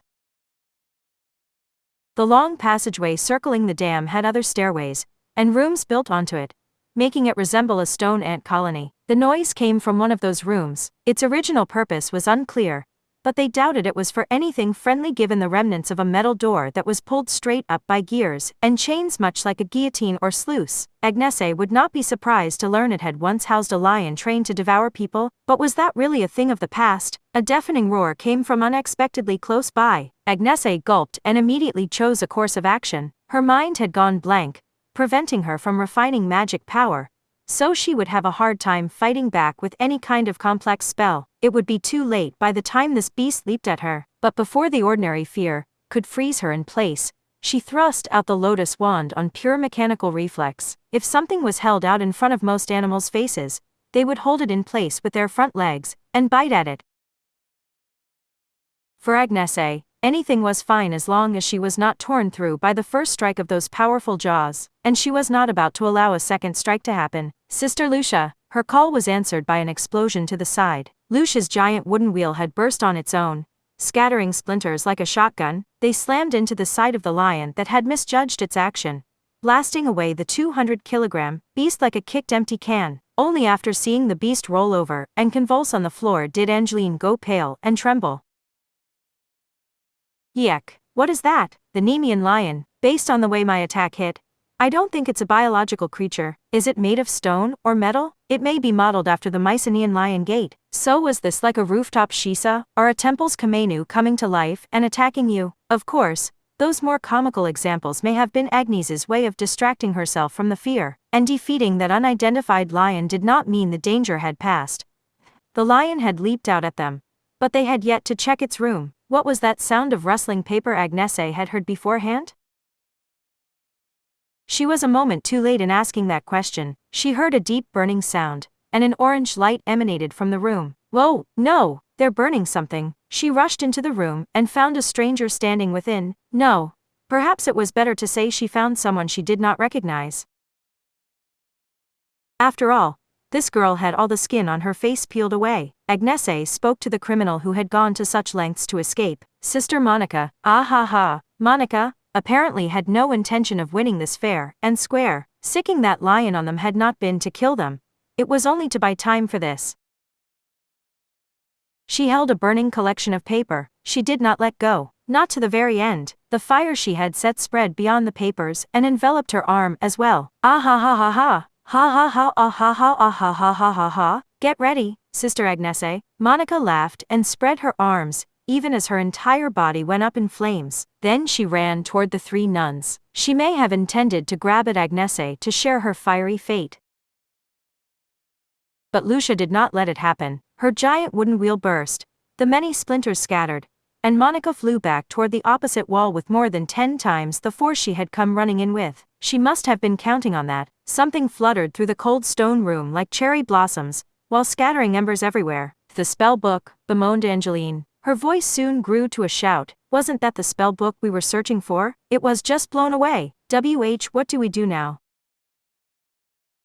The paper had been set on fire, the wax tapes had been melted, and the entire book had been shredded by the wooden scattershot. Agnese's group had helped destroy it in their efforts to protect themselves. The destruction was so thorough that restoring it now would be difficult. Agnese sat down by the wall and watched it continue to burn. Sister Lucia, how much life force does Monica have left? It is about to run out and there is no stopping it.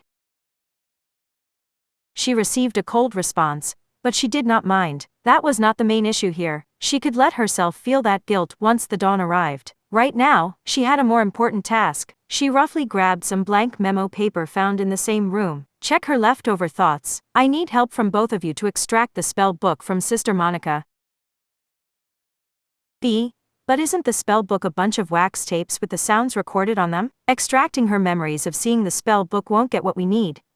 We aren't looking in her head. The residual thoughts clinging to her clothing would be less strictly guarded. Any voices she's heard, even one, should coincide with the voices in the spell book, whether she was aware of it or not. Normally, that level of accuracy would not be possible. If it would, they could have solved some other incidents much faster. For example, the summoned ghost ship attacking Calais, France. But in this case, the burning habit and lost spell book had been destroyed by the same fire. Cause of death made for a very powerful common factor, so they could use that to absorb the information from both the spell book and the criminal's clothing.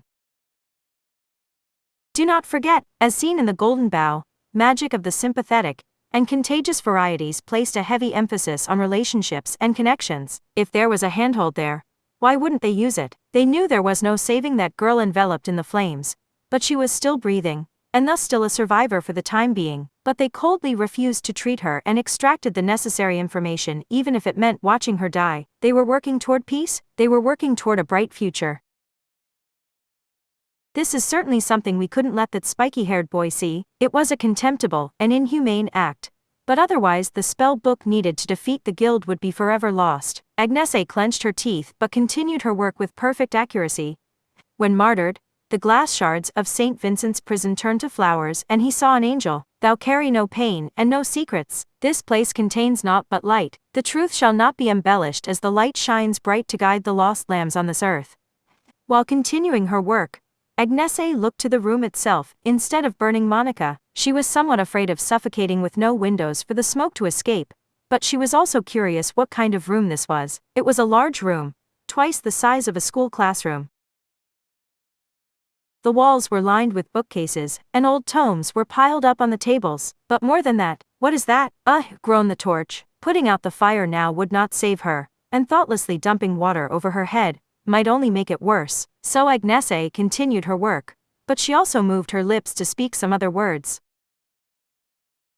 Your lost life force will not return. There is no saving you. Do you have any last words you want me to relay to a family member, a friend, a lover, a teacher, or anyone you want? I swear I will get your message to them. Monica smiled a little when she heard that, and she did not hesitate to respond. Shut up, you hypocrite. I'll see you in hell. That was the end of it. The torch became nothing more than a torch. She was no longer moving in the slightest. Her outstretched hand had simply wandered through empty air. What a sad person. She had betrayed the Roman Catholics and picked a fight with the Anglicans to side with this strange guild. But she must never have managed to rid herself of the loneliness lodged deep in her heart. She had died alone. And even in the guild she was willing to protect with her life, she must not have found anyone she wanted to leave a final message for: malice, hostility, enmity, and animosity. Her life had been like a book left stiff and moldy after being soaked in filthy water and forcibly dried. She had desired freedom more than anyone, yet she had lived a life holding her breath while hiding in the dank shadows. Had she betrayed all those people for nothing more than that? Agnese did not know what promises had been made to recruit Monica, but she could only imagine the girl had been manipulated and exploited, and even Monica must have known it, otherwise, she would not have wasted her final words like that. Today was like poison to Agnese's mental health. If she was not careful, she would end up being crushed by the dark side of the world. She took a deep breath to refocus her mind, and then she tapped at the memo paper in her hand. She had written all over that paper without even noticing it herself. She had created a new book. She had even drawn out the waveforms that had been recorded on the wax tapes. "We have the spell book," she clearly stated. "Now we can hunt down the guild." Part 4. The guild base on Thera was quickly taken. So quickly they had time left over before dawn.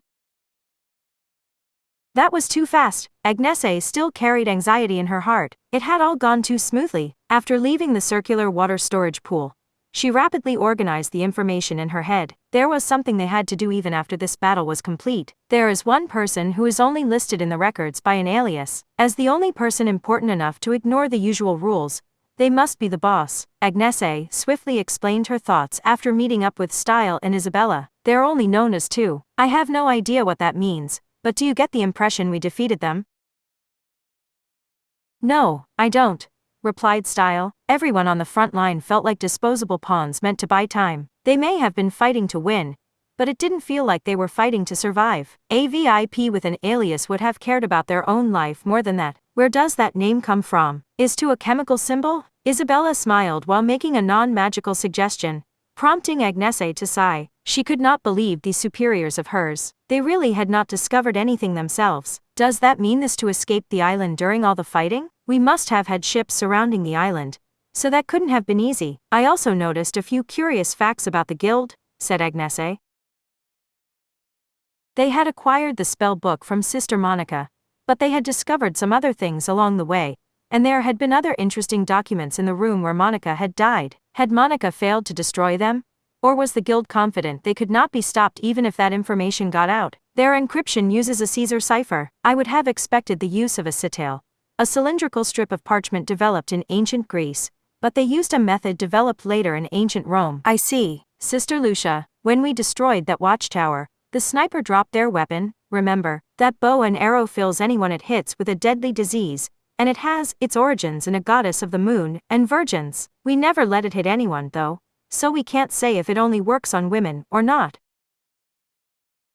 Yes, it appeared to be the bow and arrow of Diana, not of Artemis. There was an obvious reason for a different god to be seen here. Roman mythology? Muttered Style while exhaling cigarette smoke. Roman mythology was very similar to Greek mythology, but it provided a position for a few emperors and heroes to grant legitimacy to the Roman Empire. Rome did have its own original indigenous religion, but that had mostly been lost as the stories of Zeus were applied to Jupiter, the stories of Hera to Juno, and so on. Agnese continued her explanation. Furthermore, we were confronted by Sister Monica, who was originally Christian. Since they managed to recruit her without being detected, the guild must have a means of contacting Catholics in secret, right? That means the guild has adapted with the times to work within a Greek, Roman, and Christian society. Just like the influenza virus develops a new strain every year to defeat the existing vaccines, this was not an outdated fossil clinging to life on the edges of society. Quite the opposite. They had maintained a network across all of Europe since the days of ancient Greece, and they could still remain hidden wherever they went. That explained why they were so difficult to track down. When the Christian priests and nuns arrived after the fact to view things from the surface, they had a hard time seeing the guild's territory spread out deep underground. They lived on the underside of society, and they would change the names of their gods to match the current age to pull it off. They were willing to compromise. This group seemed fundamentally incomprehensible to Agnese and the others who worshipped the Son of God. They could apparently use the full set of Roman spells, but it was doubtful they truly worshipped Jupiter from the bottom of their hearts. What matters here is the relationship between Greek, Roman, and Christian. If you look back in history, it looks like there's a direct progression between them, but it wasn't actually that simple. Agnese sighed. For example, when the Greek age led into the Roman age, the name of Rome swallowed up the weakened Greek lands, but by absorbing Greek culture, the Roman gods had a large portion of themselves overwritten by the Greek ones, like Zeus and Jupiter becoming essentially the same. So you could say Rome won politically, but was conquered culturally. Their views of good and evil weren't consistent. The Roman Empire did not at all understand early Christianity and oppressed it like a new cult. That becomes all too clear when you look back on the legends of the martyred saints.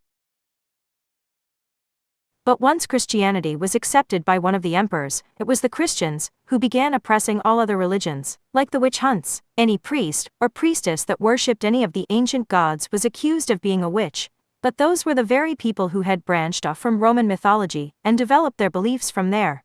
Right? The Christians ended up doing exactly the thing their ancestors had so decried. Was it simply human nature to be corrupted by power? But that was not what mattered here. The guild was searching for a way to survive. While all this was going on, Agnese explained it all as if confirming it for herself. So they threw out their own religion and blended in with the masses. When Rome absorbed Greece, they became Roman. When Roman mythology was oppressing Christians, they joined in. And when Christians began oppressing the traditional witches, they threw stones at their own friends. When the witches who failed to escape in time were burned at the stake, they laughed along with the Christians. When Greek and Roman sculptures were the new hot thing during the Renaissance, they criticized the overly strict Christian culture of art. As you can see, nothing about them ever remained consistent. They only wanted to be on the side of whoever was currently winning. They might know the winning side was wrong, but they would still join in without making any criticism. They readily spat on everything they held dear. Doesn't that raise questions about whether they really are Roman magicians deep down? The whole idea was unbelievable for the nuns who believed in the Son of God and were willing to fight for their faith. But the guild had used that method to survive, so they have nothing to protect. Good and evil are meaningless to them, myths are mere tools to them, culture no more than a battery, and the world just a consumable product. Once one is too worn down to be of any use, they move on to the next. Once the time comes, they simply do it. It happened with Greece, it happened with Rome, and now it's Christianity's turn. The guild is working to destroy Christian society, but only because Christianity has reached its zenith. They are willing to do this simply because the time has come to change out the battery. They have pulled the trigger on so much violence not due to an issue of good and evil, but because they truly believe the current age is forcing it upon them. The guild's violence was not based on a powerful grudge or depthless hedonism. When the time came, they would act. It was simple and unshakable. There was no room for negotiation there. The only solution was to slaughter them all. This really is a job for me, muttered Style below his breath. Kanzaki could never do it. Then he spoke loud enough for the others to hear. That is the standard form for violence with no real ideology behind it. They go on a rampage of killing and looting and, when accused with the crimes they have so obviously committed, they blame the age of war and insist they are not responsible. But it all comes from their personal desires, not the age they live in. After that exasperated assessment, Style got to the crux of the issue. This apparent boss of theirs known as Two has disappeared. If that was not just for self-preservation, then they must have something left to do that was worth abandoning this base for. That is the real problem at hand. Before, the guild had been adding fuel to the fire that motivated criminals around Europe, but that had not been enough. So now they were attempting to accomplish something themselves. Style's assumption carried another implicit question. What exactly were they planning? Agnese shrugged. The guild can hide anywhere in Europe, and they intend to obliterate the Christian society as casually as you might throw out a dead battery. They thought they could accomplish it from here, but they failed. They may be feeling some frustration from that, just like someone when their internet connection suddenly goes down, or their train is stopped for hours on end. She breathed in and out. Agnese was not just an impartial observer in this, it was directly tied to her own identity, yet she did not hesitate to make her next suggestion. So, the obvious move would be to dress themselves up as Roman magicians and destroy the Vatican that guides its 2 billion believers around the world. What could be faster or more effective than that? Chapter 6 Part 1. A worldwide hunt had begun. The spell book acquired by Agnese's group could be used to locate and capture the guild members hidden all over Europe. But this spread beyond just Europe, or even the Eurasian continent. There were nearly 16,000 members scattered around the globe. Looking at pure numbers, they may have rivaled the enigmatic dawn-colored sunlight which was mostly known from its legends. That was far too much for 3 nuns to deal with on their own. leaving even a single guild member would allow it to all happen again. They would spread like weeds, whisper secrets, and grant their harmful power to more troubled magicians. And the victims would be ordinary people, not expert magicians. So they would end this here. A thorough reaping was needed, and the Anglican Church could pull that off. But that did not lead to a happily ever after. Let us return to the island's underground room, where the spell book was found. We still haven't identified the leader, said Style Magnus.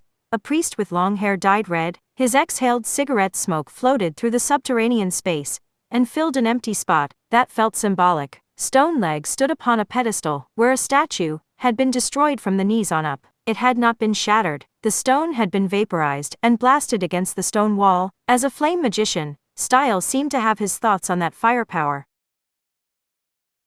Someone had clearly worked to thoroughly destroy the statue. 2. That name is the only information the spell book revealed on their boss. The voice sample was incomplete, and those 2 letters are not enough to track down their real name. Since they abandoned this base so readily, they must still have a foundation for their plan. They have the funding, connections, equipment, and land, plus the knowledge needed to bring all those things together as an organization. We cannot let them escape. We need to assume that they will create a new guild if all we do is destroy their hideout. Then this will all happen again, creating more unnecessary victims all the while. So you must end this before that can happen? Are you telling us to search them out? Agnese shrugged. We don't have any hints to go off of. Using 2 letters to search out a specific person who could be anywhere in the world isn't possible. You can't expect us to accomplish anything and everything just by giving us a goal and a deadline. What was that statue? Style was of course asking about the one with only the lower legs remaining. Based on the size of the white marble legs, it must have stood about 2 meters tall, and the muscular calves looked vaguely masculine. Agnese sighed. They went to the trouble of destroying it so thoroughly when they needed to escape as quickly as possible. So it must have been something they couldn't let us see. But what do you expect us to do with that information? Do you know how many male gods there are in polytheistic Roman mythology? Being unable to identify a god was unthinkable for monotheistic Christianity, but it was natural enough for the guild. Whoa my. Then an oddly relaxed female voice reached their ears. The carefree mood clashed with the violent scene, and it came from Sister Orsola, whose thick habit could not hide the curves of her body. She elegantly placed a hand on her cheek as she spoke. Then how about I connect you to it? The statue should be coded in its owner's thoughts, or their desire to conceal it through destruction. Someone should be able to see something if they dive into those residual thoughts. Are you serious? I'm almost certain that would be a trap. Only the pedestal and legs are left. But 2 must have known someone would investigate them. Investigating the residual thoughts could get your mind drawn into a dream world. Wait, really? Like where making a mistake in the dream causes your heart to stop. Silver-haired and brown-skinned Isabella Theism leaned forward in excitement, and she was breathing awfully heavily. Now, this is getting interesting. A fresh corpse with no external injuries is rare indeed. Drool. And this isn't just a pickled hand of glory, or a body compressed into a diamond. It's a full corpse I could do anything I want with. I need as much reference material as I can get for the corpses I construct out of animal meat and bones, and I was hoping to try out some new things. This really gets my imagination running wild. The ideas just won't stop. Is this further proof that I'm a genius? I could do so many cool things with this. This sounds like an even worse idea than playing roulette with a round, no, 2 rounds, loaded in the revolver. That woman did not mind at all if they failed. In fact, she seemed to want them to fail. Agnese gave her a look of extreme displeasure, with her mouth a small triangle. But she knew it was the outsiders like her who would be forced to do this. Style was smoking his cigarette with a relaxed look that said he knew it would never be him. Oblivious to that, Orsola grinned and kneeled on the stone floor. Then she sat back on her heels in the Japanese Caesar style. She even patted on her lap. Now, who shall I connect? Asked that master of unintentional temptation. I'm no good at all that chaotic fighting, but I can always help guide you into a hypnagogic hallucination. Agnese was fairly sleep-deprived, so she staggered over and nearly gave in to the temptation of the older girl's soft lap pillow heaven. But she snapped herself out of it. Now was not the time to let her drowsiness get the better of her, so she shook her head to shake free of that near miss. Then she turned toward Lucia and Angeline. They appeared to be thinking much the same thing. There was a traditional solution to this sort of problem, namely, rock, paper, scissors. Whoa my, Orsola interrupted their game, while offering up her lap free of charge. Agnese had just grimaced after playing scissors, when the other 2 played rock, so she quickly hid her hand behind her back and put on the biggest smile she could manage. What is it? Sister Orsola, did you discover something new? Why, that changes everything. So we'll just have to redo our game. Which means that one didn't count. The rock players loudly lodged their complaints, but she ignored them, while watching Ursula point toward the statue's feet from the lower viewpoint of her Caesar. Isn't the statue's pedestal oddly new? She asked with her head childishly tilted. I see. The cigarette waggled in the corner of Styles' mouth. That means it was removed from its original pedestal and brought here, which suggests it was not made by one of their guild craftsmen. Did they steal it from somewhere? Part 2. Theft of magically valuable items was far from unheard of, so it would be difficult to track down Tu's identity from that alone. Ha ha ha. But the Anglican Church was not shy about their title as world's best in anti-magician combat. It had all begun with detecting witches hidden among the people. Isabella put her hands on her rag-covered hips and laughed loudly. Ah ha ha ha. So at long last you come crying to me for help, when you reach a dead end with no path to the truth remaining in the world of the living.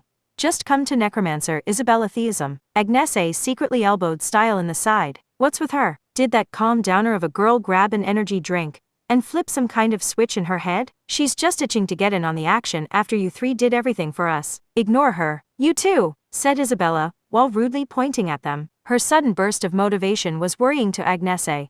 But it was true they had no way of investigating that statue, when only the lower legs remained. Plus, bringing that back up would only lead back to the result of the rock-paper-scissors game. Isabella slapped at the center of her chest and gave a snort. Why does a necromancer wear the filthy clothes of the dead? What immediate benefit do they hope to gain from that? One answer is divination. When no one in the world of the living can find the answer, it is time to seek the dead who have escaped all physical restrictions. When the link has been severed, it's my time to shine. Agnese, Lucia, and Angeline all gave her extremely skeptical looks. For one, if she could reveal the truth this easily, why had they spent so much time running around Europe? Magic was convenient, but not all-powerful. The necromancer's claim was too good to be true, and they could not grasp the reality of what she could actually do. Gullible Ursula, however, continued smiling in her Caesar position. My, that's incredible. Then could you ask a ghost to reveal all my embarrassing secrets? I could not. Like I said, it's when the link has been severed. Generally speaking,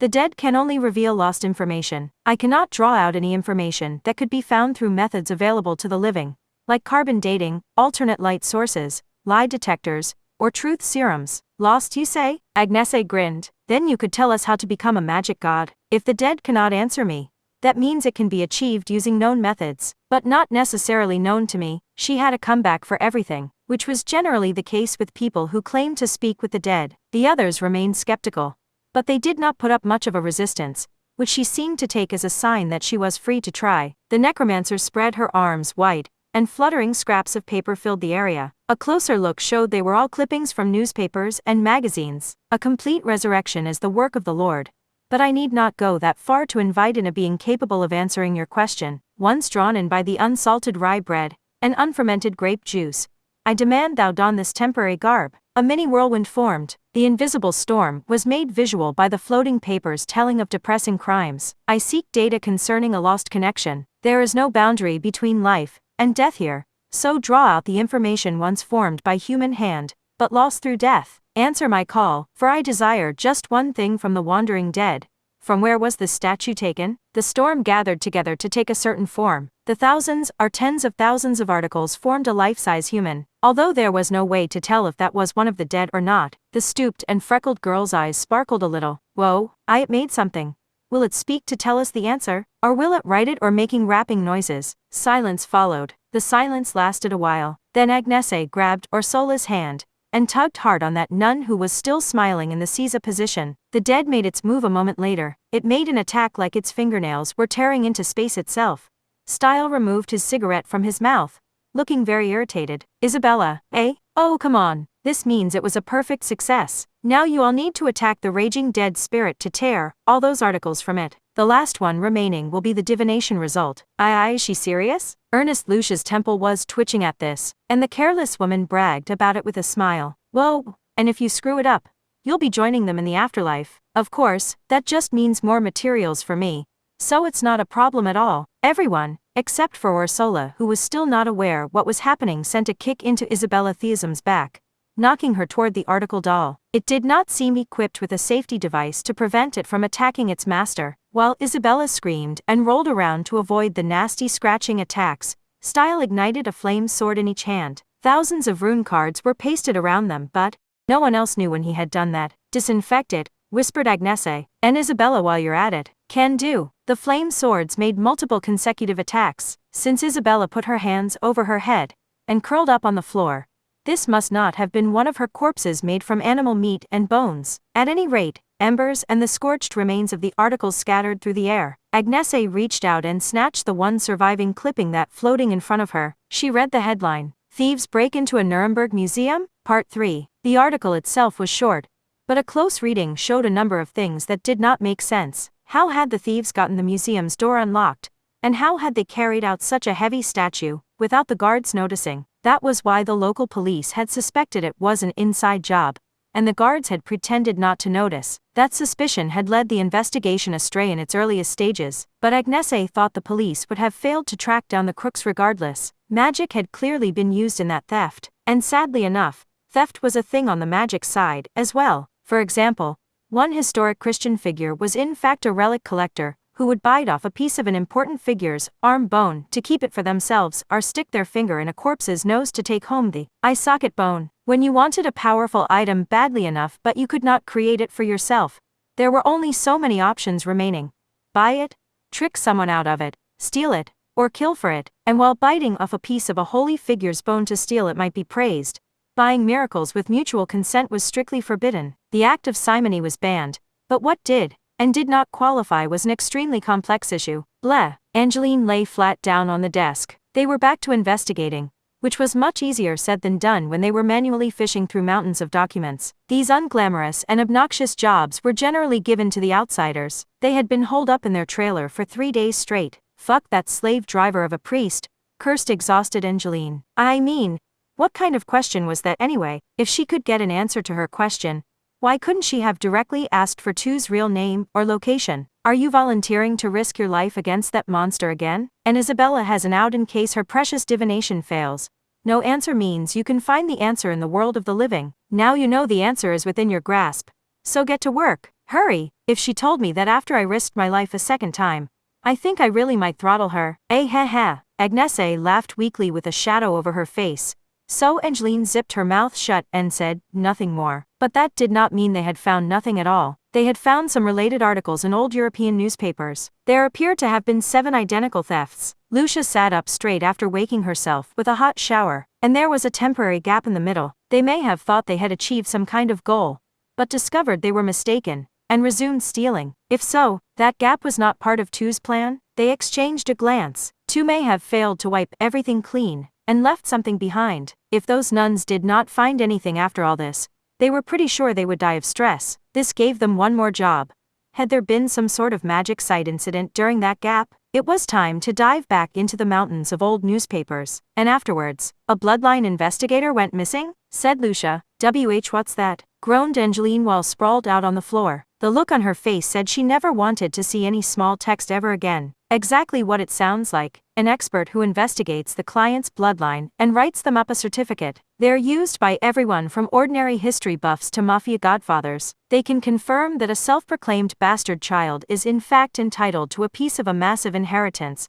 They can help gather evidence of infidelity, and they can get chased by a shotgun-wielding maniac after shattering the dreams of someone who truly believed they were a descendant of some great king. And that applies to the magic world too? Agnese looked skeptical, because magic was generally the techniques taught to those without inborn talent. Even the saints who had physical characteristics similar to the Son of God were something like a mutation, and not something inherited from parent to child. Even the Roman Catholic Church did not determine their pope by bloodline. It was the result of an election. Of course, they did not allow female popes, so you could not exactly call it a fair election. Magic itself is the result of effort and does not require inborn talent. Lucia shrugged. But connections to the past can still lead to trouble when it comes to conflict between cabals. If you looked into your own personal issues and found nothing, wouldn't it make sense to look back to your parents or grandparents? And it was human nature to turn any need into a business. Agnese was interested in any hints they could find related to the guild boss known only as Tu. Visiting a salon to help her mental health could wait until later. So about this missing bloodline investigator, I don't know if they skipped town or went into hiding in a secret shelter.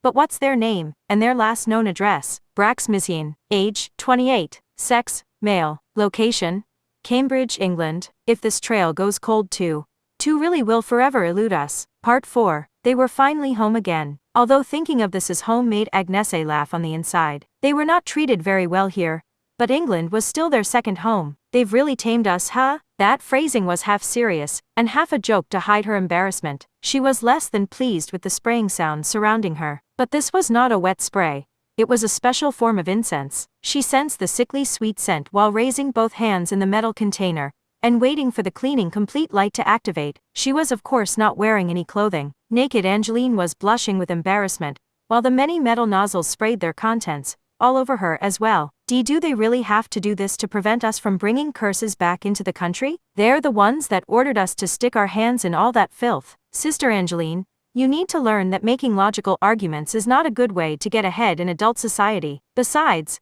doesn't that unsanitary necromancer need a decontamination way more than us? Then again, splashing disinfectant on her might kill her. Sister Angeline. Agnese called her name again to silence her. Those words were not befitting of a nun. At any rate, the light turned from red to green, once they had been successfully purified. Although Agnese doubted they had any traces of a curse left on them to begin with, they walked naked into the next train car. They donned the underwear and habits folded up there, and then stepped outside of the freight train. The ordinary blue sky awaited them there. The sky viewed from London was pretty, but felt somehow artificial, almost like they were viewing it through a plastic dome. The color of the sea was determined by the sky, but the color of the sky was determined by the city. Unlike Italy's historic cities, London had a mixture of old and new structures, giving it a jumbled look. The Ferris wheel and financial offices may have been to blame there. It still feels more natural than the area around Academy City though. That place had a chemical look that made me afraid to let anything touch my tongue. They took a long-distance bus to Cambridge. The container they used as a mobile home base would be transported there ahead of them by helicopter. England was a lot more accommodating than the rest of Europe as long as they did not ask the country to improve its nasty pasta, that they seemingly went out of their way to make worse. We would have starved to death long ago without Sister Orsola to cook for us. You said that out loud, Sister Agnese? Feeling homesick? She sent a low kick Lucia's way. The shop at the bus station had some sandwiches inside the glass case at the register counter, but she grimaced and walked past them. Why did they insist on such gross combinations like tomato and cheese? Just add some basil sauce and you would have something workable.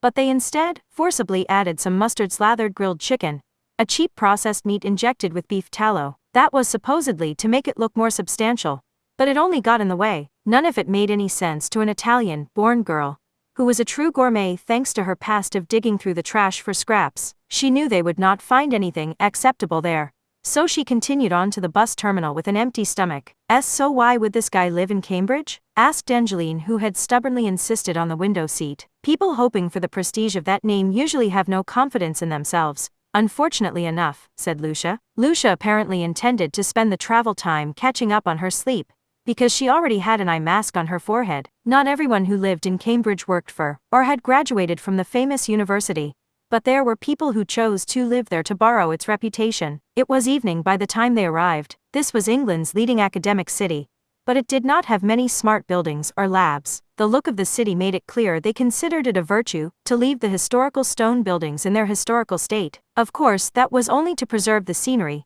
so the interiors had all been updated. Fortunately, they had a place to stay even as night fell. Despite all the historical stone buildings, plenty of above-ground and underground parking lots had been built out of necessity. One of the flat parking lots had a giant metal container sitting in one corner. What do we do about dinner? You're on cooking duty today, Sister Angeline. We wouldn't be able to find any acceptable pasta if we tried eating out.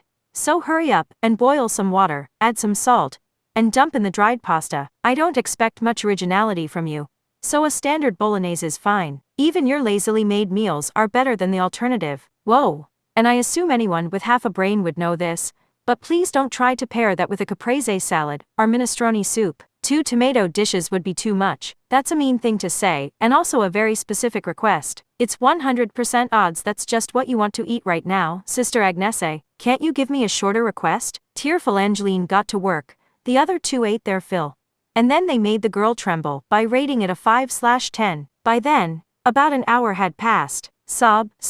I didn't want to do something tomato-based, because of how hard it is to wash the dishes afterwards, and you two stacked the dishes on top of each other before I could wash them. Hey, it's better than all the olive oil and garlic with pepper and cinno. Now get those dishes washed so we can get to work. If you have nothing better to do than lie on the couch watching TV, then come help me. I thought I had cooking duty, not cleanup duty. Angeline bared her fangs in her apron. But since she did not leave the sink, the hierarchy of power was plain to see. The cooking duty system was absolute. After finally getting something to eat after arriving in England, the three girls left the mobile home. The sun had fully set and Cambridge's night awaited them. I thought the city would be quieter, said Lucia as she looked around, but there's a surprising number of people out this late. Well, it is a college town. The year-round parchers will only now be getting started. Eh? Then how bad is Academy City since it's nothing but students? Stooped Angeline was dangerously close to touching on a forbidden fruit there. They were in a college town at night.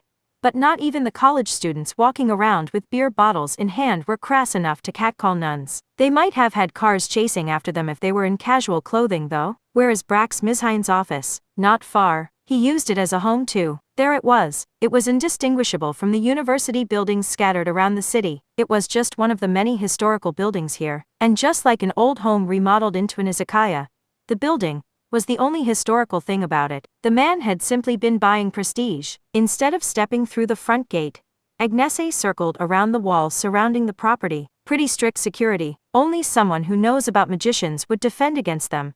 So this tells us Brax was part of our world. After making a full circuit, they stepped a bit away from the building and viewed the area from another building's roof. That let them analyze the security well enough. I'm surprised how deserted the place seems. With a mansion this big, I would expect some servants or guards and maybe even some family over to visit. Using unmanned alarms might mean he didn't trust anyone but himself. But the big garden has a fountain, which should require a specialist for upkeep of the pipes and pump. This meant they could not relax. The inside would be full of traps, like a pyramid meant to kill grave robbers. They had discovered some things from their visual observations. That gate detects artificial objects, which is simple, but a real pain. Did he assume any product of civilization was violent? Thanks to that, any kind of spiritual item is out. That includes our symbolic weapons and our habits. You mean? If we want to sneak in without being detected, we'll have to strip it all off first. They all fell silent. Even if they did get through the front gate, they would then be in enemy territory. The inside seemed deserted. But that did not mean there were no hints to be found there. They did not want to have any documents inside self-destruct if they triggered some kind of defense mechanism. And if they were caught in the middle of that, they could be harmed themselves. On the other hand, they did not want to walk around naked, even if it was the middle of the night. They were bashful maidens after all. Sinister shadows fell over Lucia and Angeline's faces. Come to think of it, I seem to recall someone trying to escape the consequences of a rock-paper-scissors game. As a matter of fact, so do I, and I still haven't paid her back for insulting my cooking earlier. He. Sister Agnese, got anything to say for yourself? They had more or less analyzed her rock-paper-scissors tendencies in that first game, but the stooped and freckled nun had made a mistake when she allowed their cornered prey to speak. Rock-paper-scissors, shouted Agnese Sanctus. Whoever plays rock loses. Gua. Angeline managed to course-correct away from rock at the last second, but Lucia was too slow. She ended up trembling while holding out her clenched fist. Agnese put on a devilish smile after playing scissors like normal. Sister Lucia, what's this I see here? Care to explain whether that's rock, paper, or scissors? Sister Agnese, how could you do this? Cool. Lucia looked to Angeline for help, but the stooped nun had corrected to scissors at the last second, and chose to look the other way for now. Yes, playing scissors under the altered rules would always mean either a win or a draw. If Lucia's protests were found valid, it would only mean the two scissors players would have to compete to find the true loser. Angeline, look me in the eye. Sister Angeli, come on, get out of those clothes. We won fair and square. Part 5. The streets of Cambridge were full of partiers. The college students showed no sign of stopping anytime soon. The traffic laws had been thrown out the window as they drove around in convertibles with beer bottles in hand, and young men in nothing but their underwear threw their hands in the air and shouted while breaking the speed limit. But not even they took things quite this far. I am going to kill those two. She was entirely nude. The moonlight shined down on the alluring contours of Sister Lucia's body. That nun was more of a clean freak, and got more embarrassed than any of the others. Yet here she was with all of her soft skin exposed to the air and flushed a bright red. The tall girl was crouched down and covering her important bits with her hands, while the other two grinned like crazy, watched from another building's rooftop, and gave instructions. Test.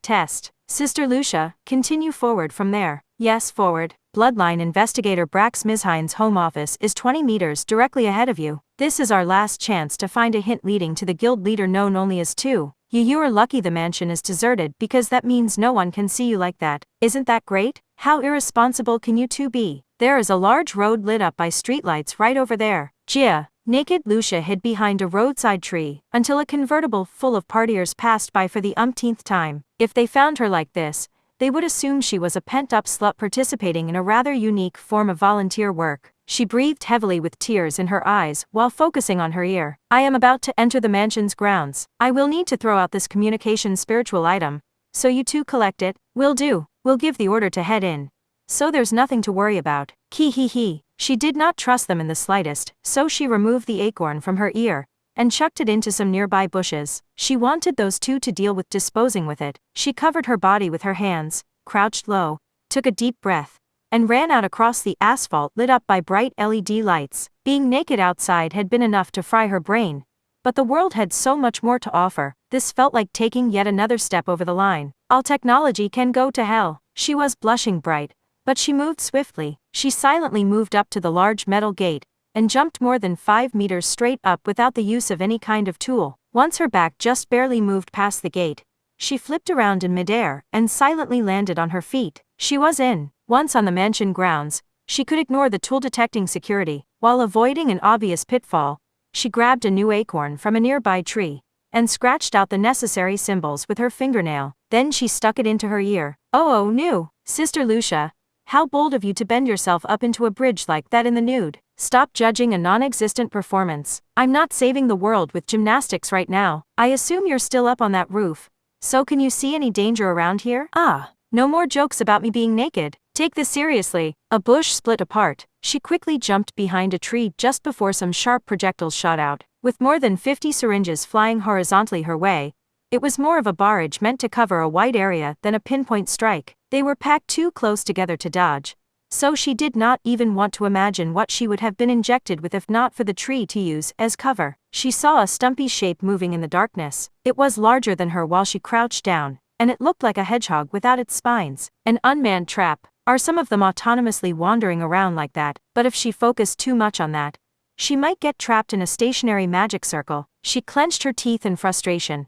But then her friends' helpful voices reached her. So do you think that was an aphrodisiac? Wouldn't a paralyzing drug be worse? Ah ha ha. Oh, Sister Angeline, you have a sick imagination, eh? You're the one that brought up sketchy drugs. You two are paying for this later, muttered Lucia. She had no weapons, and not even any clothing. Whether she wanted to search or attack, there was only so much magic she could use with only the movements of her hands. She threw a stick to the side as a diversion, and rushed out from behind the tree, while the hedgehog fired its limited remaining shots in that direction. She kept her eyes open for magic circles, while giving the now spineless hedgehog a wide berth. When she looked closer, she could tell the darkness was littered with threats. A turtle carrying a bear trap on its back was crawling at her feet, and bats with nooses for heads were hanging upside down from the tree branches. She decided it was best to keep a healthy distance from the roses that had barbed wire for vines. These combinations of plants and animals with trapping, torture, and execution tools probably had some logic and efficiency to it,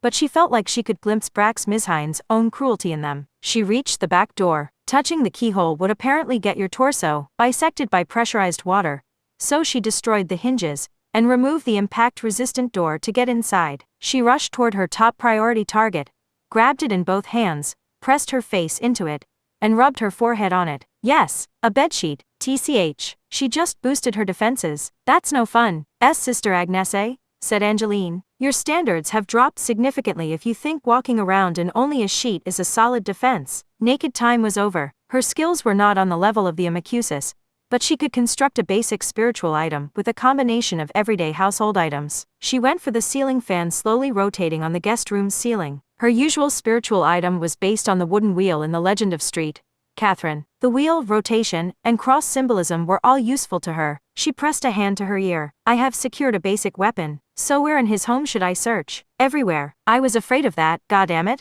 Too much clothing could also be a problem. When the sheet filled with air and inflated, it threatened to slip down. This may have been why bath towels were only made so large. There were of course traps inside the unlit house, as well, so every step she took was risky. She had to keep her eyes peeled for anything on the floor, walls, or ceiling. She checked the good hiding spots for a person out of her usual habits, but mobile traps could approach her from pretty much anywhere, even from the ducts or the fireplace, not to mention that the doors and chandeliers could be traps themselves. The mansion was large enough to mistake for a university building. It doubled as an office and a home, but if she searched at random, she could step on a trap at any moment, and all of this was wasted effort if she ended up in combat. All she wanted was a hint related to two, so she wished she knew exactly where to look to find that. Sister Agnese, she said, check our information. Did Brax Mizhin use any fake names while staying at hotels? Sometimes yes, and sometimes no. He probably hid his real name when working on magic-related jobs. Then how did he travel for the jobs when he used a fake name? He avoided using his own vehicle or public transportation. He would take a taxi past his destination,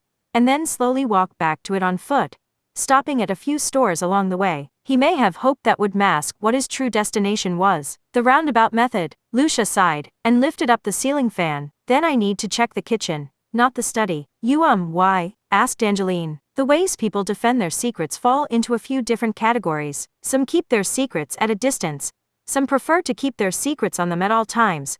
Some go for the hiding in plain sight method, and some send it to the bottom of the ocean where no one will ever get close. Brax Mizhin would have wanted to sever any connection between himself and his secrets, so he wouldn't keep it in his bedroom or office. But if it was completely out of sight, he was afraid someone might dig it up, so he wanted it close enough that he could check on it. I see. And that means the kitchen? A mansion of this size will have a gardener, a cook, other housekeepers, and maybe a plumber for the fountain. Outsiders would be coming and going fairly regularly, so he had it set up so any problematic documents could be pinned on the people he had hired if word got out. So it would be best to hide them in a room the master of the house would never visit, or that's what he probably believed anyway. Wow, you're just like a porn hunter mom checking under her son's bed while he's out. Lucia looked up at the moon through the window. Something was wrong with those two. It was not a full moon, but this night seemed to be messing with their heads somehow. She even focused on the intensity of the light and the weight of the air as she kept an eye out for traps on her way down the dark hallway. She had decided on the kitchen as her first target,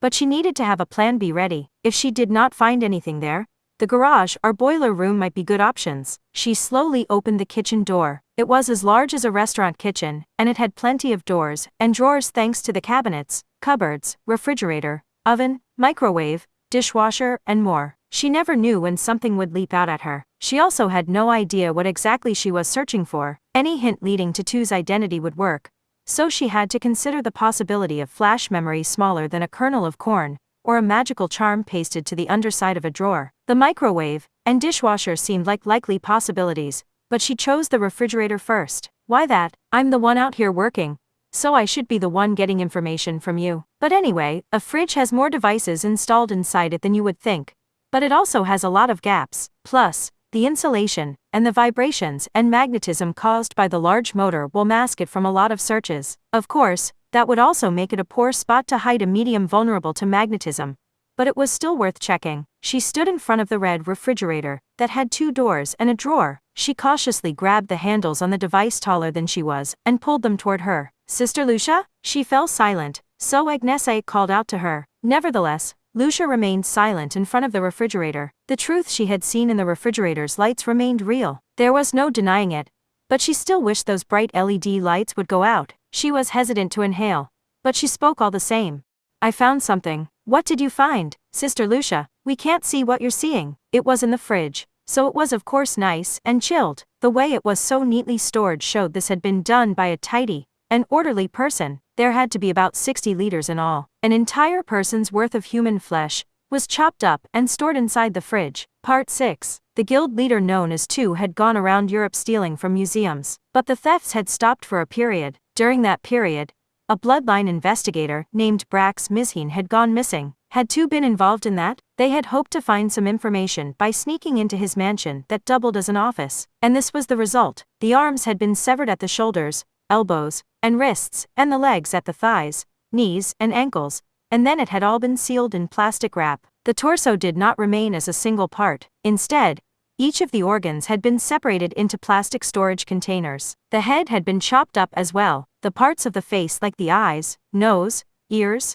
lips, and tongue had been neatly separated, But so had the scalp, the skin of the face, and the skull. The brain had been sliced into 8 pieces with each one stored separately. Even if they had been stored in the fridge, it was odd for them to remain unchanged. There was no clouding in the eyeballs, so it was like seeing one of those disturbing videos where a chemical-filled burger or convenience store bento was filmed for a long period of time without any bugs getting near it. Lucia returned the small container holding both eyeballs to the fridge. I only the portrait hanging on the mansion's wall to go off of.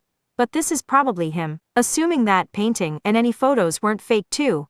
This is Brax Misheen. You mean? Yes, Sister Agnese. This was not a natural death, and it does not look like the result of failing some kind of spontaneous ceremony. This was a gruesome murder. We should assume it was a sort of execution. Are you saying Tu did it? Angeline's voice was trembling. There were countless reasons for people to kill each other, but they could look back at Tu's actions for this one. Tu had attacked museums around Europe and stolen valuable items. They had stopped the thefts for a period, but then they had started up again. Blood investigator Brax Misheen had gone missing during that gap. They now knew he had been killed and dismembered. Leaving the body behind may have been meant as a message to someone, and his family and the mansion's workers may have stopped showing up because they had seen it and went into hiding. Tu was satisfied he had achieved his goal, so he stopped stealing, or he thought he had. But after murdering Brax, he started stealing again. We had already predicted he found out he didn't have what he wanted, right? Yes, whatever he had stolen was a fake, and had no effect. Brax was a bloodline investigator,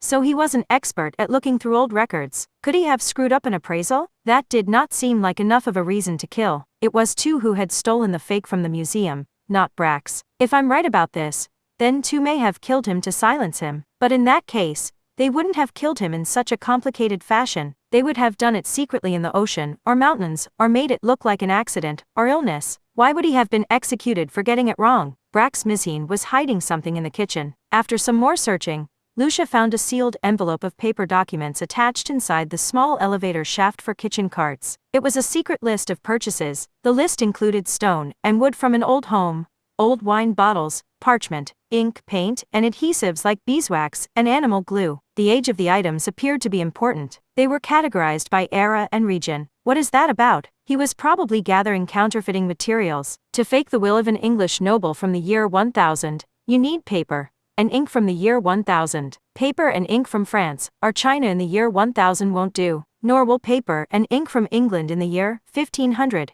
Explained Lucia while flicking at the bundle of documents. A bloodline investigator reveals secret histories and bloodlines that ordinary people can't research, but the people who hired him would want their beliefs to be confirmed. He was basically changing his answer to give the client what they wanted. The truth was irrelevant, because the client would have no way of finding out it wasn't true. So he would figure out what they wanted to hear and, true or not, give them that answer. Because when he put a beaming smile on his client's face, it would come with a hefty tip. That was not limited to investigators like him. Quack doctors did the same. Honestly, confronting a patient who was faking their illness would only lead to an argument, so they would give them some medicine and tell them to see how that worked. If that medicine was actually a harmless vitamin pill, they could be peaceably rid of an irritating patient who was trying to pass off their laziness as a health condition. And thanks to the convenient placebo effect, that meaningless vitamin pill might even trick them into improving. He must have appraised whatever Tu had stolen and given it the stamp of authenticity, which Tu must have been delighted to hear. Lucia sighed as she approached the conclusion. But that appraisal was a complete lie told to earn some money. So Tu only learned it was a fake when they began their big ceremony, where failure was not an option. But it did fail, and that harmed Tu in some way. So they came back to angrily confront Brax. And well, we've seen how that turned out. Is that why there was a gap in the 7 thefts? Brax must have seen it as no more than his usual lip service. But that lie was worthy of death to Tu who was risking their life on this. In some cases, information could pull a deadly trigger. For example, if a doctor had told a patient what disease they had a little sooner, they could have prevented the unwanted spread of that information from locking them out of buying a certain company's stock. Tu had lost everything and been forced to go underground due to the usual pleasantries that the eloquent man had seen as no more than business as usual. And if Tu had returned to this mansion to execute the man for it, they may have also retrieved and destroyed any hints leading back to them. Yet they had not found the documents Lucia currently held. It seemed unlikely they would have intentionally left them behind. They had failed to clean up thoroughly enough, which was unsurprising in a mansion so full of traps. She skimmed through the documents. The purchase list for counterfeiting materials was divided out by era. Going from top to bottom would not lead her to the most recent job. She narrowed her eyes and then grabbed a magnifying glass lying nearby. She approached the window and gathered the moonlight with the lens. Street.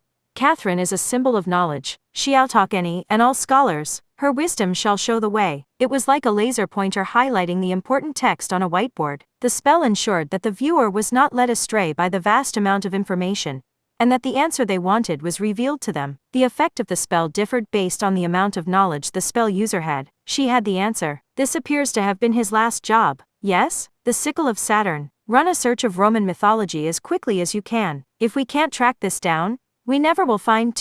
Part 7. The sickle of Saturn? Grown style Agnese in a distant location. In Greek mythology, that would be the sickle of adamant. Necromancer Isabella Theism clapped her hands in front of her face, while smiling. Whoa, so too was Saturn. As similar as they might sound, the names Saturn and Satan had nothing to do with each other. The Roman worshippers may have resented any similarity as the spread of Christianity had them viewed as demon worshippers themselves. That solved the mystery of the destroyed statue. Saturn is equivalent to Cronus in Greek mythology, right? Isabella sounded excited. Yes. Cronus, the usurper god who staged a successful coup by cutting off chief god Uranus's you-know-what with his sickle. Kaya, of course.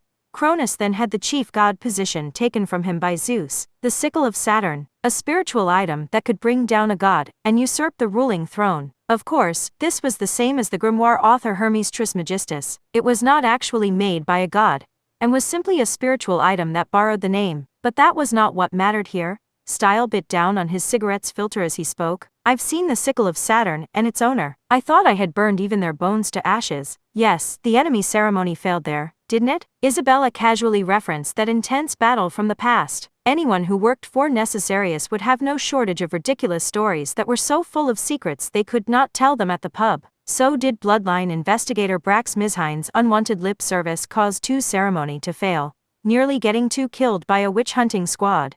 So he angrily returned and executed Brax. Style put out his cigarette on his portable ashtray, and put a new one in his mouth. If so, what do you think is happening this time? First, we need to go over what the sickle of Saturn is. By stabbing that spiritual item into the ground, it takes over the local ley lines and remakes that area into the user's territory. It's similar to the Croce di Pietro that Catholicizes any land it is stabbed into.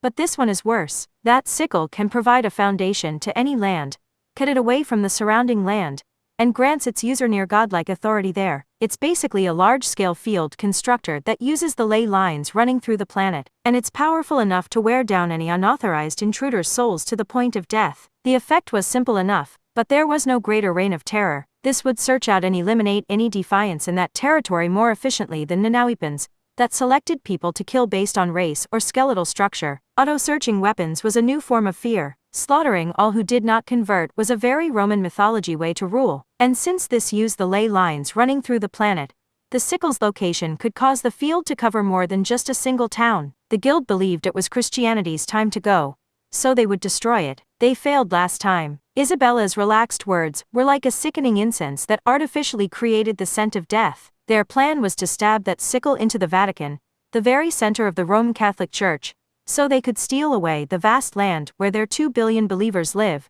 But it ended in failure. Thanks to your efforts, Style. A lot of good those efforts did in the long run. Style Agnese audibly crushed the new cigarette's filter between his teeth. I thought it was odd even after I submitted my report. He slipped from our grasp, so we shouldn't have been able to stop it. But now it makes sense. His spiritual item just so happened to be a fake, and that's why Two was stopped by a last-second reversal that never should have happened. So many of his reliable subordinates were burned before his eyes, and he was forced to go into hiding. But now he's climbed back onto the main stage of magic, as if to say he no longer needs to hide his plans, because he has long since been ready to go. You mean, doesn't it seem likely he has the real one this time? Style fell silent. The enemy had been faster this time, and since they had not directly tracked him down, they could not immediately stop him. 2. Style had known the answer from the beginning. So now he spat out the name of a man he thought he had killed. Albert dying. Part 8. A sharp blade swung down in the center of the Vatican. Chapter 7 Part 1. His heart had literally stopped. Keep quiet please. Something was wrong with his vision. Style Agnese could tell he was lying on his back somewhere, yet his body was swaying even more unsteadily than in a hammock. The tall priest tried to get up, but he found he could not even move his fingertips. Magicians wielded miracles by refining magic power out of their own life force, so failing to understand the state of his own body was a critical failure for one. Someone was peering down at him. It was the silver-haired brown-skinned necromancer named Isabella Theism. What? Don't try to move for a bit, for now.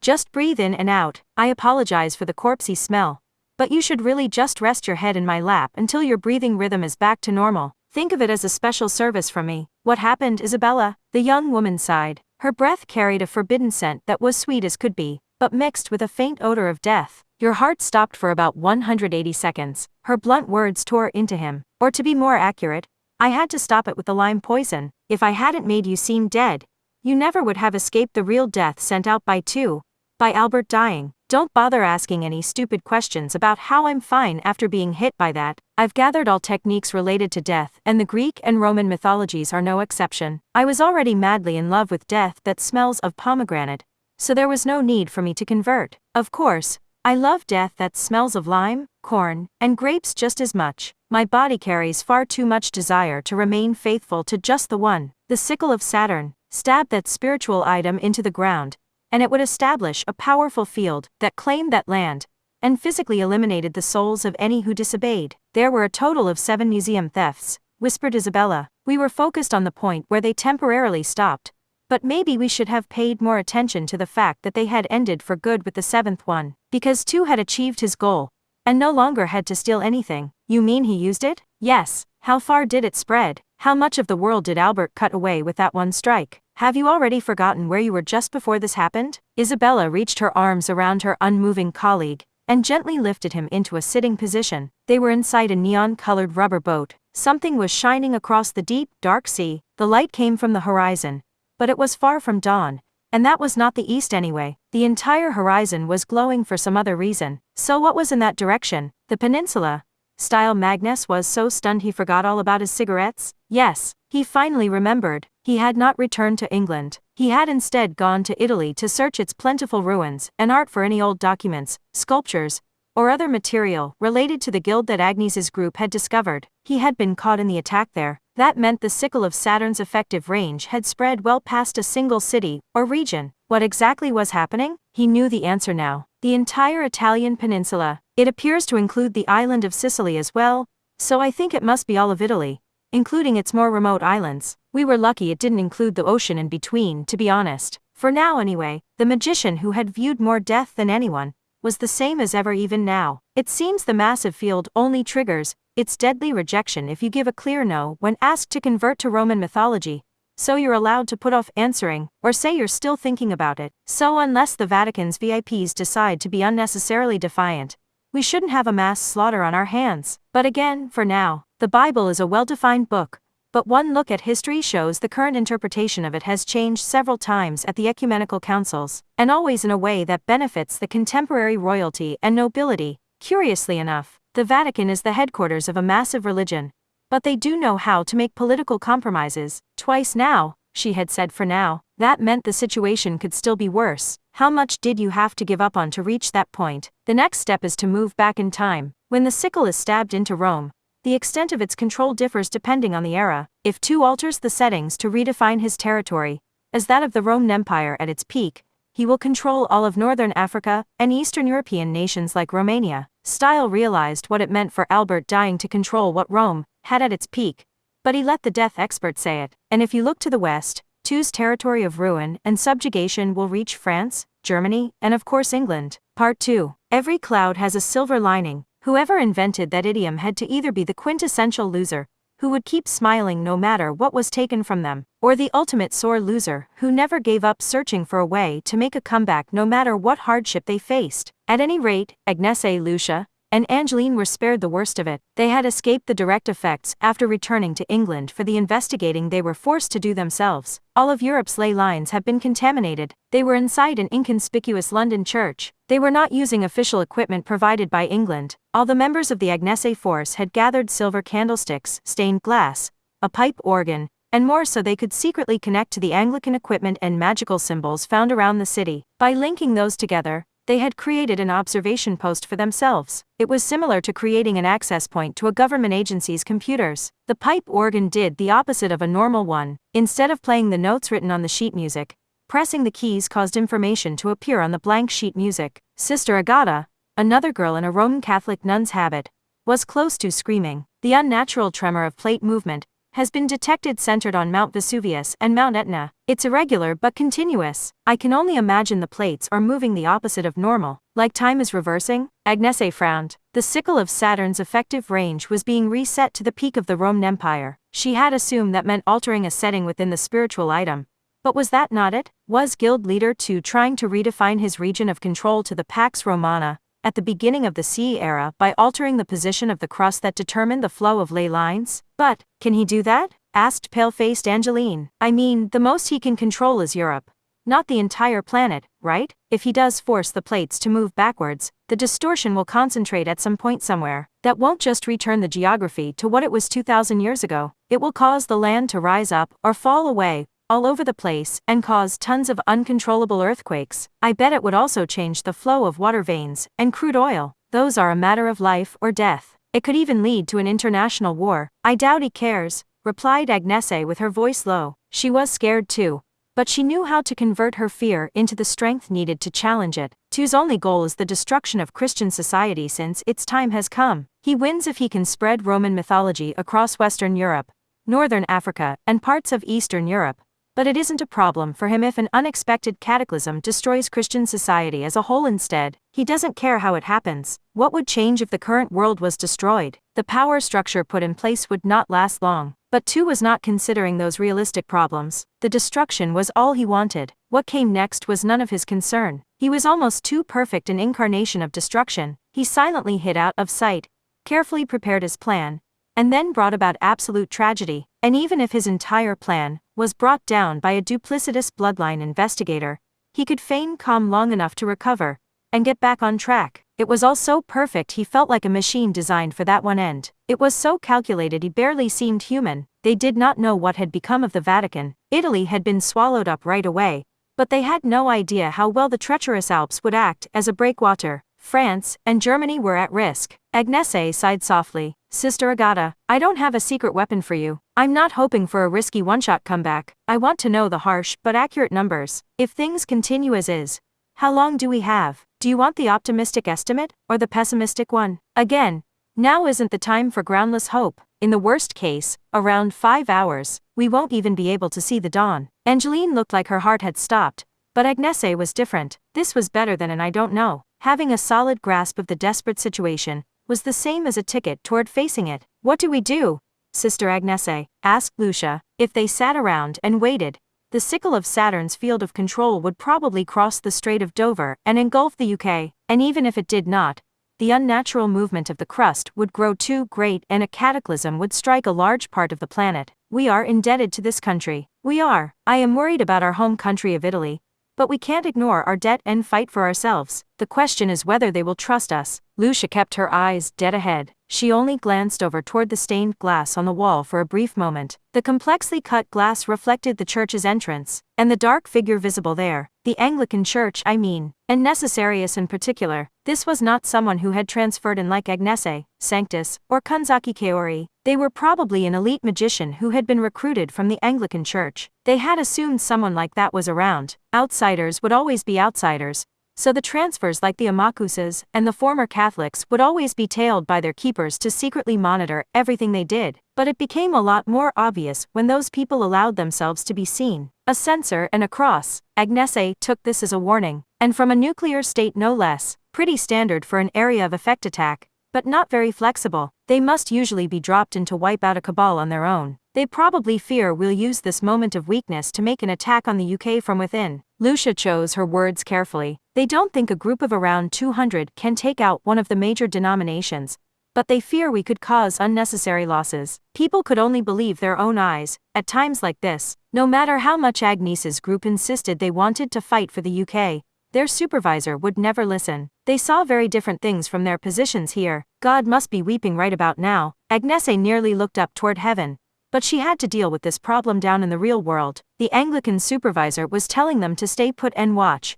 But that was useless if the world was destroyed in the meantime. They did not carry a specific hatred of the former Agnese force. All the outsiders would be treated this way. That meant they would be monitoring and wordlessly warning Ursula Aquinas in the same way, even though she was harmless as could be. Talk about a waste of time. Ursula of all people would never pick up on a hinted warning like this. The fall of Christian society was spreading from a point in Europe to the entire world. But she was probably fast asleep in bed with a nightcap on her head. If the Anglicans had instead gathered those forces, they might have been able to sneak into Italy, or the Vatican that the sickle of Saturn was making so deadly. What were they doing? The Anglican higher-ups were clearly in disarray if they had decided it was necessary to remind the outsiders of these misguided doubts, without some confusion at play. Only someone who actually wanted to see the world destroyed would have given the go-ahead on such a ridiculous plan. Besides, it was Agnese's group that had pursued to all this time. It would be faster and safer for them to continue their mission than to have the elites work through all the documents to obtain the necessary information. It was stupid. Agnese began to wonder if this country was really worth protecting. But, even so, okay, fine. She raised her voice to cut off her endless thoughts. She had worried over it and walked past this option. But then she had stopped and looked back. That showed she did care. It showed she would feel sad if this country were lost. I'll admit it, London is a cluttered mess of old and new. But I enjoyed eating some bread in a park while listening to someone playing the guitar. I don't care if it's only for personal reasons, and isn't strategically or logically worth it. I don't care about the guild, or two.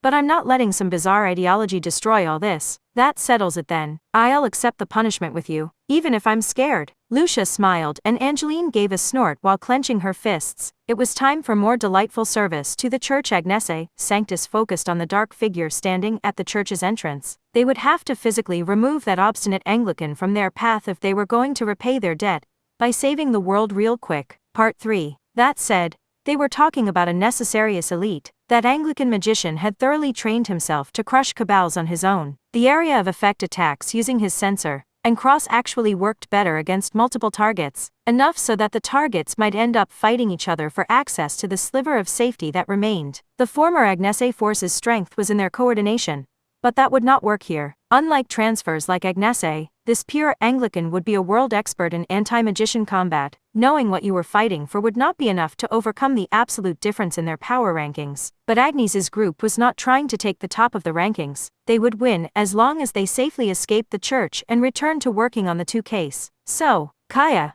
someone please. It's London's infamous panty hunter, a threat to all laundry baskets full of women's underwear. The dark figure gave a start, but it was too late. The Anglicans' first mistake was sending a man to monitor the private lives of a group of girls. They had already removed the field that eliminated all presences and noises within the church.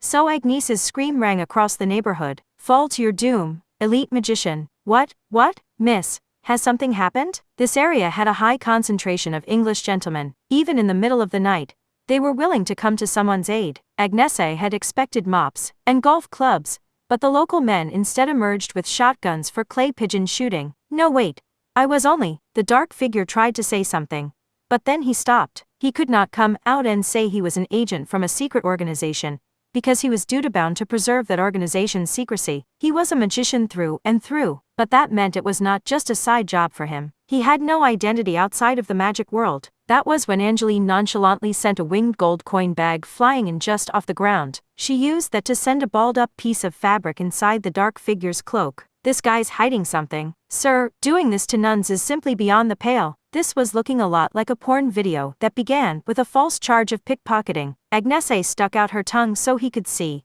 and then ran toward the church's back entrance. Angeline kept looking back as she followed. Oh wow, should we really have done that? You're the one that shoved that solid evidence into his pocket, Sister Angeline. It's too late to feel guilty now. God had to be sulking at this point. Even at the back entrance, they could still hear the commotion out front. Kick his ass. We can teach this gloomy bastard a lesson before we hand him over to the cops. But I didn't realize nuns these days wore the skimpy black stuff. Now there's an exciting discovery. Lucia froze when she heard that. Sister Angeline? Whose underwear did you stuff in that stranger's pocket to frame him? I honestly don't know. Miss Black lace with yellow ribbon. That was my favorite pair too. But now it's been contaminated and I can never wear it again. Lucia sobbed with her hands over her blushing face. This was not over now that they had escaped the monitored church. They were in the English capital of London. According to Sister Agata, They only had 5 hours until the UK was swallowed up by a submit or die field, or the magic failed and triggered a global cataclysm. Either way, they needed to procure a vehicle capable of getting them to Italy. Agnese's thoughts were on something else as they ran through the London night. It was late, but the city was not silent. She could hear the young voices of college students, a mother singing a lullaby for her crying baby, in ambulance's siren, and some road construction. The city was alive. The breathing of London's people reached her to let her know she was not alone. She would not let this be destroyed. She clenched her teeth and focused on that thought. She might be an outsider, and they might give her nothing but odd jobs, but this was something only she and her fellow nuns could do. Part 4. A rhythmic beating of the air reached Agnese's eardrums. The main wings were too thick, and the two propellers too large to be an airplane. The wings also had joints that let them rotate a full 90 degrees at the base. They were aboard a tiltrotor designed as a transport craft. When she heard the din this thing made, she realized just how wonderful a design birds and dragonflies had. Who does this toy belong to again? The Air Force? I think it's meant to send in more Navy personnel. Although these days they don't often have naval battles deadly enough to require sending more sailors to a rundown ship. Lucia gave a serious answer. Even now, the UK was an island nation and a major power, so they were of course traditionally known for their powerful navy. They were the ones that defeated Spain's invincible armada at a pivotal point in history, and took control of the Age of Discovery, so you could even say it was a source of national pride. So it was one of history's ironies that the invention of the airplane, which led to the shift from the age of sea to the age of air, had been the work of America after declaring independence from the UK. Their time limit was 5 hours, so they did not have many options for reaching Italy and the Vatican from England. There were a few magical means of flight, but magical flight was easily prevented by other magical means. It was best to rely on ordinary technology. The UK was the first country to develop and deploy practical VTOL aircraft. I can't seem to relax, said Agnese in partial exasperation. She was not talking about the noise from the tiltrotor's propellers. Just because they were staying with the Anglicans did not mean they had unlimited access to England's resources. Plus, they were currently on the run after escaping Anglican surveillance. Sending out an aircraft required a cumbersome process with several layers of authorization, and they were taking things a step further by sending a military aircraft, a transport craft, but still, to another country. They could never have received authorization. Yet there Agnese, Lucia, and Angeline were inside the tiltrotor. Angeline was pale and trembling. The higher-ups must be really panicked, and unsure what to do to overlook all that confusion we caused. Does that mean really will destroy the world if we don't do something? At least there's some confusion. That means there's a conflict between a group that wants to fight and one that wants to run away. If they had unanimously decided to abandon the UK and escape to some tropical island, we wouldn't be seeing any panic at all. They had used some hastily forged handwritten documents, and just a bit of magical suggestion. Their request had been readily accepted, so they were allowed into the airfield surrounded by a tall fence, and allowed to borrow the tiltrotor, along with a pilot. Even they were shocked by how smoothly it had gone. That proved the chain of command was in such disarray that the proper checks could not be performed. The UK is known for having more magical cabals than any other country, so I hope none of them used this chance to forge a document giving them access to the British Museum. Regardless, they had to stop the guild led by two. According to the report from Style Magnus and Isabella Theism, who had been damaged by it, the sickle of Saturn's submit or die field had swallowed up the entire Italian peninsula. For now, its influence had not left the country, so they could avoid the field by staying in the Mediterranean. The Mediterranean was a narrow inland sea, and a lot of European and African countries bordered it. A map of the territorial waters, and EZ had to be fairly complex, but the Royal Navy aircraft calmly flew through the late-night sea breeze without receiving permission from the other nuclear state they flew across. All of the land they passed was glowing gold, so the boundary between land and sea was clear as could be. If they had not known better, they might have thought all of Europe was celebrating some kind of festival. It's come this far? Groaned Lucia. It isn't limited to Italy anymore. The change had started in Italy, crossed the Alps, and was now working its way into France. They could not tell what was happening beyond the horizon, but it was probably happening to Germany as well. Were the current borders being rewritten, or was this based on some older map? But they knew one thing for sure: they had no time. Once this crossed the Strait of Dover, it would reach England. I can see it, said Agnese as she looked out the round window. The contrast was more obvious for a country bordering the ocean. It was so very gold. The entire boot-shaped Italian peninsula was engulfed in a pale gold light. The borders with the ocean were plain to see even in the darkness of the night. Calling it mystical would not be wrong. Any who saw it were filled with the same awe as when viewing the religious artwork in a great cathedral, even though this was a ceremony of doom. But one point was still enshrouded in darkness. It looked like a city on the Bootsshin was experiencing a blackout, just like a sunspot. The darkness stood out more in this case. Any Christian would know the name of that place, Vatican City, since it isn't glowing. Does that mean the sickle of Saturn hasn't managed to take over the Vatican? Hard to say, replied Lucia. The sickle should have been stabbed into the ground at the Vatican center. So whether it worked or not, two must be in there already. Agnese nodded and gave her own guess. Two made his attack on the Vatican with the sickle, but it was blocked, presumably by another magical field. So my guess is he's instead taking over the rest of Italy to apply enough pressure from all sides to forcibly break through the Christian field. You mean, two is more failing than succeeding? Or at the very least, it hasn't all gone according to plan for him. But that did not mean things were looking good. The success of his plan would mean the collapse of Christian society and the arrival of an age of Roman mythology, but its failure would mean simultaneous disasters around the world caused by the movement of the Earth's crust, which would still lead to the collapse of the current society. They could not avoid a fatal blow no matter what happened. However, we still have a chance, said Agnese. We are true-born Christians. We have carried on after the saints who were martyred after refusing to convert to the Roman religion, and unlike the ordinary believers, we have developed our faith into a concrete means of fighting. Combat experts were specialized in a different way from the Vatican VIPs. If people like the former Agnese force entered the sickle of Saturn's range, they would be killed. There was no changing that. But the Vatican is still putting up a defense. Yes, we can still go there. And conveniently enough, two is waiting there for us with the sickle. If they could eliminate two and destroy the sickle, they could stop the expansion of that submit or die field, and that would protect the UK that had taken them in. They still had a path leading to success. The guild leader might be smirking inside the Vatican, assuming the Christian-supported world would be destroyed whether he succeeded or failed. But he would not be expecting this third option. They would do the last thing he wanted. Agnese put on a smile much too violent for a nun, but Angeline was panicking next to her.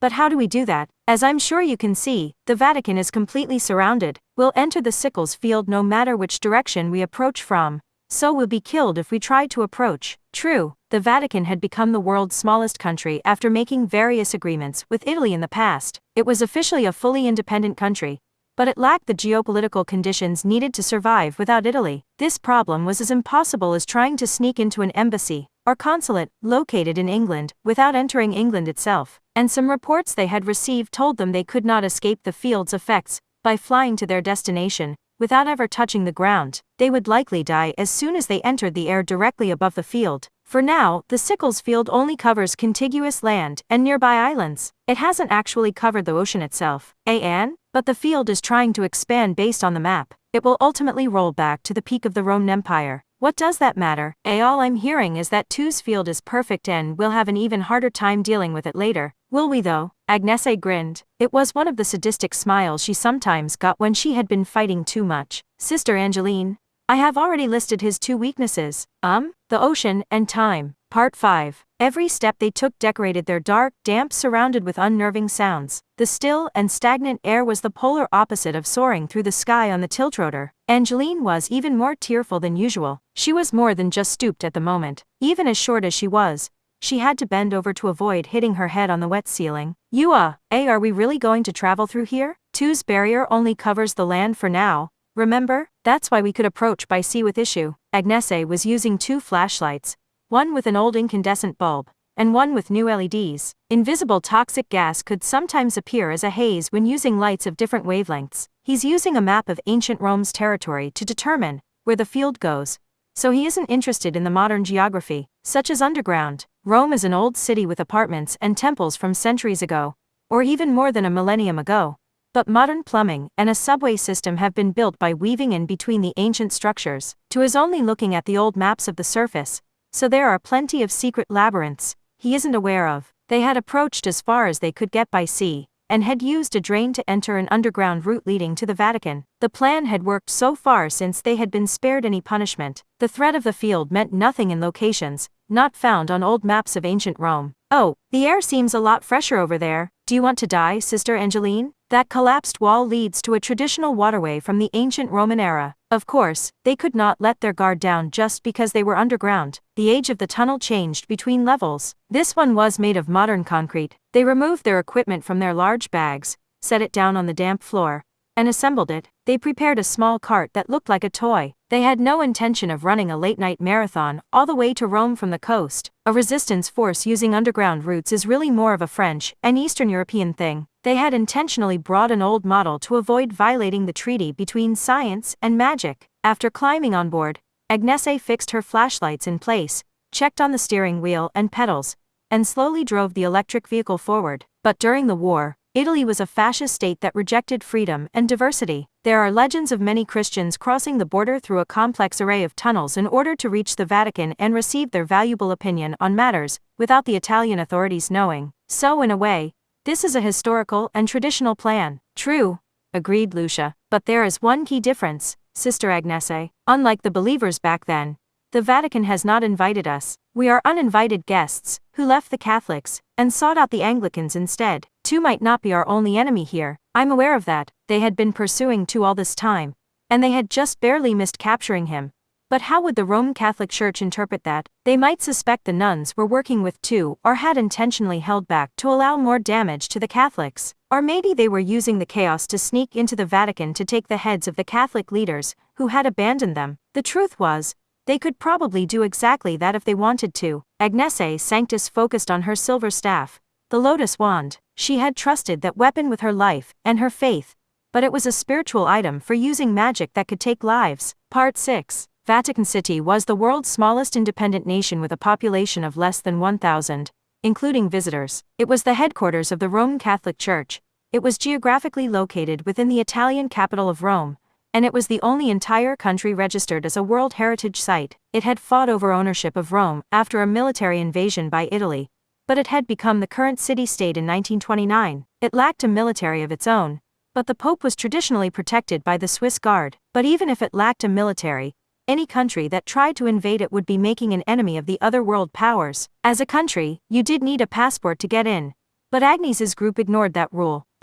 Agnese stuck her head above ground after sliding a round manhole cover to the side. The surface was dangerous. She had not emerged in the wide-open St. Peter's Square. This was a garden surrounded by tall walls. Needless to say, that open area out in front had strict magical security from the 140 saint statues overlooking the ground, so they had needed to avoid that area. The nuns were not immediately killed upon arriving on the surface, so the Vatican really was a sunspot. It was the one exception to the sickle of Saturn's effects. We're back. That was Agnese's first thought, now that she had survived. Of course, a low-level person like her had never actually been summoned to the Vatican during her Catholic days. This was her first time here, but it still inspired these thoughts in her. We're back. There's something about this place that makes me feel that way. Lucia looked around. Where are we? Looking straight up showed an unnatural aurora-like light in the sky. That was the collection of protective barriers covering the entire Vatican. They were only so brightly visible because they were working to fight the sickle of Saturn. Everything outside the tall walls was already a foreign world of gold. We're between the governor's palace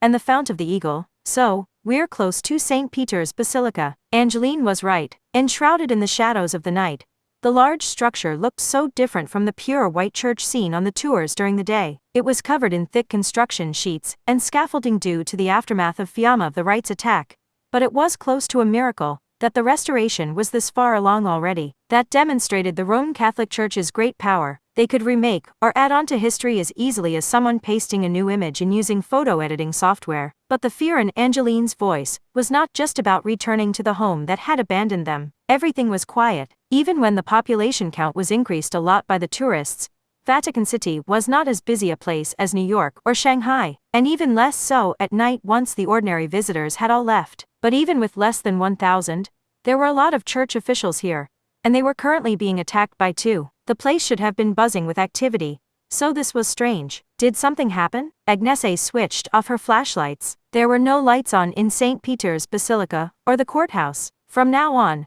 light would mean something very different. They were stepping into a world where the shadows kept you safe, and switching on your light could get you killed. The nuns were sneaking in, so they did not want to remain in this open space for long, but they were afraid to move around blindly, so they crouched down and waited for their eyes to adjust. After 10 minutes, they could make out each other's hand signs without a light, So they took their first step. They walked across the carefully maintained lawn to reach St. Peter's Basilica's wall. No traps activated and no guards shouted at them. It all went smoothly, too smoothly. It felt like they were exploring a deserted ghost ship. Lucia could not help but question it. What is going on? The Vatican is fighting back against the sickle, aren't they? Then they're still holding on for now, right? Angeline's opinion was more wishful thinking than objective fact. Something was happening, that much was certain. The question was whether it was worse than their expectations, better than them, or beyond their wildest imagination. Those were the only three options. What should we do? Carefully asked Lucia. St. Peter's Basilica might not be what we're looking for. Vatican City is less than a kilometer across. That's about the size of an amusement park. So we could search through everything if we had to. But this is the Vatican. It's bound to have tons of secret passageways and vaults. I bet it has as many tricks and secrets as an ancient Egyptian pyramid. Angeline had a point. They had entered the Vatican using a route not found on the official maps, so there were bound to be plenty of other secrets hidden around. The official maps and diagrams would not be enough for a thorough check, but Agnese shook her head. This is indeed the Vatican. But that's why we can't take the easy way out and use magic. The multiple barriers might interfere with our magic, and they might even be able to track us down using it. With as small a place as the Vatican, they can cover the entire place with high-level security. They had to thoroughly search every room, while also not being spotted by anyone. That would normally sound like conflicting priorities, but that was what they needed at the moment, since they could not find the priests and nuns who should have been here. Even nervous and cowardly, Angeline gradually grew bolder as she peered around corner after corner. With a thorough search, it was best to deal with the more difficult areas up front when they still had strength to spare. So they first went to St. Peter's Basilica below the wavering aurora in the night sky. Did they all evacuate? Maybe. To where? One step outside the city, and the deadly field there gets them. Agnese held a hand out to the side to stop Angeline and Lucia's chatter. A large door stood in front of them. Agnese Sanctus had always wanted to visit St. Peter's Basilica, and the Vatican as a whole, so she knew more or less where everything was without having to check a tourist site. There was a blank spot here, specifically on the pathway connecting St. Peter's Basilica with the Sistine Chapel. The arrangement of so many stone steps would be perfect for hiding a facility not found on the maps, like a monitor room that gathered footage from the security cameras around the city. She pressed against the wall next to the double doors and focused on her ears. Through the single thick piece of oak, she could hear a quiet clicking sound. That was probably from a computer of some sort, which explained why she could not sense any human presences. Of course, she was still not about to crack open the door and peek inside. This would be a gamble no matter how they did it. Sister Lucia and Angeline, you two stand back while I go in first. Keep enough distance to avoid the blast if I screw this up. What are you talking about? We're going with you, Sister Agnese. Angeline started to run off to take Agnese up on that offer, but Lucia grabbed her by the collar and refused to leave. The oak door had small Latin text carved into it, so using magic would probably backfire on them. Christianity had a type of curse known as anathema. That was the power to cut off any rule-breakers from the community. Agnese stuck her silver staff into the crack between the double doors and used leverage to break the lock and kick the door inwards. It made a lot of noise, but no one turned back their way. The left and right walls were covered in monitors. Their light illuminated the place like an aquarium tank, revealing several men collapsed on the floor. Agnese clicked her tongue. Not a good sign. Sister Angeline, how much medicine do you have on hand? Well, why would I bring more than the three of us would need? We should just borrow the Vatican's stuff. This is the Catholic headquarters. Angeline snatched a first aid kit and AED bag from the wall by the door, and tossed them both to Agnese. Someone groaned. When they spoke, it was in a unique dialect of German. Agnese belatedly realized he was a Swiss guard, not a Vatican priest. Those habits? We aren't what you want. We're uninvited guests, but you don't seem to be with him, and that's all that matters right now. Still on the floor, the man in a suit pointed toward the many monitors. Him? What had that Swiss guard seen? Lucia moved close to the indicated monitors to see what they showed, but that was not what the man meant. After he whispered something to Agnese, she approached the wall, grabbed the steel rack the monitors were connected to, and pushed it open. Just like a door, the rectangular opening it revealed contained a stone stairway leading down. A shelter, the rest is in your hands. That was all the man got out before his trembling hand dropped to the floor. Angeline crouched down next to him, and then shook her head. The circulation of his life force is weak to the point of vanishing. Normal treatment won't save him. An abnormal treatment? We could use recovery magic, but that would probably give away our position. Agnese sighed. They had come all this way despite the risks so they could stop too. and the sickle of Saturn. Their goal was to protect Christian society as a whole, and save England from that submit or die field as a way of repaying them. They could not get distracted from that. They had plenty of enemies here. Two of the guild was the main one. But the Catholics of their old home would not welcome them with open arms. Even the Anglicans would be upset with them for disobeying orders. They could be interrupted at any time. So they needed to hide their presence here. Giving into emotion and acting without thinking might mean failing to stop too. Agnese understood that. She accepted that fact. But, if we have a way to save him, then do it. We'll accept the risks. Lucia smiled and Angeline groaned with a hand on her forehead. But once the decision was made, the rest was easy. Christianity had no shortage of legends about the miraculous healing of injuries and sickness. One of the 12 apostles had even used a miracle to temporarily revive a dead body so it could walk around once more. They brought the dying Swiss guards back to stable condition. This was a monitor room. There was something like tape attached to the edges of the LCD screens.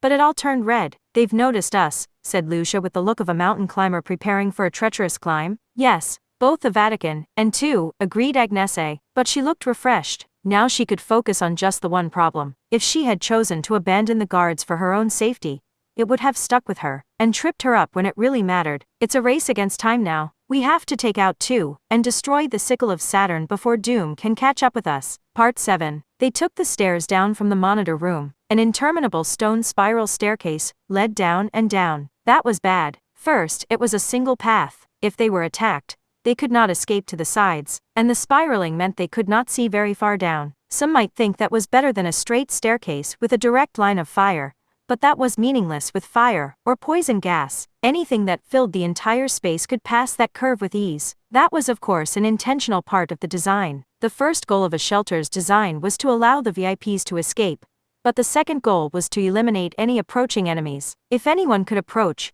then they could reach the door and destroy it by force. However, nothing's happening? Asked Lucia while holding her large wooden wheel at the ready. No attack was a good thing, but it was also disconcerting. It did not feel like two, and the Catholics were clashing. They were surrounded by an unwanted tranquility. Like it was over already. It would have been more of a relief to be met by a hail of bullets as soon as they opened the hidden door in the monitor room. Eventually they descended the final step. They were at the bottom. Agnese looked around to see a large round metal door, just like for a bank vault. Light was escaping from within, showing it was already open. Damn it. She stepped inside. Whether it was designed to resist explosions or there was some religious meaning, the space within had a hemispherical shape, even more so than the great hall prepared for the choir. Surprisingly, it had none of the everyday necessities, and no diamonds, gold bars, or other assets for use in an emergency. There was an altar. There were pews. There was stained glass on the walls despite being so deep underground. And there was a giant cross. The space was a chapel, and one meant for use in combat. The altar and stoop built into the wall, and seat of honor for the lord of the castle, were a lot like the chapels used to sanctify swords, and such in medieval European castles. Although in the Vatican, the seat of honor was intentionally left empty, just like with a castle chapel. It was part of a giant building yet the thick columns, and such appeared independent to it, but that was because chapels like that were designed to be the opposite of the castle's great hall. If the Vatican was a single bivalve containing everything necessary for life, then this chapel was like a small crab inside the shell. It was hidden within the great cathedral, and was wholly independent from it, but it remained a sacred mystery in and of itself. However, its defenses had not been perfect. The solid defense of the bivalve had been pried open with a knife, exposing the squishy contents. People littered the floor like fallen leaves. The old men wore the special red robes denoting them as cardinals, and in the center was the one man allowed to wear white, the Pope. Whoa! The only person still standing noticed the nuns. The tall figure looked back, and spoke to them. And here I thought I had cleared the final obstacle. No, I suppose you are not an obstacle standing in my way, but the hounds pursuing me from behind. Perhaps it took me too long to break down this final wall. 2. Albert dying. He looked like a blonde priest in a stereotypical black cassock. He may have even obtained an official position in Vatican City so he could come and go as he pleased while undercover. But that was no ordinary cassock. It was more like a stage magician's handkerchief. When the young man spread his arms wide, the fabric unraveled and became a pure white. The loose white outfit made him look just like one of the marble sculptures that Renaissance artists were so fond of. It did not matter how much of this was an act and how much of it was just him. The guild, that nameless group, had survived for so long by clinging to the winners of each era and throwing stones at the losers. They knew no shame or defeat as they spat on yesterday's beliefs and sent their old friends to the gallows so soon after enjoying their time together. They had no set beliefs or principles. They were reversible, like a Mobius strip. The more you tried to figure out what they were deep down, the further you would be led astray. The time had come, so they would destroy Christian society. They had done all this for no more reason than that. Lucia and Angeline readied their spiritual items and Agnese took a step forward, while starting a conversation. "You've failed." "I have," agreed to in a childish way. It hardly mattered that it was 1 against 3. His lack of attachment and his aimlessness were actually frightening, when he had already proven how powerful he was. They could not predict what he would do next. "I thought it would be over once I attacked the Vatican.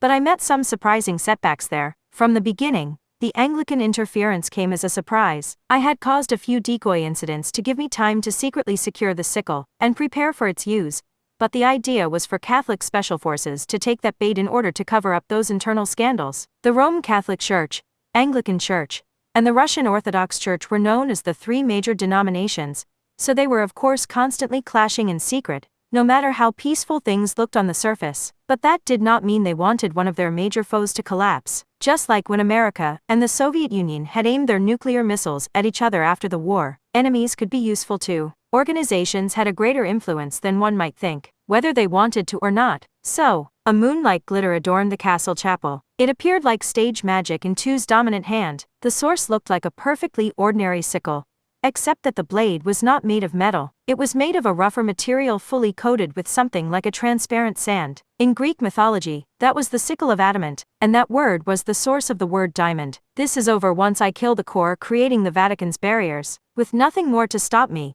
I can once more make this small country my own." "Kill the Pope?" Lucia's eyes bugged out.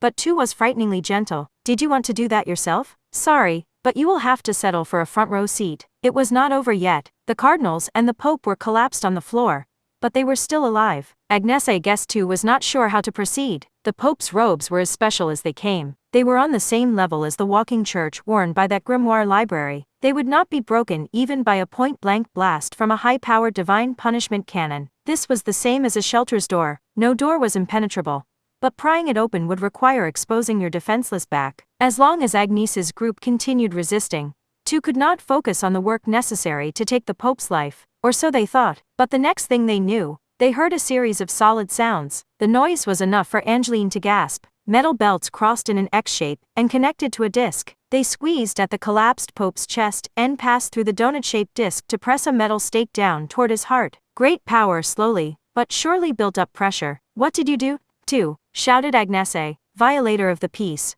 whispered Albert, dying. Was that the name of a spiritual item? That was originally a term related to the peace of God, one of the rules of war spread by the Christian Church. Even in the fiercest of fighting, one was never to target women, children, churches, or food supplies. Even a noble or knight who broke that rule would be branded a violator of the peace and excommunicated from the church. Period. In medieval Europe, the church had held near absolute political and social power, and wolves had roamed outside the cities, so that had essentially been a death sentence. Then again, that may not have meant much of anything to followers of Roman mythology who had already been kicked out. "I prefer not to make people suffer needlessly, but it seems I must pry this open to take his life." He sounded perfectly casual, like he was explaining how he needed a can opener since this can had no pull tab. 4 doors, 3 corridors, 2 bell towers, and 1 cross for a total of 10 equilateral triangles. Fascinating. We inherited these number games from the Greeks, so I'm quite good at them. From the look of it,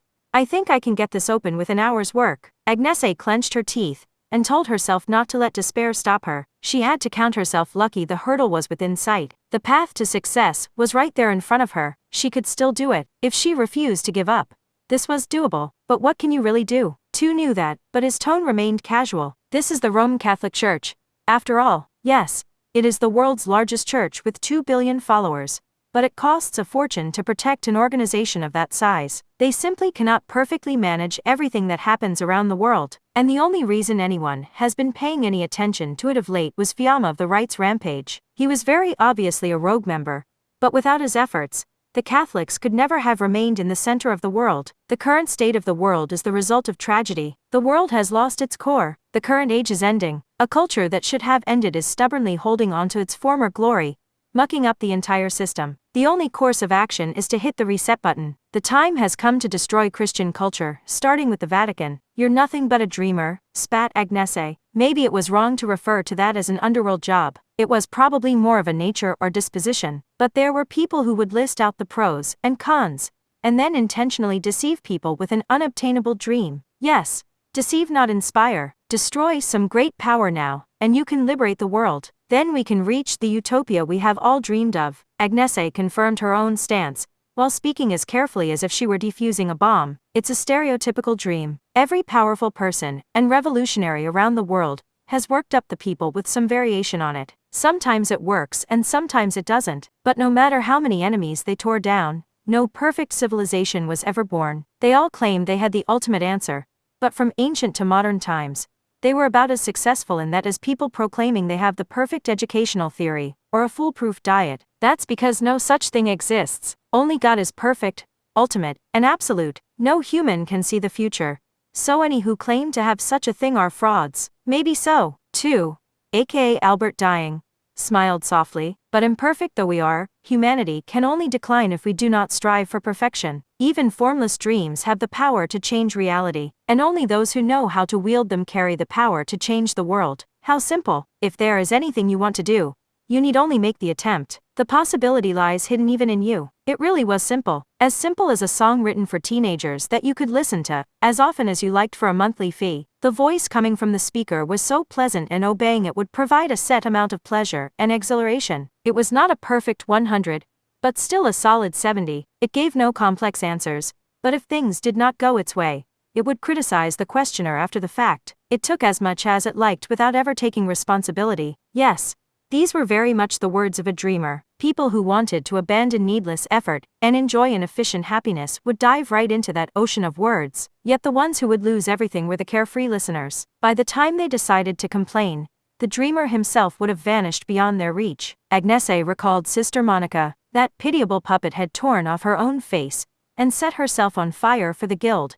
But Agnese could now see what kind of words had convinced her to do that. They had been enemies. They had never reached an understanding. But they had also been nuns who had once lived together. Did you really think I felt nothing after seeing how gruesomely she died, dreamer? 2. Albert Dying. We have reached the finale. This has already ended. You showed up too late to change anything.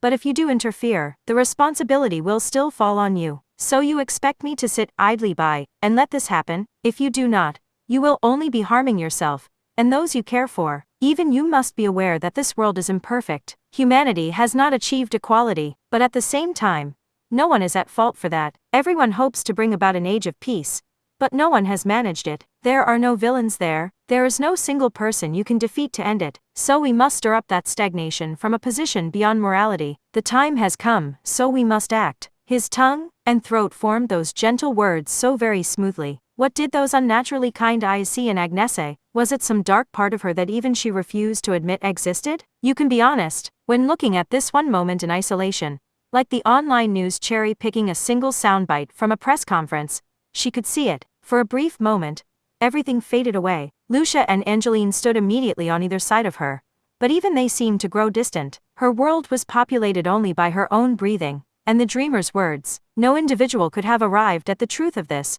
So you too must have companions. Are they friends from your hometown, who were thrust down into the depths of hell along with you? Or are they the foreign saviors who took you in knowing the burden it would be? She wanted to say he was wrong, but she could not. That likely meant he had arrived at the truth to an extent. This was not just about herself. The Catholics had abandoned her, and all of the companions she had lived with. The entire organization had lost control thanks to God's right seat.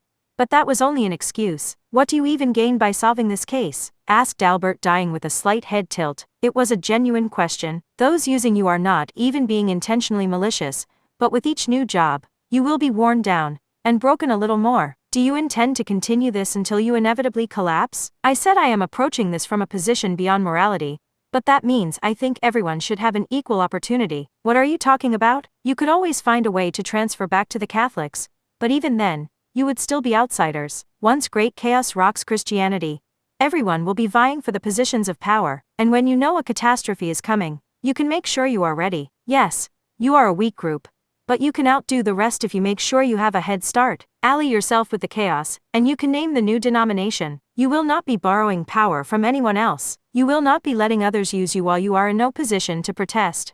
Use the coming struggle for power, and you can overthrow all those who would keep you down. You can become your own independent power. But to do that, the time to act is now. Sister Lucia feared the Anglicans would get after them for even the slightest mistake, so she was constantly fretting over the second hand on her watch, and she never got a moment's rest. Sister Angeline feared they might have nothing to eat and nowhere to sleep tomorrow, so she had formed a habit of eating any food she could get her hands on, and she had forgotten how to slow down and enjoy her food. They were all the same. Agata was and Katerina was. None of these things were entirely new, of course. Lucia had always been a perfectionist and Angeline a glutton, but it had all been twisted and exacerbated by the stresses of their current situation. Whether or not they were aware of it themselves, they could never fully relax. No matter how comfortable their lives were and no matter how many kind people they lived with, they knew it could all be taken away from them at any time for political reasons. After having exactly that happen to them once, the fear of it happening again was hard to shake. They had belonged to the world's largest denomination,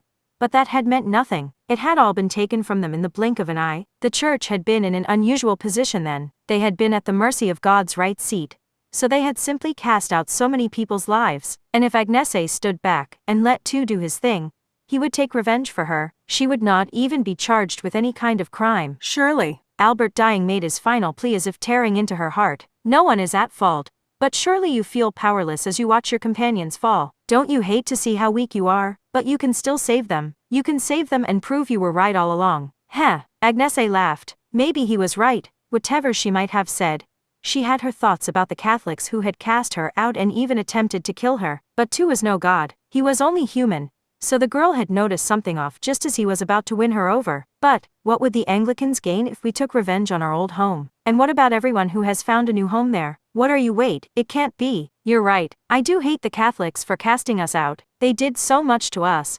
But after Fiamma of the Right fell, and World War III ended, they never bothered to slip in an apology, among all the congratulations. I loathe them from the bottom of my heart for that, Agnese continued with a devilish grin. But if acting on that will not help the people I hope to protect, I will swallow that hatred. I don't want to save anyone for my own glory, or pride. KH. You miss the mark too. You misread my desire. She had regained the composure needed to press a hand against the center of her chest and wink. Doing it for myself just rings hollow in my ears. Now if you had finished it off by saying it would help Sister Lucia, Sister Angeline, or even Kanzaki Kaori, or Sister Ursula, I might have stepped aside for you. But you screwed it up, proving you're only human. No matter how enlightened you tried to sound, a prophet lost everything once they were proven wrong. And the more people had believed them, the greater the backlash. Your dreams revealed nothing to you. You just laid out suggestive words in the hopes that you could instill your own desires in others. You convince people they can find happiness if they follow the flowchart found in your words. That is all you are too. Your dreams are no more than dreams. There is no reality to be found there. Agnese Sanctus raised the lotus wand in both hands. This would be the final battle. Sister Lucia, the tall nun wordlessly responded while readying the giant wooden wheel in her hands. Sister Angeline. So did the stoop sister, with heavy gold coin bags floating up around her. One thing had not changed here. They had no reward for Tu. Agnese Sanctus was satisfied with the reality around her,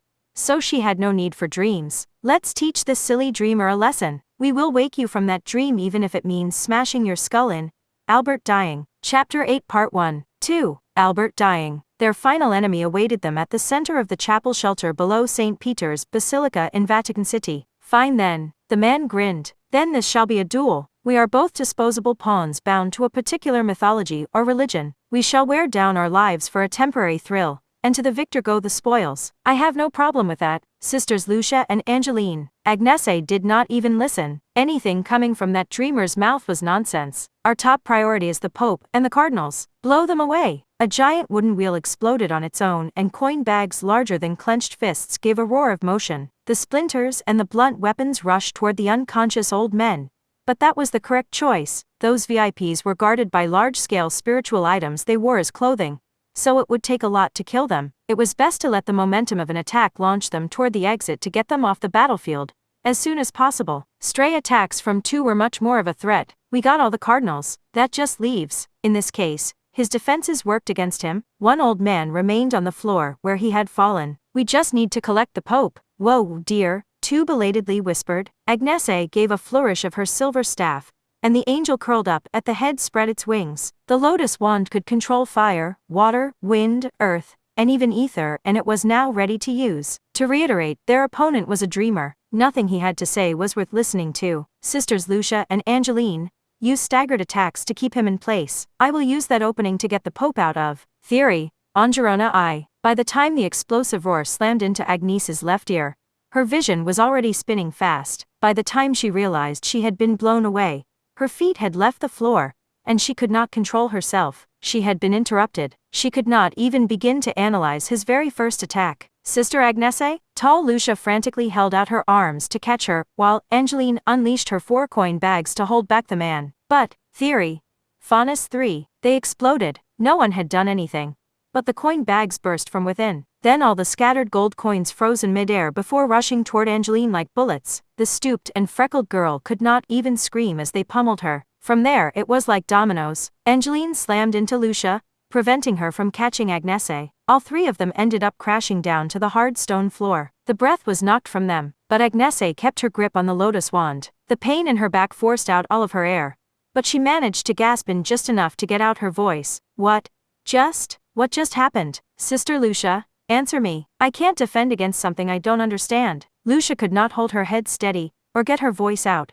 But she did manage to move her trembling lips. Space opened up. Massive jaws tried to crush you. Albert dying did not need to wait for them to finish there. He had not moved a step, and he smiled down at them. Care to see that one again? She saw it this time. Agnese immediately slammed the bottom of her wand against the floor, just as a vertical line split through empty space, and a pitch black hole opened within. The impossible hole was longer vertically than horizontally, and had to be around 2 meters tall. The right and left sides snapped back shut like massive jaws. The crack distorted and then vanished with a great snapping sound, but the pressurized air had nowhere to go, and roared outwards. That was what had knocked Agnese from her feet before. Her wrists hurt as she held the rattling wand. She grimaced as she realized she could not resist this with brute force. It was even possible two would notice the balance of power, and work to contaminate her from within using the vibrations. She forced out her voice. Angerona is the goddess of the returning sun from Roman mythology. She normally keeps her mouth shut and seals it by pressing her finger against it.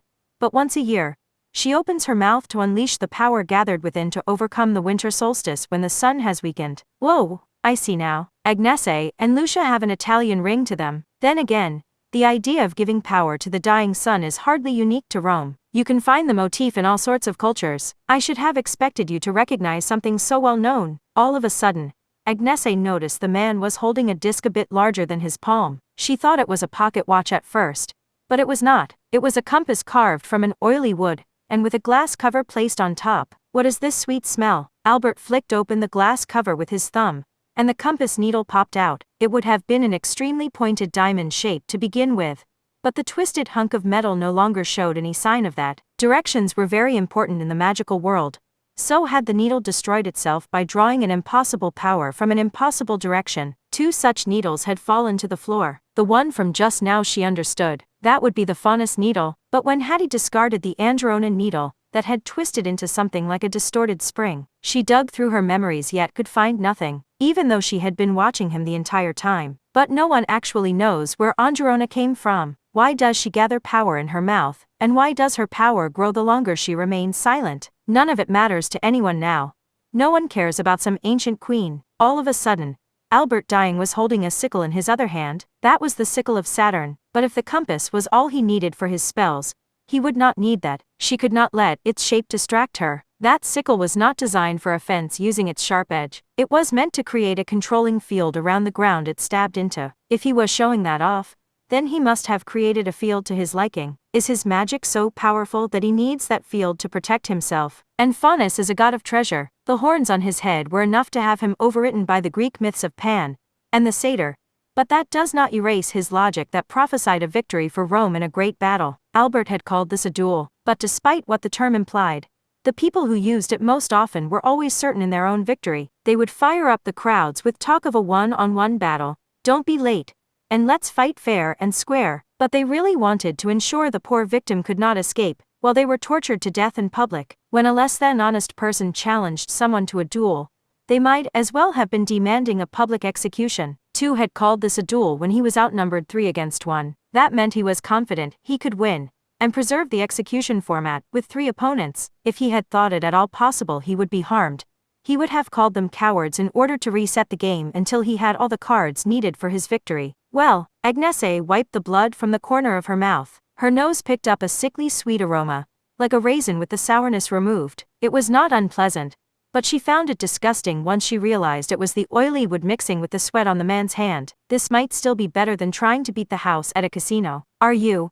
trying to preserve the pure Roman mythology before it was washed away by Greek mythology? Is that what you're so desperate to protect? Not really. He did not even give a strong denial. He responded dismissively while holding the large compass and sickle. Just so you know, I am not a Roman mythology believer, KH. She had been wrong. The hook dangled below, the water had failed to catch in the fish's mouth. During the Roman age, it was Roman mythology. During the Christian age, it was Christianity. I blend in with the victor of the current age to keep myself safe, and protect myself, just like someone dressing in all the latest fashions, and throwing out piles of usable clothing each season. Not even I know the answer. All I can do is line up endless theories that no one can prove correct or not. Analyzing your opponent was everything in the magic world. If you did not secure what clues you could in the few chances you found, you did not stand a chance. Just like a mountain climber following all the easiest routes only to run across a cliff face, with no handholds whatsoever. Agnese heard a scraping of metal against metal. It came from the compass. Once again, she had failed to see it, but he had definitely loaded the next one. Theory Larvae 2. This was a new one. Agnese Sanctus only survived because someone shoved her aside. She was saved by her fellow nun, Sister Angeline. A change came over the girl's freckled face. She covered it with her small hands, but it was still visible through the gaps. Something crucial, maybe water and maybe fat, was drained from her body. It looked like her skin was clinging directly to bone. Sister Angeline? The same applies to what I am using here. The man spoke calmly while swinging his sickle just enough to keep the side effects from reaching him. He did not seem to care about the commotion around him. This is not what we had initially hoped to pass down. As the many mythologies and religions mixed together, the original forms were entirely lost. But I will still win. I will survive. The guild will always view the world from the side of the winners. That was all the guild did. They did not want any particular side to win, nor did they hope to gain something through winning. They only wanted to preserve their status of winning. Everyone had their ups and downs. They would win some and lose some, but the guild refused to let that happen. So they distorted themselves and others to force a result that defied that law. With a solid clink, a twisted compass needle hit the floor. Having used up whatever its effect was, that was the empty cartridge. But by then, Albert had already loaded the next round, and snapped the glass cover shut with his thumb. He squeezed the compass made from an oily wood, probably palm, and he spoke his words of power. Theory Venus Genetrix I. Agnese briefly froze. That divine name did not immediately bring a form of attack to mind like Mars or Jupiter would have. The air was split open by something too strong to call a whip. It was probably some kind of tree branches intertwined in a complex but powerful way. It would tear through flesh and bone on contact, and Agnese was slow to react. She immediately backed out of its range, but then something burst from it. The solid fruits attached to the branches burst and created a wall of sharp shards, like a grenade blast. She had very clearly been too late to react, so her survival was not the result of her own skill. The dense wall of sharp shards had been forcibly pried apart at the last second by the explosion of Lucia's giant wooden wheel. Let's ignore the Genetrix part for now. The young man smiled thinly. Everyone thinks of Venus as a goddess of beauty, but did you know she was originally an agricultural goddess of gardens? Also, a historical figure was absolutely fixated on her productive powers, an ancient Roman general by the name of Julius Caesar. Perhaps you've heard of him? Venus, goddess of the harvest, was known as the personal guardian deity of that strongest military man. Venus was a protector of Rome, but adding the Genetrix gives her name a special meaning. Caesar had thoroughly developed his abilities for harming and killing, so when he wanted to expand the Roman Empire, he may have been drawn to that productive power he lacked. He was hailed as the strongest when it came to military might, but that created a blind spot he hoped to fill with the divine mother of Aeneas. He wanted a solid protector, who would gently support him, so that goddess will rush in toward any opening that presents itself. Sister Lucia. The force of the shards was doubled. The sharp shards from the many fruits closed back together to form a wall, and rushed toward Lucia. This spell was a lot like a carnivorous plant without eyes, or ears letting itself be bit to accurately locate its target. It was like a giant pair of jaws lined with sharp teeth and fangs. Agnese's warning was drowned out by a great boom as if from a drum taller than she was. Lucia had barely managed to avoid being fully caught between the closing jaws. But she had not escaped unscathed. She had been hit from the right. The many shards that did hit her slammed her against the wall, where she slid down to the floor, and stopped moving. Agnese heard the clack of metal against metal. She looked over without thinking, but with her life on the line, she subconsciously kept two in the corner of her vision. Nevertheless, she did not have time to intervene. He had clearly replaced the compass's needle, and he should have been defenseless while he did so. She knew she could take away his weapon if she intervened at that moment. "Now then," he said. An oddly sweet aroma hung in the air as he gripped the loaded compass. "How are you enjoying the safety bought with your friend's destruction?" She immediately leaped forward, because Tu had stepped his foot on the Pope's stomach and raised his sickle. The old man already had a sharp stake against his chest, but Tu did not hesitate. As soon as she moved in the way, scorching heat assaulted her back. This was not just a blade wound. The sickle of Saturn created a field of control over the land it was stabbed into. "Is he trying to tear away my inner world? Ha ha ha, you helped the Pope after doing nothing for your friends? Gah!" A straining sound came from within her. This was not just her physical body tearing apart. Her skeleton itself shook, her individual organs wriggled like slugs, and she feared she was transforming into another creature altogether. She could imagine her shoulder blades splitting as wings sprouted from her back, webs growing between her fingers, her canine teeth growing disconcertingly long, and her mind deteriorating too far for bipedal movement. Was she only imagining all that? It all may have been possible with the sickle of Saturn. Albert dying smiled. "You did the right thing. If I pry open the Pope's chest here, no one can stop the spread of the sickle's field. But that also proves that people are not equal under your system. Thank you. Your bravery has shown me that this era must be destroyed." "Shut up," she snapped back. He kicked at her side, placed a foot on her small back, and pulled out the sickle of Saturn like he was removing a nail. The sensation of the blade pulling from so deep inside her made her shudder far more than when it had stabbed into her. Now a question: are people still equal? Stabbed and stepped on, Agnese still lay protectively over the unconscious old man. The Pope might have been killed if she had not acted. Nothing might have changed for her own little world if a new era had begun. They lived a life of oppression, suspicion, and odd jobs that underestimated their abilities. It wore at them more. Every day they continued to live as outsiders without a real home. But she still wanted to avoid this. She did not want everything to change. She had learned to relax during the short breaks between jobs. The Anglicans gave her the absolute worst jobs, but the group from Italy had worked to come up with recipes they could cook in the women's dorm. She still felt out of place in London's mixture of old and new, but she had not disliked her days off when she could munch on biscuits and watch videomakers perform with a phone in hand. Yes, she would admit it, maybe they were being tamed, and maybe they were being used, but Agnese Sanctus liked those bland days that were too forgettable to even write in a diary. Yes, she thought about the Roman Catholic Church period. They had abandoned her, but she could not have them collapse here. Just like she had her own world, this old man had his own world. She could not let anyone trample that underfoot with a thin smile on their face. They might live in very different places, but she was the only one who could stop it.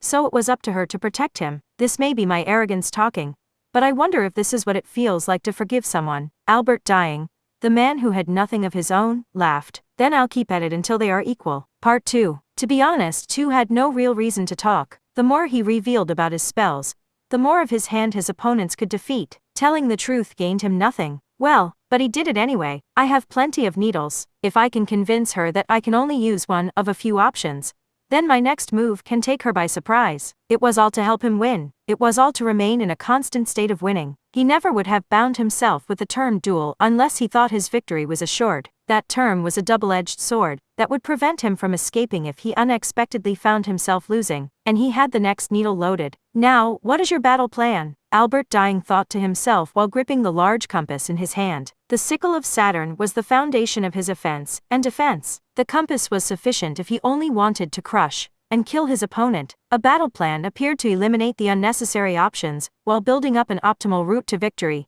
but it really only narrowed your field of view, and the narrower that field, the easier it was for an attack to slip in through a blind spot. If she thinks I was simply defeating them one at a time, then she will die next time. Keeping a set distance to fire projectiles creates a blind spot right in front of you, but protecting that old man does not restrict her quite enough. If I want to move in close enough, I should wear down her stamina a little further. I will wait 2 or 3 more moves. Theory, Juturna IV. This one was a high-pressure water cutter. The horizontal sweep could easily slice through the girl's torso. The attack played out properly, but it did not provide the expected result. Too slow. Why hadn't it hit? Albert, dying, took a step back while opening the transparent cover. He dropped the twisted needle to the floor and inserted the next one. Or he should have. Hold up. He was interrupted by an absurdly casual voice. Agnese Sanctus was no longer just protecting the helpless old man. When had she moved so close? How can you keep up with me? His hand was blocked from loading the compass, like someone had grabbed his wrist just before he made an III strike. To rid her grip from his arm,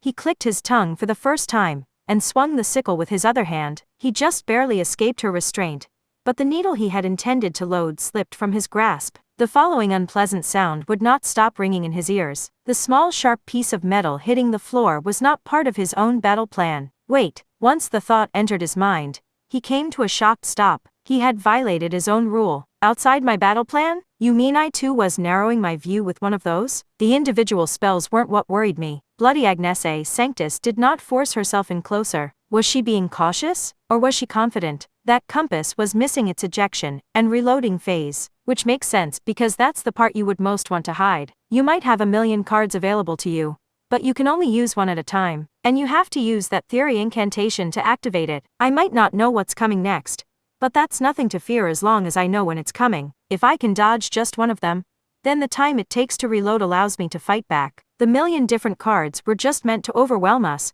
weren't they? The real trick here was how you shifted the timing. Figure that out and neutralizing you is easy.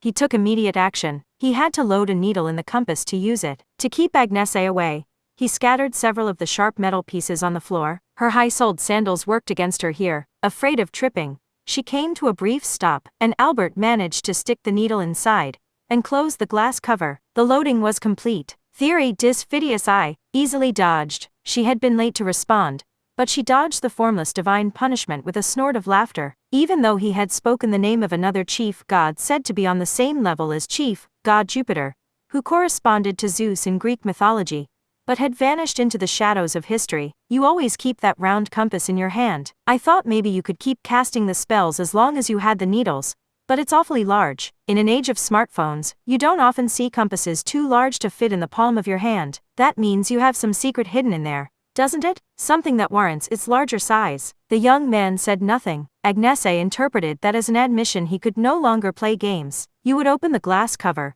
throw out the old needle, set the new one in the center, and then close the cover again. She paused between each step as if checking over them in her head. That would take a few seconds, wouldn't it? But that doesn't make any sense. While the Amakuses use everyday objects for everything, a combat spiritual item has generally been so optimized that it looks strange to the untrained eye. That unnecessary structure is needlessly delaying your actions. Agnese did not hesitate. The look in her eyes said she already knew the answer. That young man used nice-sounding words to deceive and manipulate people, so that was the last thing he wanted to see. So what's the trick here? The palm wood? Did you include that important religious symbol to create an acceleration spell that lets you move too fast for the eye to follow? Or is it the sweet smell? Are you using some kind of chemical to make me hallucinate? No, it's none of that. This isn't about any of the mysterious hints you've created to lead me astray. The answer is much simpler, because the simpler the structure, the less risk of malfunction. I know what a coward would choose when his life is on the line. So she presented him with the decisive words. There never was a glass cover. With a silly scam artist's trick, you greatly reduce the time needed to reload while deceiving anyone watching it happen, right? Time stopped. Yes.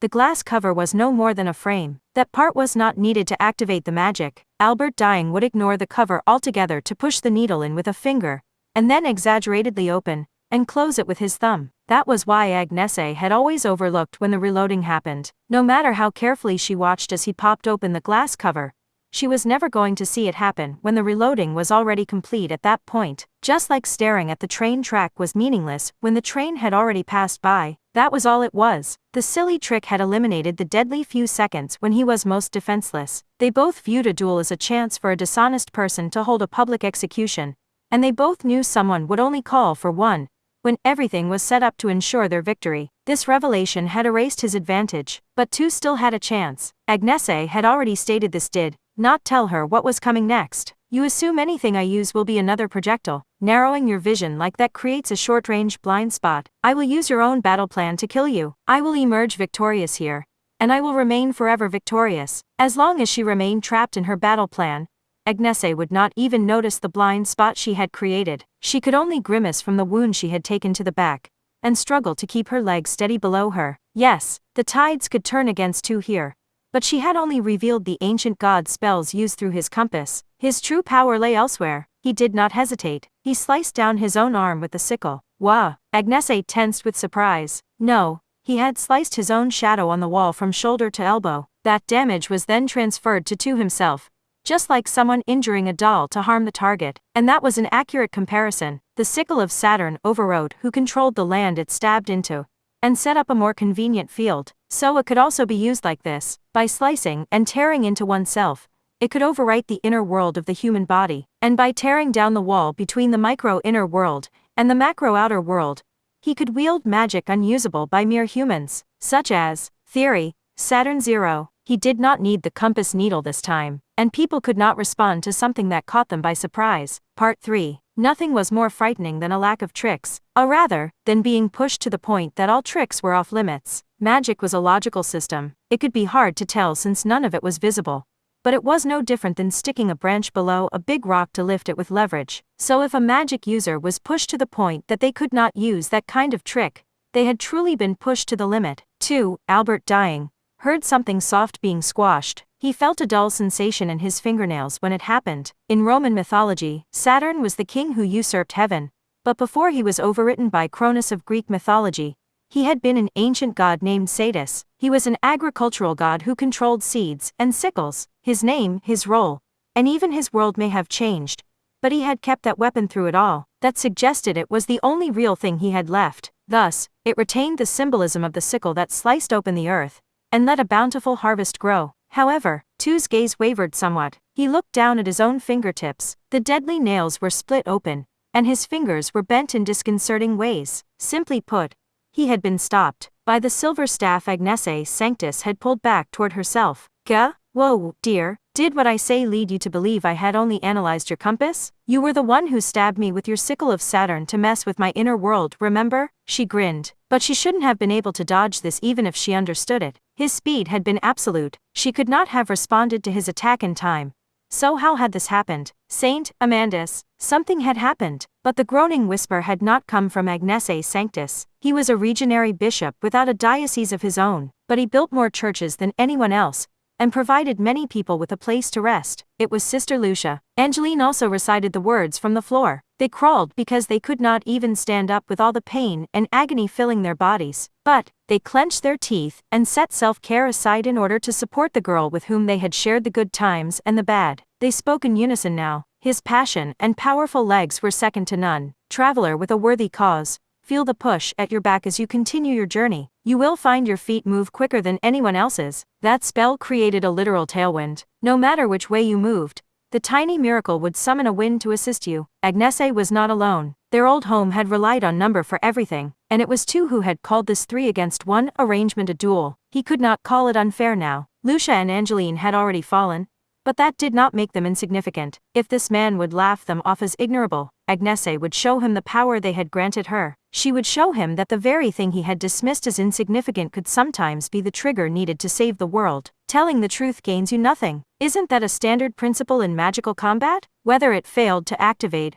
or merely injured her, his foolproof attack had failed to kill her. She had never before seen theory, Saturn Zero, yet it had not worked. That surprising result led Tu to change his battle plan once more. He clung to what he knew had worked before. He forced his aching hand to pop open the compass's glass cover in order to load the next needle. But that movement is an illusion. The words cut him off before he could act. Now that I know that, I have nothing to fear from your spells. I can ignore the compass and your movements. If I wait for you to speak the incantation, I can get the timing right. It doesn't even matter if you use your compass or sickle to activate it. With a distorted clang, the end of Agnese's staff knocked the new needle from the young man's bloody hand. He thought he could keep going even without the sickle of Saturn, but, yes, the Lotus Wand is a symbolic weapon capable of controlling fire, water, wind, earth, and ether. And in my case, I've constructed a further spell on top of that. She crushed that possibility. You could say it's like the wax dolls used for curses. If I hit the wall or a chair with this, the damage to the wand is transferred to the linked target. Agnese Sanctus did not make a second strike. There was no need. So I don't even have to do anything. The wand was hit, so it's already over. After a short delay, a heavy impact rattled Tu's head. Gah! He fell hard to his knees. That was proof of greater damage than if he had been thrown backwards. He glanced down at his spiritual items for a brief moment, but before he could do anything more, Agnese kicked the large compass from him and stepped down on the sickle lying on the floor. I said it's already over, she bluntly stated. Even so, Albert dying was not done moving. I will win. I must always be winning. I will do anything to ensure it. You must always be winning? She seemed to spit out the words. But you gave in to your anger and executed the bloodline investigator named Brax Mizheen, didn't you? Our research suggests he was a pathetic scammer.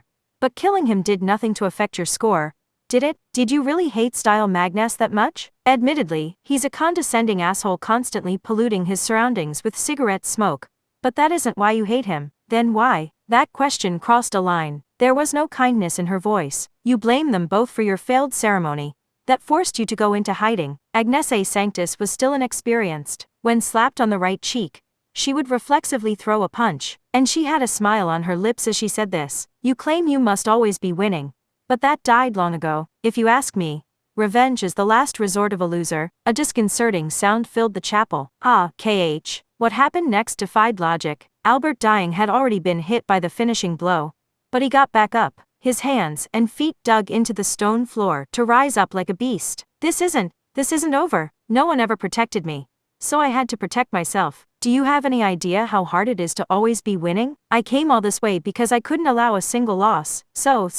But, loser. Agnese's voice was ice cold. He was threatening her, but there was no dignity behind it. He leaped at her, presumably to take back the sickle of Saturn pinned below her foot, but she caught his face on her elbow, slammed her silver staff into his back while he curled up holding his nose, and then stepped on the back of his head after confirming he had collapsed to the floor. Finally, the wand's attack hit him again. He was like a ghost who had forgotten how to return to the graveyard. His rash attempt to never face a loss was a lot like a senile old fool forgetting when to stop and struggling for much too long. His greatest misfortune was in not encountering anyone who was willing to end this earlier. So now he scrambled vainly at the floor. Agnese sighed as she looked down at him struggling like a roach with a pin through it. Well, I might have shown more mercy if he hadn't hurt sisters Lucia and Angeline. From here on, you can start counting up your losses, one by one. Part 4. Agnese Sanctus quietly sighed. It was all over. The Pope was safe where he lay on the floor, with the defeat of Tu, aka Albert dying,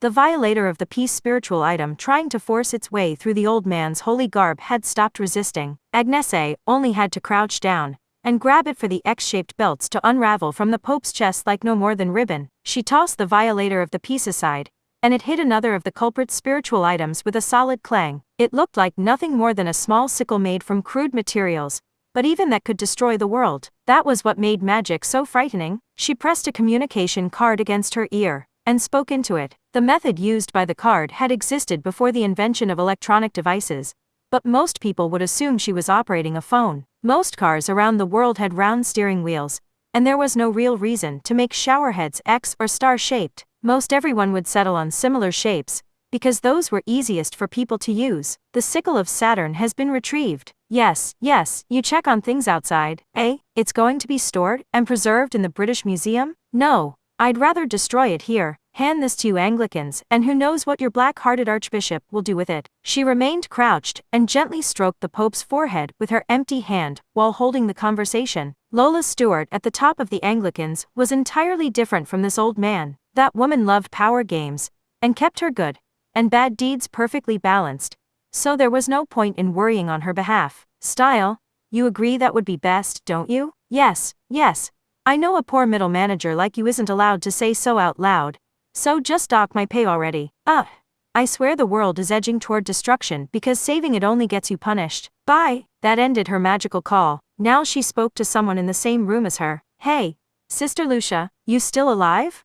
Barely. You too, Sister Angeline. I took out the bad guy, but do you also need some recovery magic? Already working on it.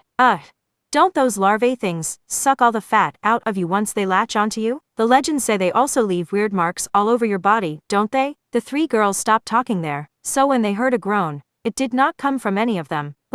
There was no reason to stay here until he woke up. Every last part of Agnese's body was aching, and she had been stabbed in the back to protect the Pope, but she had not risked her life to place him in her debt. Reluctant to leave, she rubbed the old man's forehead once more. That was enough. Sister Agnese, it's time. See, come to think of it, we're in the country without our passports, aren't we? Said Angeline. Yuck, there's only one exit from here, and if they find us, we'll be thrown in jail for sure. Agnese Sanctus pulled her hand away and silently stood up. The Pope is fine. What about the cardinals? That shouldn't be a problem. There is only one exit, so we check on them as we leave. Then there's two. Albert dying. Eh? We're in the country illegally, and now we have to carry an entire person back with us? Isn't an unconscious person really heavy? Angeline started to fidget nervously. But if they left him with the Catholics, and he later escaped, it would be their fault. Anti-magician combat was the Anglican specialty, so it would be safest to take him back home with them. Back home. Agnese smiled at that phrasing. This was supposed to be their home. It was the headquarters of the Roman Catholic Church period.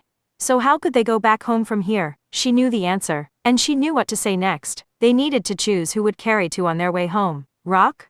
Paper. Everyone but me loses. Who put you in charge? Who put you in charge? Part 5. Agnese Sanctus had made a serious error by disobeying orders and acting on her own. Destroying the sickle of Saturn without permission was especially concerning. Her meals were reduced from 3 a day to 2, and she was forbidden from snacking in between, and this was to continue until further orders were given. The girl in the black nun's habit looked half dead. She had been prepared for punishment, but the higher-ups knew her weaknesses too well. The ban on snacks hurt far more than the lost meal. How was an Italian girl supposed to live without her coffee? Solitary confinement would have been preferable to this. She was back in London, England. The world continued to turn despite everything that had happened. London's famous colorful payphones were being removed and loaded onto trucks, and the taxis polished as bright as leather shoes were being converted to electric models. Even the world's most famous clock tower was apparently no longer named Big Ben. Humans were like tuna that had to keep swimming or they would die. Something unseen was pouring down on the world. Anything that came to a stop, be it a culture or a mythology, would be sealed in that stratum, just like a specimen encased in clear plastic. History may have had no more weight than a long-forgotten meme. The Guild and Albert may have found that absurd. They had wanted to reclaim what was buried in the stratum, but after slowly and carefully excavating it, they realized it was small enough to hold in their hand. Was that why he had wanted to wield it to its fullest? To prove it was more than that? And what about me? She sighed. Not even she understood why she had rejected the idea of returning to the Catholics. It was more than just her principles. She may have made the decision out of fear that she would lose something if she returned there. Sister Agnese. Lucia and Angeline rushed over to her. The perfectionist girl was punctual, and always kept her promises, so she continued to work hard even during their unfair punishment. "We're being scrambled to Piccadilly Circus," said Lucia. "When people look inside a boxy ashtray left on the side of the road, they are sucked in, and go missing." There were similar urban legends back when technology was shifting from CRT TVs, or analog cameras, but it appears someone is copying those stories to feed their collection obsession. A battle is about to begin at the gathering point, so you need to get fully equipped and move to your post. Sister Agnese, what is our job? This magician keeps escaping because they are sensitive to the faint magic of a people-clearing field, so the Anglicans want to do the same job through physical means. The ordinary people will be kept away by feigning drainage problems and covering the road with filthy water. Agnese Sanctus looked up toward heaven. She had suspected it would be something like this. They were still the bottom rung. You didn't get any extra allowance for saving the world. How can that be sanitary? We need to wear full-body raincoats with rubber gloves and boots, but wearing that would stand out when it's so nice out. So a bomber will soon be passing by overhead to support us by creating some artificial rain with dry ice. Sudden downpours not found on the long-term forecast are hardly uncommon these days. That strict girl had failed to read between the lines. Her obsession with cleanliness had led her to focus entirely on how to defend themselves from the filth. Surely there had been other options. Agnese winked over at Angeline. We need phone and social media countermeasures. The risk is especially great since we can't use a people-clearing field. There are so many cameras around these days, and I don't see why that would ever change.